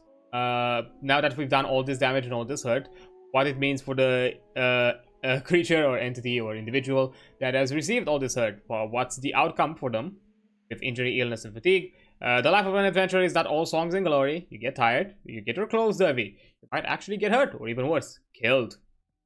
Fortunately, all these troubles can be cured, even death, if you read on. So, first of all, injuries. Wounds and ailments cause injury, usually temporary loss of hit points. Thus, your HP score measures your ability to sustain injury. It has been mentioned towards the start. If any injuries reduce you to 0 or fewer HP points, you will soon fall unconscious. You can even go into negative HP, but if you go too far, you risk death. For the average man, the difference between full HP and negative HP is 1 or 2 sword blows or a bullet. So, for general aspects of injury, you have lost hit points. Repeated wounding eventually causes anyone or anything to weaken and collapse. Even if no single injury is very great, the chart below summarizes the effects of being at low or negative HP. All effects are cumulative. So the worse you get, the more things pile up on you. Yay. So if you have less than 1/3 of your HP left, you are reeling from your wounds. So your movement and dodge is halved, rounded up. If you are at 0 HP or less, you are in immediate danger of collapse. In addition to the above effect, make a health roll at the start of your next turn. At a minus round per fall multiple HPs below 0. Failure means you fall unconscious or simply stop working if you weren't truly alive or conscious in the first place. And there's going to be a mention of recovery a bit below. Success means you can act normally but must roll again every turn to continue functioning. Exception: if you choose to do nothing on your turn and do not attempt any defense roll, you can remain conscious without rolling. Roll only turns during which you attempt. Roll only on turns during which you attempt a defense roll or maneuver other than do nothing. Okay, so if you if you choose to do nothing and do not attempt any defense rolls, you can remain conscious without rolling. So yeah, you basically have to be untouched for a full turn, and also do not put any strain over you at the same time in order to avoid having to wait against death. Then, and you know, HP 0 HP or less. That was the second start. We still have more in the negative, so that's kind of interesting. How you're not really in a death saving throw. You're still like in an active, conscious, somewhat state, but getting worse. So -1 times your HP. In addition to the above effect, you make an immediate health roll die. If you fail by only 1 or 2, you are dying but not dead. See mortal wounds. If you succeed, you can still talk, fight, etc. as above, until you fail the health roll and collapse. You then roll again each time you suffer injury equal to or to a further multiple of your HP, whether as a result of one wound or many. For instance, if you have 11 HP, you must roll to avoid death at -11. To survive, you must roll again at -22. So for every time you are below your total max HP, your total HP in the negative, you have to roll this basically immediate shock or immediate collapse. That's nasty. At -5 times your total HP, you die immediately. You have lost a total of 6 times of your HP. You lost of your HP. Nobody can survive that much injury. So yeah, I'm guessing at this point it's just how bad, how dead are you? It's the rate of death. Then at minus 10 times your HP, total body destruction, if this makes sense given the source of the damage. Minus, 200 points of arrows wounds leave a messy but recognizable corpse. 100 points of fiery injury leaves nothing but an unrecognizable lump of charcoal. The difference can be important in setting where resurrection and reanimations are possible. As long as there is a body semi-intact there, it still can be resurrected. If it's just basically a reduced carbonized pile of nothing, good luck, I suppose. But yeah, basically, yeah, this is total death. Yeah, you survived a total of 6 times your HP. Nobody can survive that much injury. You are the so yeah, it's interesting that it gives you kind of like a way to get out of these. Get out of this scenario. So I'm suspecting that this game does not go into high HP numbers, which is probably why this ruling has been set, because it's also like an interesting way to look at how you kind of resist death through sheer force of endurance and will. And hey, it makes health a lot more important. I guess that is something. Then you also have shock. Whenever you suffer injury, reduce your dexterity and intelligence by a number of HP you lost to a maximum penalty of -4, regardless of injuries, your next turn only. This effect is called shock, and it's temporary. Your attribute to return to normal on the turn after that. Shock affects dexterity and intelligence-based skills, but not active defense or other defensive reactions. By number of HP you lost equal to maximum. Okay, so there's even a. Okay, there's a lot of interesting strategy, because especially if you have like you then follow up with either you or an ally with something that requires for the enemy to do a dex roll or an intelligence roll, having them be assaulted first beforehand is an interesting like tactical strategy, because it's gonna put them at a disadvantage, which hey, makes sense. You've just been hit with something. You're not gonna be immediately prepared to deal with whatever comes next after you've just been pummeled. Yeah, GURPS definitely has a lot more strategy to it, but in a cooperative type kind of sense.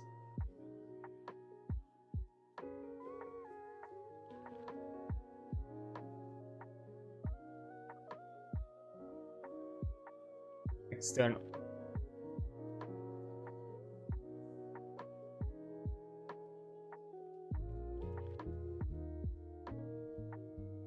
Wait, on your next turn, so immediately when I receive the damage, I do not.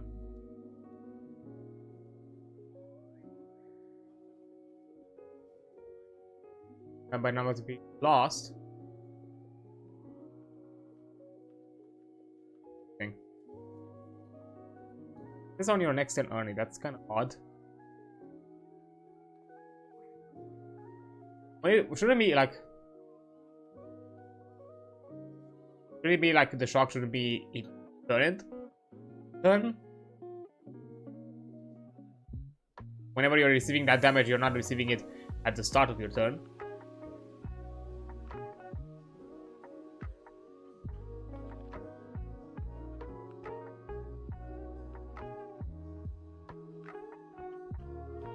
Well, that has changed a bit, because I guess it's not going to be an immediate follow-up. It's going to be a next turn follow-up.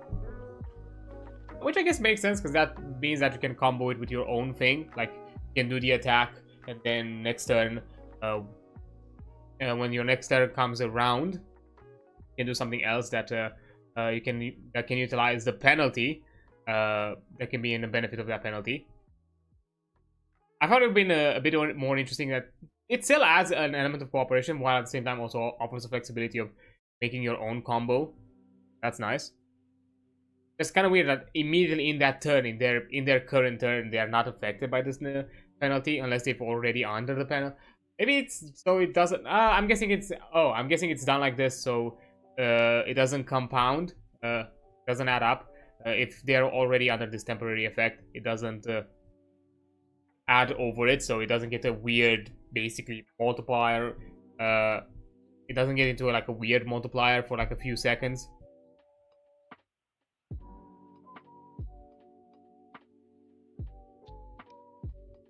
So that's maybe that's the idea. I'm guessing it's worded and ruled in such a way where no matter how you interpret it or no matter how you approach it, it's always gonna be a maximum of -4 no matter what. I'm guessing that's the shtick. And anyways, with major wounds, now that we talked shock, let's talk about like major wounds, which is a simple, which is any single injury that is greater than half your HP. Any major wound requires a health roll to avoid knockdown and stunning, which are going to be mentioned below, but I'm going to continue reading this after a short break because an ad is about to come up, and I'm still going to be out here to kind of finalize the GURPS Lite system. So yeah, I'm going to take a quick break right now, let the ad run, and that's a bit.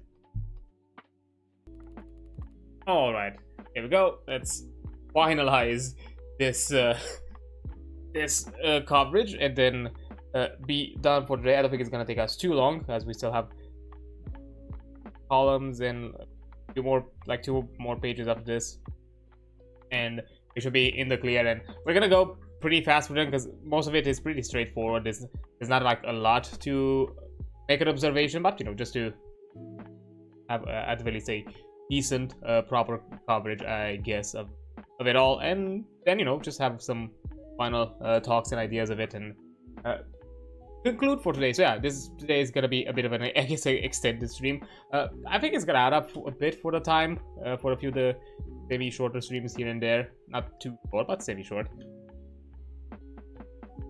So we stopped at knockdown and stunning. Whenever you suffer a major wound, is basically a single injury that is more than half your HP. Make an immediate health roll to avoid knockdown or stunning. On a success, there is no penalty you suffer beyond the ordinary shock, but on a failure, you're stunned, and which is going to be mentioned later, and you fall prone. And if you're holding anything, you drop it. This effect is called knockdown. On a failure by 5 or more, or any critical failure, you fall unconscious, and you then have to recover from unconsciousness. If you are stunned, you must do nothing on your next turn.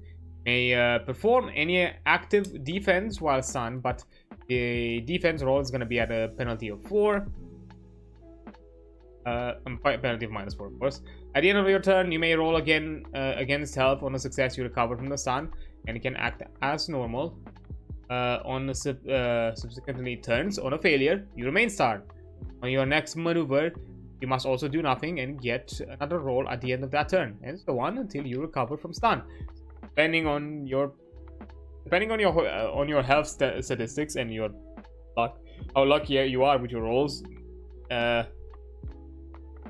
it could be good or bad. Well, it doesn't say like against what you're doing. You must do a health roll. That's an interesting thing, but that's something I just noticed.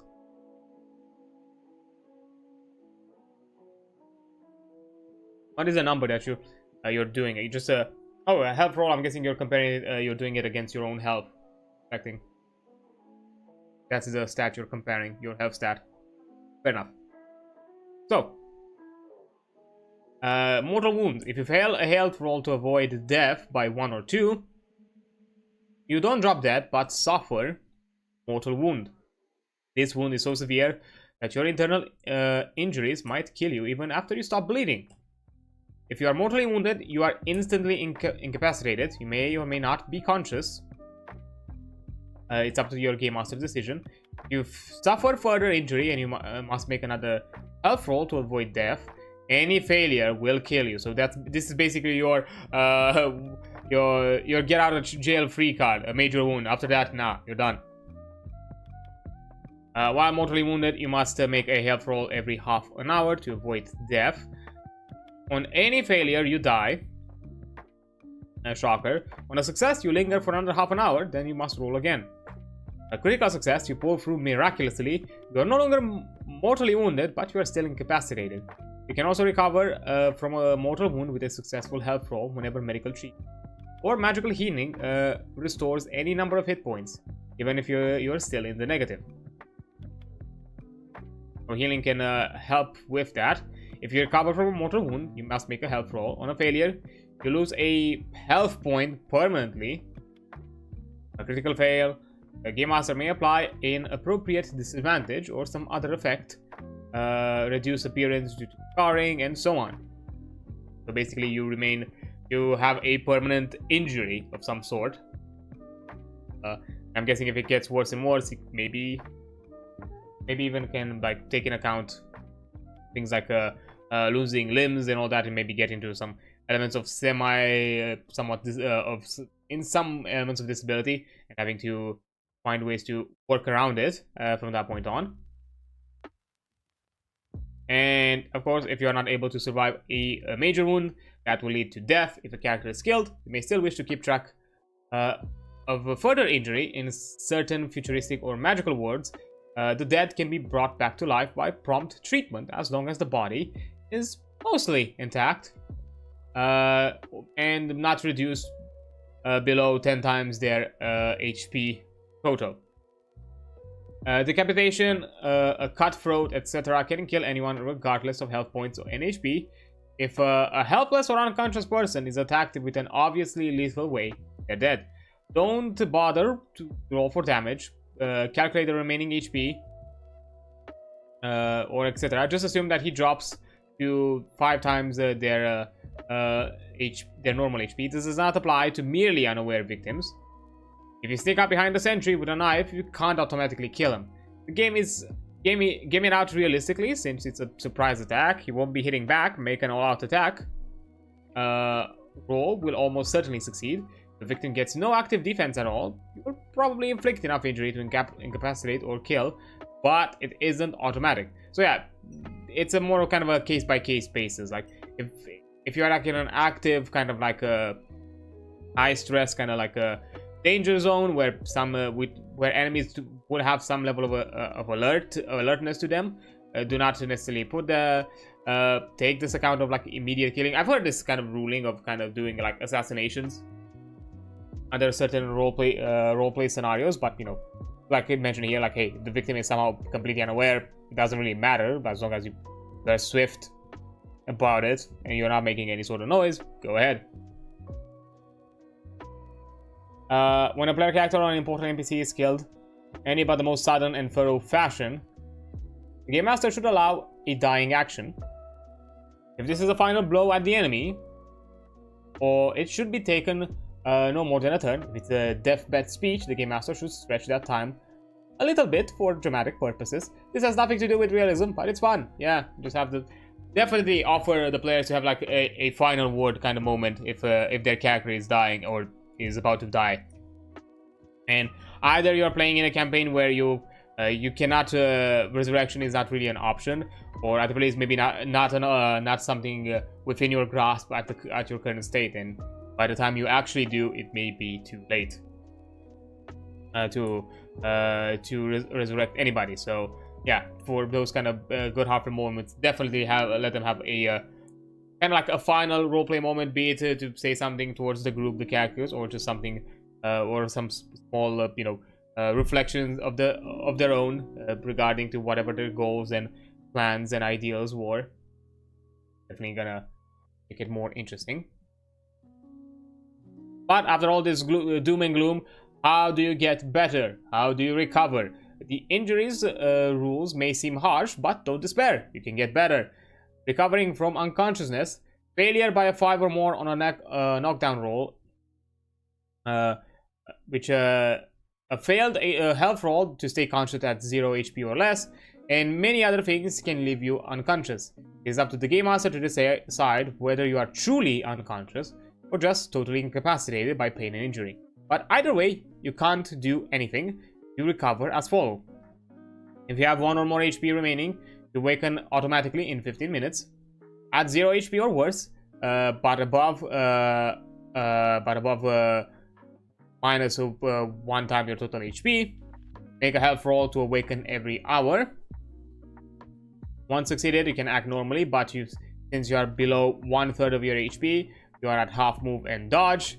You are still at that current HP state of -1 times total HP, but at the very least you are conscious.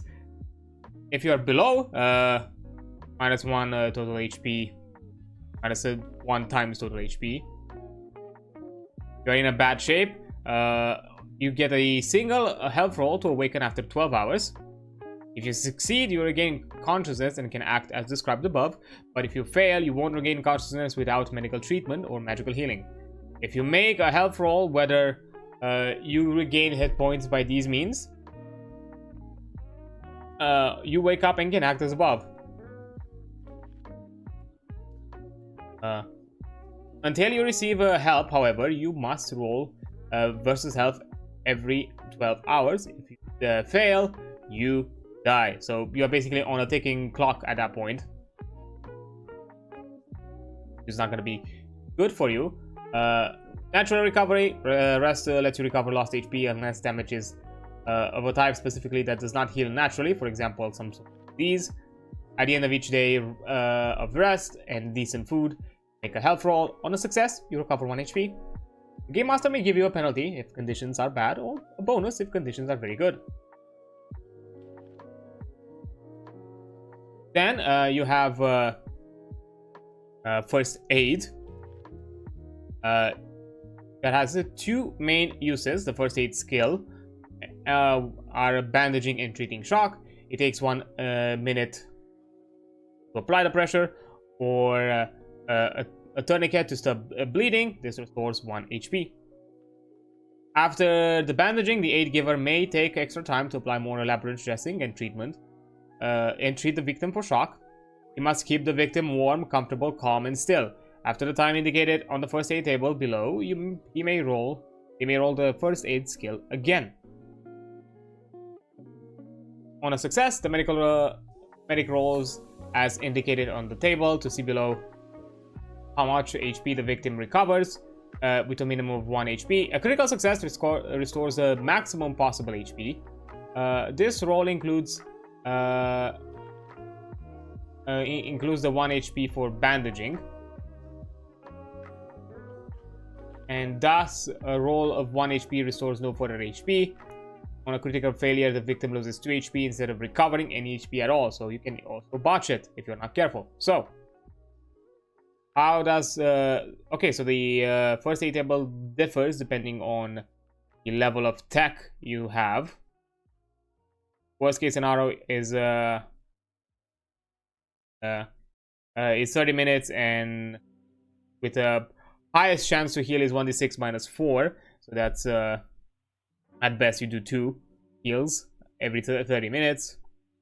And best case scenario, if you're at if you are in a ward with a tech level 9 or higher, in 10 if you spend 10 minutes to administer and succeed, you can add 1d6 plus 1, so at best a 7. Yeah, you have again pretty in-depth ways to kind of recover HP, both passively and actively, and with a few options out here and there to be like to kind of escape you from the cruel clutches of death. That's that is definitely nice to have. Mention.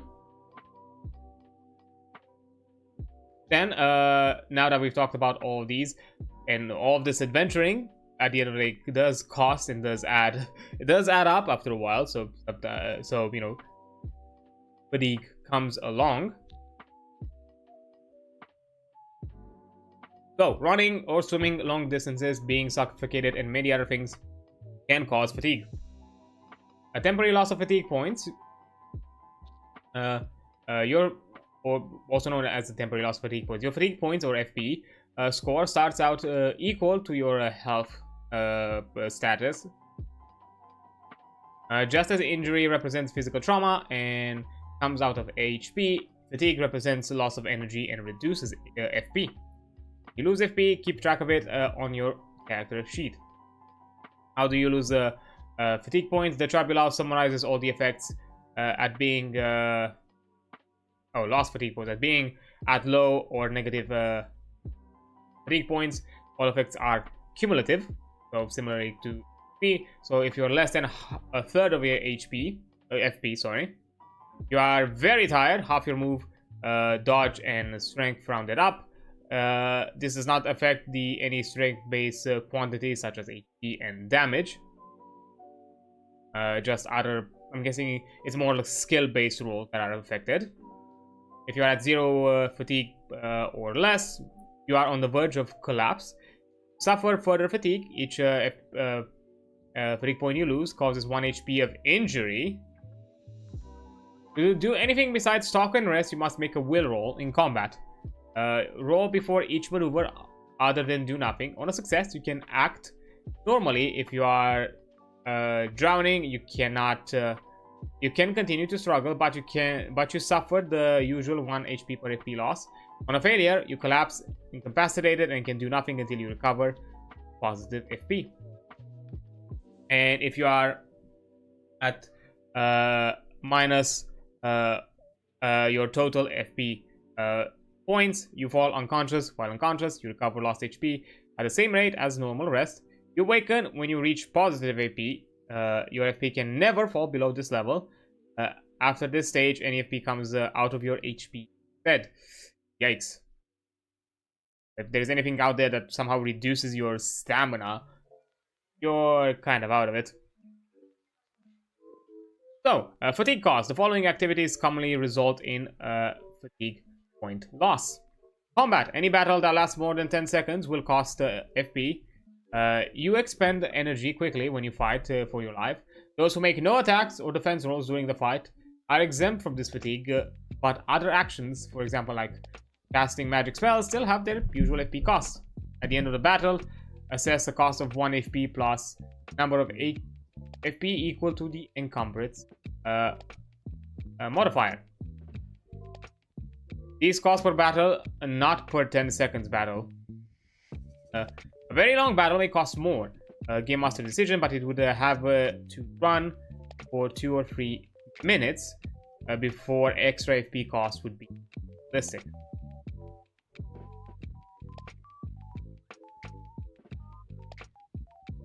So yeah, if it's so basically, if the combat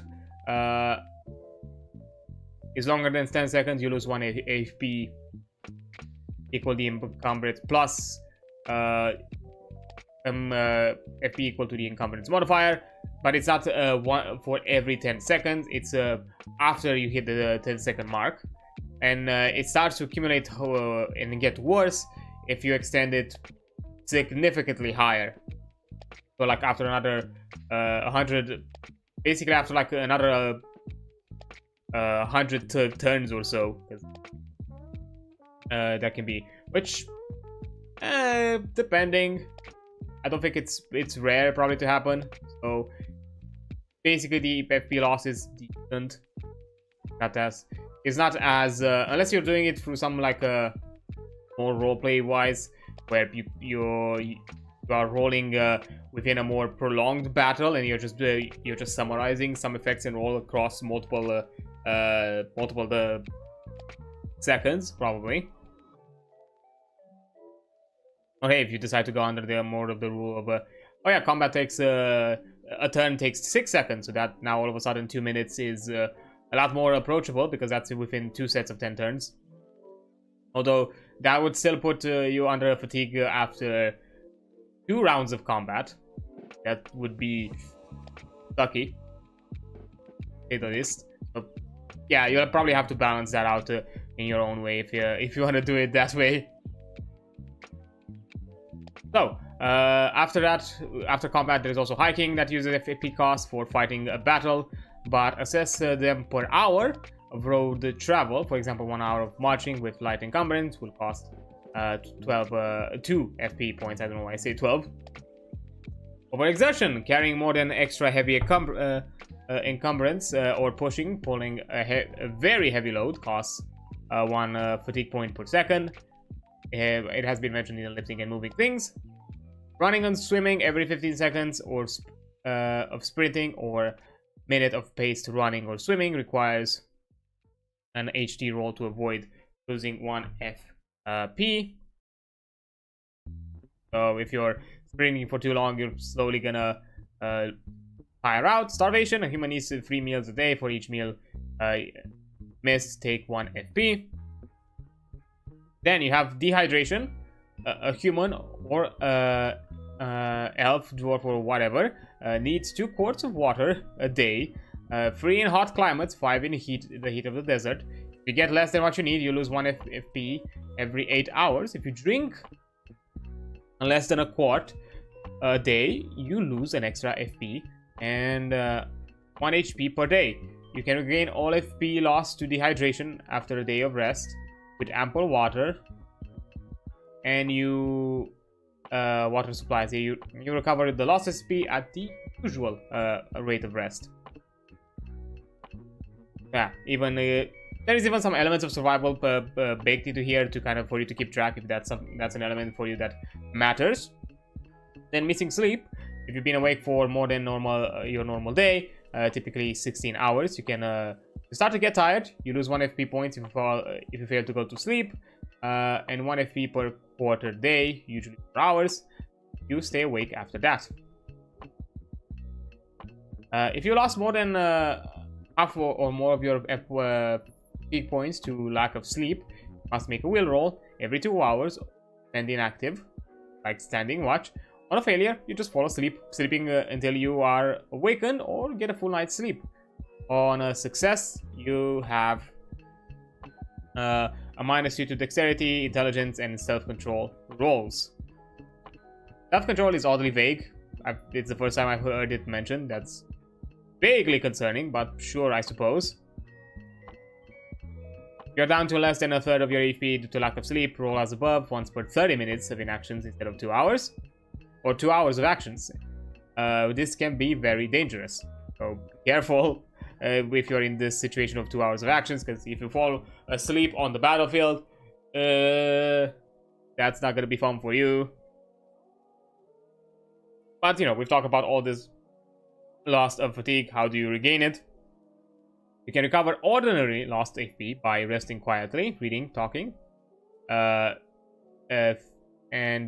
thinking are alright. Walking around or anything more strenuous is not. Lost HP returns at a rate of 1 fatigue points per 10 minutes of rest. The Game Master may allow you to regain 1 extra HP, eaten a decent meal while resting. Certain drugs, magic potions, and so on may restore missing FP, as can magic spells. You can only recover from fatigue caused by sleeping for at least 8 hours. This restores 1 FP further. Further uninterrupted sleep restores 1 FP per hour. You can only recover from fatigue caused by sleeping. This restores 1 FP. Okay, so if you lost a lot of FP by lack of sleep, your first 8 hours are gonna give you 1 FP, and after that you gain a few more per additional hour. You need food or water to recover HP lost to starvation or hydration, as above. So yeah, definitely, this is definitely fatigue. Has aspects of and elements of like survival mechanics, where you're definitely gonna have to kind of keep track a bit of like how exactly certain point losses have been accumulated, and keep on that. Again, if these are elements that you as a player do not necessarily enjoy, and not as a player, but within the group, this is an aspect that's not really enjoyed.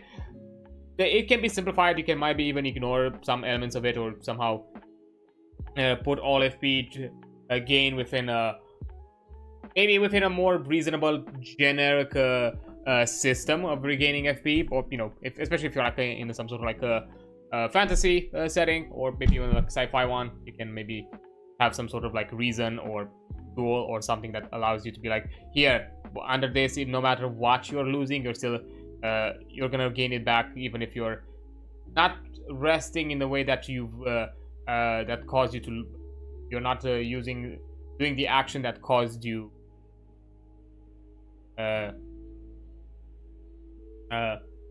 doing the action that you lacked to do caused the loss.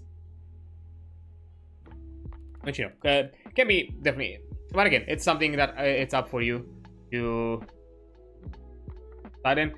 Again, still decent that, you know, you have them mentioned in kind of, you know,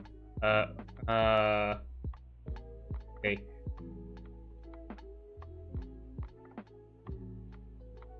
It's listed out, thought out, and put out there for consideration, because I think like these are like the most generic ones that you'll encounter, and I'm sure there's probably the basic set may have way more than this for you to cover, and all of that.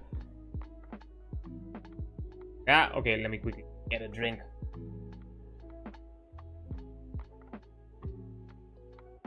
But it is definitely a neat system. I'm suspecting that probably FP is also gonna be tied heavily into things like elements of magic, or anything like that. Because, you know, it's basically you have a health and stamina system within the game, which is very, very RPG-esque in its fashion, where, you know, it's not just about your health; it's also about how much of these actions you can accrue simultaneously and one after another, or anything of the sorts, and for how long you can keep that. And, you know, of course, you can if you want to have it a bit more low stakes and low consequences, you can give them different sorts of tools. It was mentioned here that the magic effects, items, and so on may can be able to restore HP. So it's not necessarily something that, no, you cannot restore HP in any other way. Or even if it was a rule like that, if you didn't like that ruling, make a ruling where you can, and easy peasy, you know. But, you know, you definitely can have the classic stamina potion, health potions, and all that to fix, or at least maybe offer you in a temporary way, if you're also kind of considering that, where maybe the stamina potion is not something like, kind of more like an energy boost effect than anything else. That gives you like a temporary like boon in FP, but not for, but it does not regain it permanently. You're still gonna lose it after a while. Yeah, there are different ways to mitigate it, but maybe still keep a bit of that kind of risk element of, you know, overexerting yourself to whatever degree. And I do like some aspects of some detailed aspects here, especially, you know, elements of you know, lack of sleep, definitely the lack of sleep one, because that one is probably more often encountered probably across multiple RPGs. But yeah, certain RPGs, certain groups may not necessarily keep track or roleplay too often that, hey, we kept ourselves fed, or and of course elements of travel as well, and the exploration. Those are going to be probably the most commonly used here, where I'm suspecting starvation, dehydration are going to be elements kept track if that's something that you care for. You know, similarly with some other elements of that. So yeah, that makes sense. But yeah, now that we talk about fatigue, we ended up here with some finalized other hazards besides ordinary combat risks, sword, guns, and spells. Adventurers also commonly face other sorts of hazards around the game. You know, there can be you can deal with cold that need to. I'm gonna probably read through these really quick, because I just don't want to keep for too long. So, you know, okay, cold that can be very deadly. Health roll every 30 minutes in normal freezing weather. But with different modifier, but the rate can lower depending on things like winds and other natural phenomenons, so might have to roll it even more often. And based on it, here are the modifiers you get depending on the situation or clothing that you have. On a failure, you lose 1 FP. As usual, once you go below 0, you'll start to lose HP. The recovery requires adequate shelter and ace scores. So yeah, this the other hazards are definitely probably are going to be a mixture of elements of survival and probably some generic aspects of combat, because, you know, we have collision and falls. Any object or person's hit points and velocity are determined by the collision damage. Velocity is how fast the character or object is moving in yards per second. Do we have ruling of terminal velocity here? That'd be amazing. An object in a collision inflicts dice crushing equal to HP times velocity divided by 100. If it is less than 1d6, treat it as a 1d6 minus 2. If any object hits a stationary object, a moving object hits a stationary object that is too big to push aside, like the ground, or a mountain, or an iceberg, or it inflicts its usual collision damage to an object, on that object and on itself. If the obstacle is breakable, the moving object cannot inflict damage or take more damage than the obstacle's HP plus HP plus damage resistance. So basically, you can okay. So if you fall on breakable objects, you can basically dampen your fall. In a way, like dampen your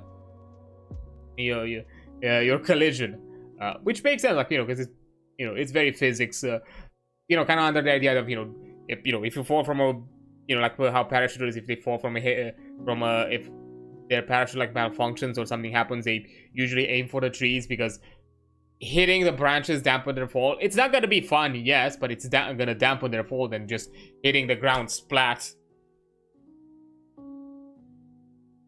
Falling is a collision with any movable object, like the ground. Find your velocity in yards per second when you hit it using the following table. Okay, so if you...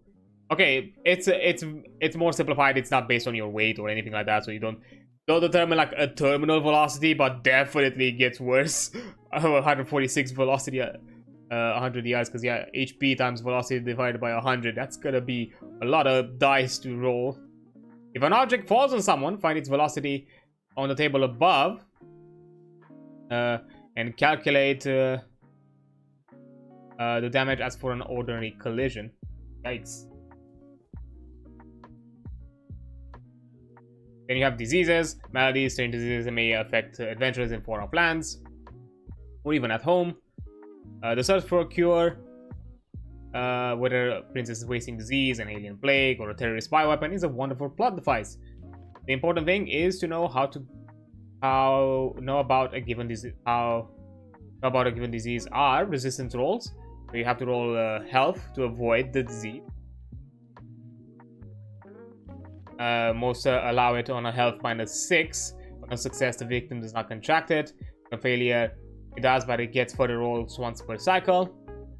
Then there is a delay. This is the incubation period, the time between the initial exposure to the disease and the appearance of the first symptoms. Those who fail to resist.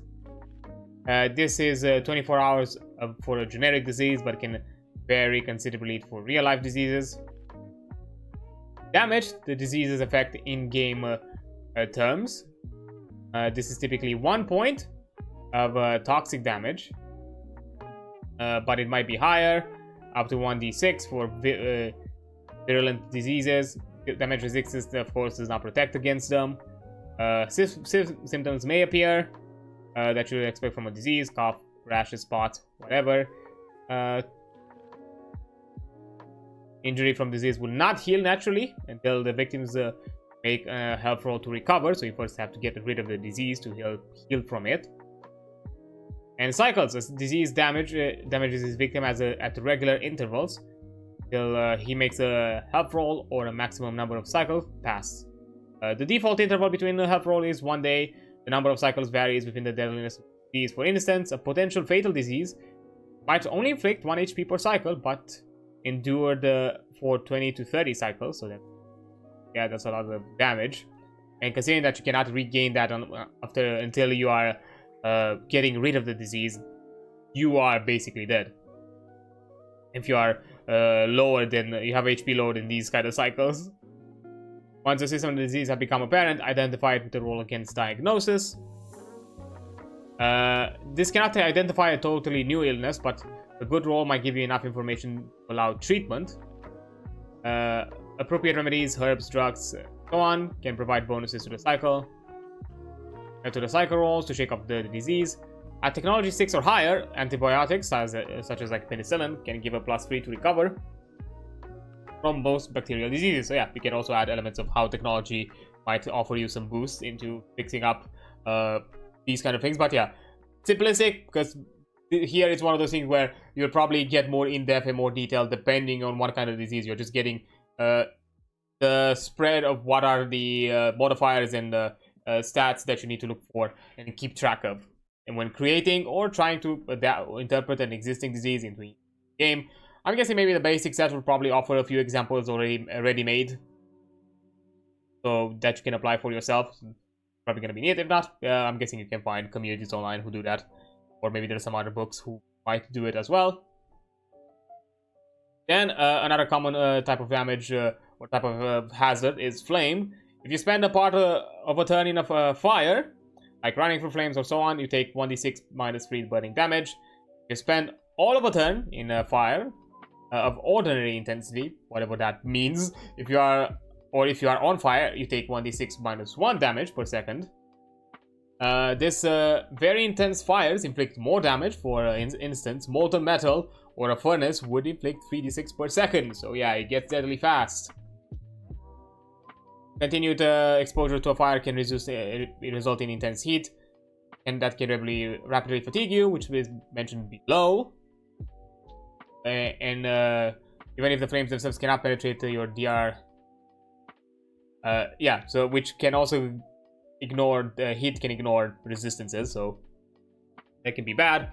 A single hit that inflicts at least 3 points of basic burning damage ignites a part of the victim's clothing.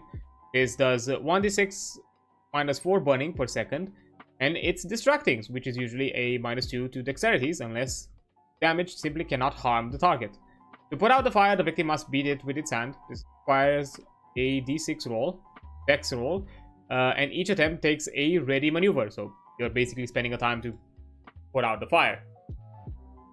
A single hit that inflicts 10 or more points of basic burn damage ignites all of the victim's clothes, so it can be in really bad situation, and you receive 1d6 minus 1 burning damage per second, and it's very distracting because you're engulfed. That is a -3 to dex. Except when you're rolling to put out the fire. Put out the fire, the victim must roll on the ground. Yeah, this requires a dex roll, and each attempt takes 3 ready maneuvers. Jumping into the water takes only 1 second and automatically extinguishes fire, but you are taking a move action. In all cases, remember to apply shock penalties to dex if the flames inflict injury. So yeah, it adds up fast and it gets bad. So yeah, you'll probably have to be careful about all of that. And then heat. In ordinary hot weather, you will experience no ill effect if you stay in the shade and don't move around much. But if you are active in temperatures, the top 10 degrees of your comfort zone or above, which is basically over 80 degrees Fahrenheit, which I do not know what the fuck that is in Celsius. For humans, make an HD health roll for every 30 minutes. On a fail, it costs 1 HP, 1 FP, so probably gonna be similar to the cold one, but on the other spectrum. Crit, you suffer a heat stroke, you lose 1d6 fatigue as usual, and if you go below 0, you start to lose HP. You cannot recover if lost to heat until you move into a cooler surrounding. As well as at temperatures up to 30 degrees Fahrenheit over your comfort zone. From 91 to 124 Fahrenheit for humans, you lose an extra FP whenever you lose FP to exertion and dehydration. And if they are over 60 degrees Fahrenheit of your comfort zone, this becomes an extra 2 FP, so it gets worse and worse. Then we also have poisons that can show up on weapons, dart, needle, spike, traps, food, or drink offered by treacherous foes, and anywhere else you did not expect, like an animal, creature, critter, whatever. The important things is to know about a given poison are the delay. Most poisons require a few seconds to several hours to take effect. This is nearly always true for digestive agents. Resistance. Some poisons give the victim a health roll to resist. Make this roll after the delay, if any, has passed. There is often a modifier. A mild poison might call for an health roll +2, while others are almost impossible to resist. Might require a health -8. Health -4 is typical. The damage resistance never affects this roll, so we cannot get through that. If you're in a poisonous environment like a gas cloud or toxic atmosphere, you make your initial HT roll and you roll again once per second until the poison affects you, or you leave the area. If the poison has a delay, roll after each delay period instead. You have to roll. Okay. So yeah, the one with delay might be able to you might be able to linger for longer. And as effects, most common effects of poison is toxic or fatigue damage. Mild poisons inflict 1 HP or FP. More severe poisons might inflict 1d6 or more. Damage resistance has no effect on this damage, so these HP would and FP losses heal normally. So you don't necessarily have to heal through some other means that cannot be regained. So it's considered as some sort of like normal damage. And as a final hazard mentioned here, we have suffocation. If you completely lack air, you lose 1 fatigue point per second. If you are drowning after a failed swimming roll, you can get some air, but you also inhale water. So you roll versus swimming every 5 seconds. Failure costs 1 FP. At 0 fatigue points, you make a will roll every second or fall unconscious. Regardless of FP or HP, you die after 4 minutes without air. You get clean air before you die, you stop losing FP and start recovering at the usual rate. You're unconscious and you awaken once you have 1 FP. If you were drowning, a rescuer must also make a first aid roll to get water out of your lungs in order to save you. And if you went without air for more than 2 minutes, you roll versus health to avoid permanent brain damage, which is a -1 to your intelligence. Damn. There are some elements here that are really rough, and it definitely shows you that this game can be a lot of things. It can have elements of survival, it can have elements of more heavy roleplay or more tactical combat. It definitely, even the this light version of the system kind of shows that you can really build anything you want out of this. Like if you want something more gritty, more survivalist, more number crunchy, more just even something that has a lot more emphasis to roleplay, you have a lot of options available, and you can pick and choose whatever you decide that seems fit. But yeah, and now to kind of finalize this with Game Worlds, which is a very, very short snippet. When designing new settings for your game, start with the checklist below. It is by no means exhaustive, but if you take the time to describe these items, you'll be off to a good start. Language, laws and customs, society and government, tech levels, economy, other planes of existence, if any, venture setting, skill, jobs and professions, and weapons and combat. And from that point on, it basically, because yeah, if you start to like go down the list, they kind of like start to cascade into each other. Because if you talk about like weapons and combat, and you start, okay, I have medieval weapons, what does that mean when it comes to like your society? What are their focus when it comes to like creating these kinds of weapons? What are they interested in about? Skill, job, professions as well. That could tie it together, because if you know what kind of weapons they have, and based on the tech level they have, you can already determine what kind of jobs, professions, weapons, and combat, society and government, depending on all those elements. Maybe you can have a few mixtures. So, yeah, and definitely has a lot of options. So, but yeah, that has been the GURPS system. We've finally covered it, because from this point on, which is just the dungeon fantasy, which I'm guessing is a GURPS powered system for you to explore some dungeons, say monster seeds treasure, fun hack and slash campaign, unique heroes and clever dungeons. Get most of your fantasy adventure. You need a game that lets you customize perfect character, monsters, and creatures. Okay.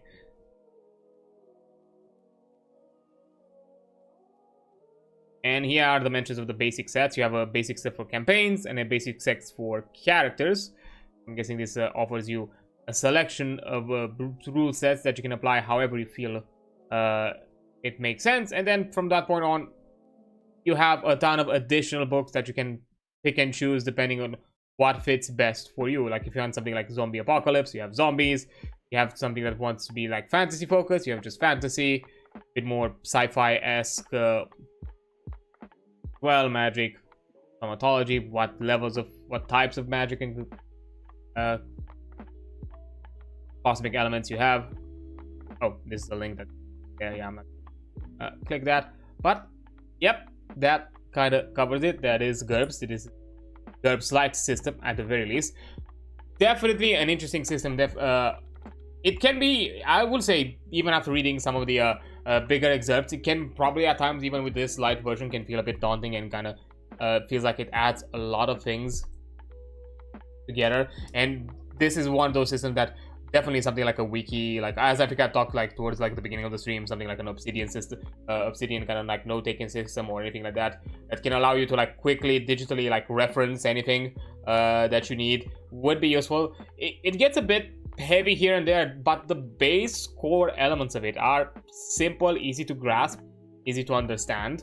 At the very least, of when it comes to like determining outcomes, determining roles, doing all of that, it's a bit simplistic. It has elements of realism, it has elements of grittiness, definitely. And even as I mentioned before, this light version kind of shows what GURPS, the potential of GURPS, because it gave you like some rulings for elements of survival, some rulings for elements of combat with a ton of like tactical play into it, because of how, you know, certain attacks and how certain damage applies to affect later down the line the enemies or the other characters, as well as like elements of roleplay, how, you know, certain mechanics, certain stats, depending on how you gain them, then also offer you a different roleplay experience with the NPCs based on how they react initially with you, and which, you know, is also like a really good system to allow for the game master to build. And that's like another like fun thing, because both you as a game master, but even better alongside with your players, you can build the game that you want. Like you start from this foundation, maybe even from this foundation you decide some elements which to pick, which not to pick. As I said, like with some of the elements of the fatigue point loss, maybe some of those are not going to be to encounter often. Maybe you're not going to really keep track of food, hydration, and maybe some other elements that would exhaust you. Maybe just general aspects of long-term traveling. And, you know, if you are really making an emphasis that you're not resting, you're not giving yourself proper rest, you can just simplify those, similar to some other elements of survival. Maybe you can just simplify them a bit and just keep what you enjoy. And even then from there you can, you know, look at the extended books, like the basic sets, and maybe some of the themed ones, and create the campaign and the system and setting that you want, and play with the rules that you find fun and enjoyable, and basically build the game that you want to play, and that has the depth that you are looking for. I'm not gonna say it's definitely perfect. Again, I'm a bit forgiving when it comes to starter sets or like start guides, because their whole shtick is to be as succinct as possible. So basically, to ease people in, to be a immediate, easy entryway within the game system. So that means that they have to summarize a lot of the elements they are detailing here. So I will give it its benefit of the doubt whenever it got a bit confusing, because I'm suspecting and I'm hoping that within the actual official set, in the basic sets, it's covered a bit more in detail, and it's described more in a better way, because you don't necessarily have the same level of, you know, book limitation. Because even here, it's still 34 pages of PDF, and just it was just rules, nothing else. There was no setting, no nothing. Just how to play the game, how to do combat, how to do the general basics, and how to make a pretty decently in-depth character. Like, honestly, it's, as I said, even with the light system, you can build up quite an extensive campaign to run with it, because it's quite in-depth. It has a lot of like details. Like, yeah, it doesn't have a lot of elements of fantasy or elements of, you know, if you're looking for something more specific than just pure medieval, and that would probably force you to kind of craft your own things. And if you're not yet ready to look for something for one of the other books, but if you are like okay to like ease yourself in, maybe like do a one shot or maybe like a mini campaign where like, okay, let's play as some sort of like grunts or some commoner type of mini adventure to kind of get ourselves the feeling of this setting, and based on that, let's see where this goes, and then from that point on, maybe we can decide on what exactly we're looking for and what we want out of it, in case maybe you're looking for something that is beyond just a general realistic grounded setting, because most of the elements here is either from medieval to contemporary. That's kind of where everything is put together. Don't really have elements of fantasy, don't really have elements of sci-fi mentioned. They are like vaguely referenced, or in the sense that some of the rulings there can be applied to these types as well, but it doesn't give you like how exactly maybe the creators or the authors would interpret the use of magic, the use of like certain sci-fi equipment, or who knows what else. But definitely worth trying, definitely, like, especially for those who are very, you know, into building their own system, into building their own games, and something that even I am looking forward to kind of get more ideas and how I want to gauge my own game development, game design, and game aspects, and what is the kind of gauge I want to hit in between, you know, freedom of play to rule structures and all of that in between. Like, where is the gauge, and depending on each pillar that an RPG kind of has, and where to focus more on, and where which of those pillars should have more and which should have less, and so on. Yeah, definitely GURPS is a good system to have like a reference, especially if you want to like build later on down the line your own things, your own concepts, your own designs. So yeah, it's gonna have an importance. So yeah, I would definitely recommend it. But anyhow, I think that's gonna be it.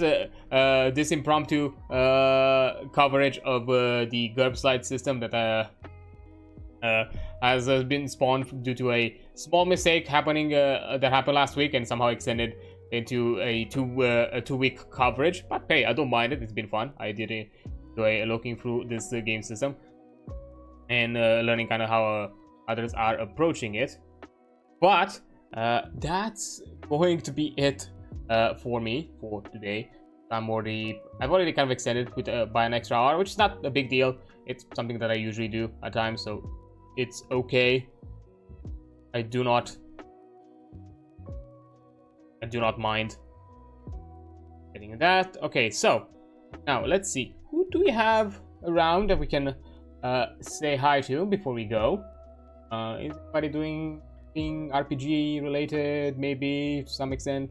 Doesn't have to be tabletop. It could just be simply it's just be a RPG game or like video game. And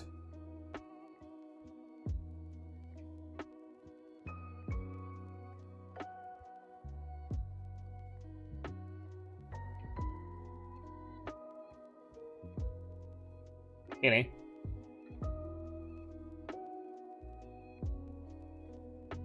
figure out.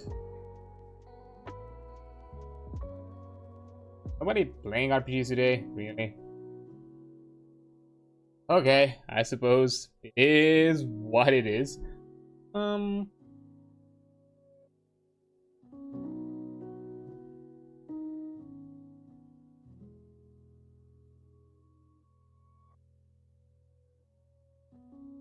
Games.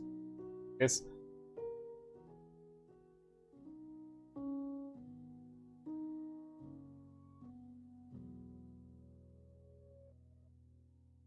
You know what?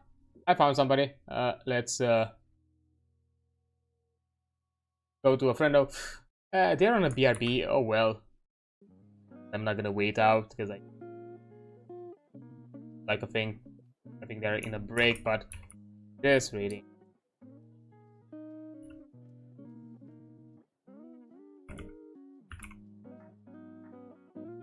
Here. Ooh.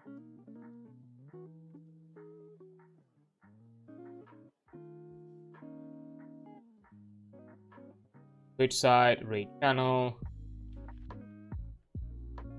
and there we go. Start raid. So we're jumping at Roy's place, Captain Roy Handsome, playing some was it Metal Gear Rising? Revengeance, yeah, a classic. I want to get in that meme meme-inducing game, and all that sort of shenanigans. But anyhow, for anybody new here, when it comes to rating, these are the usual and around. The first one is for those who are not subbed and don't have access to my sub emotes. The first one, but the second one is I'm messing it up. While the second one is for those who are subbing. So yeah, those are the ones available. Those that's the things that are happening.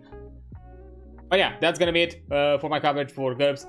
Next week, I'm gonna go back to covering Mithras, and hopefully I'm gonna remember to actually edit the fucking PDF so I don't dox myself before the stream. So that's definitely gonna be a go-to thing. And then, yeah, that's gonna be definitely a thing. I'm gonna see you all again on Friday, because now with the schedule change, Wednesdays and Thursday are no longer the stream days. So I'm gonna see you on Friday with some Deadlock collab with Vriska and Rapfish. So it's gonna be a lot of fun. And also with more Void Train on Saturday. So that's gonna be it for me for today. It's been amazing. Don't you forget that. I'll see you on the flip side. Bye.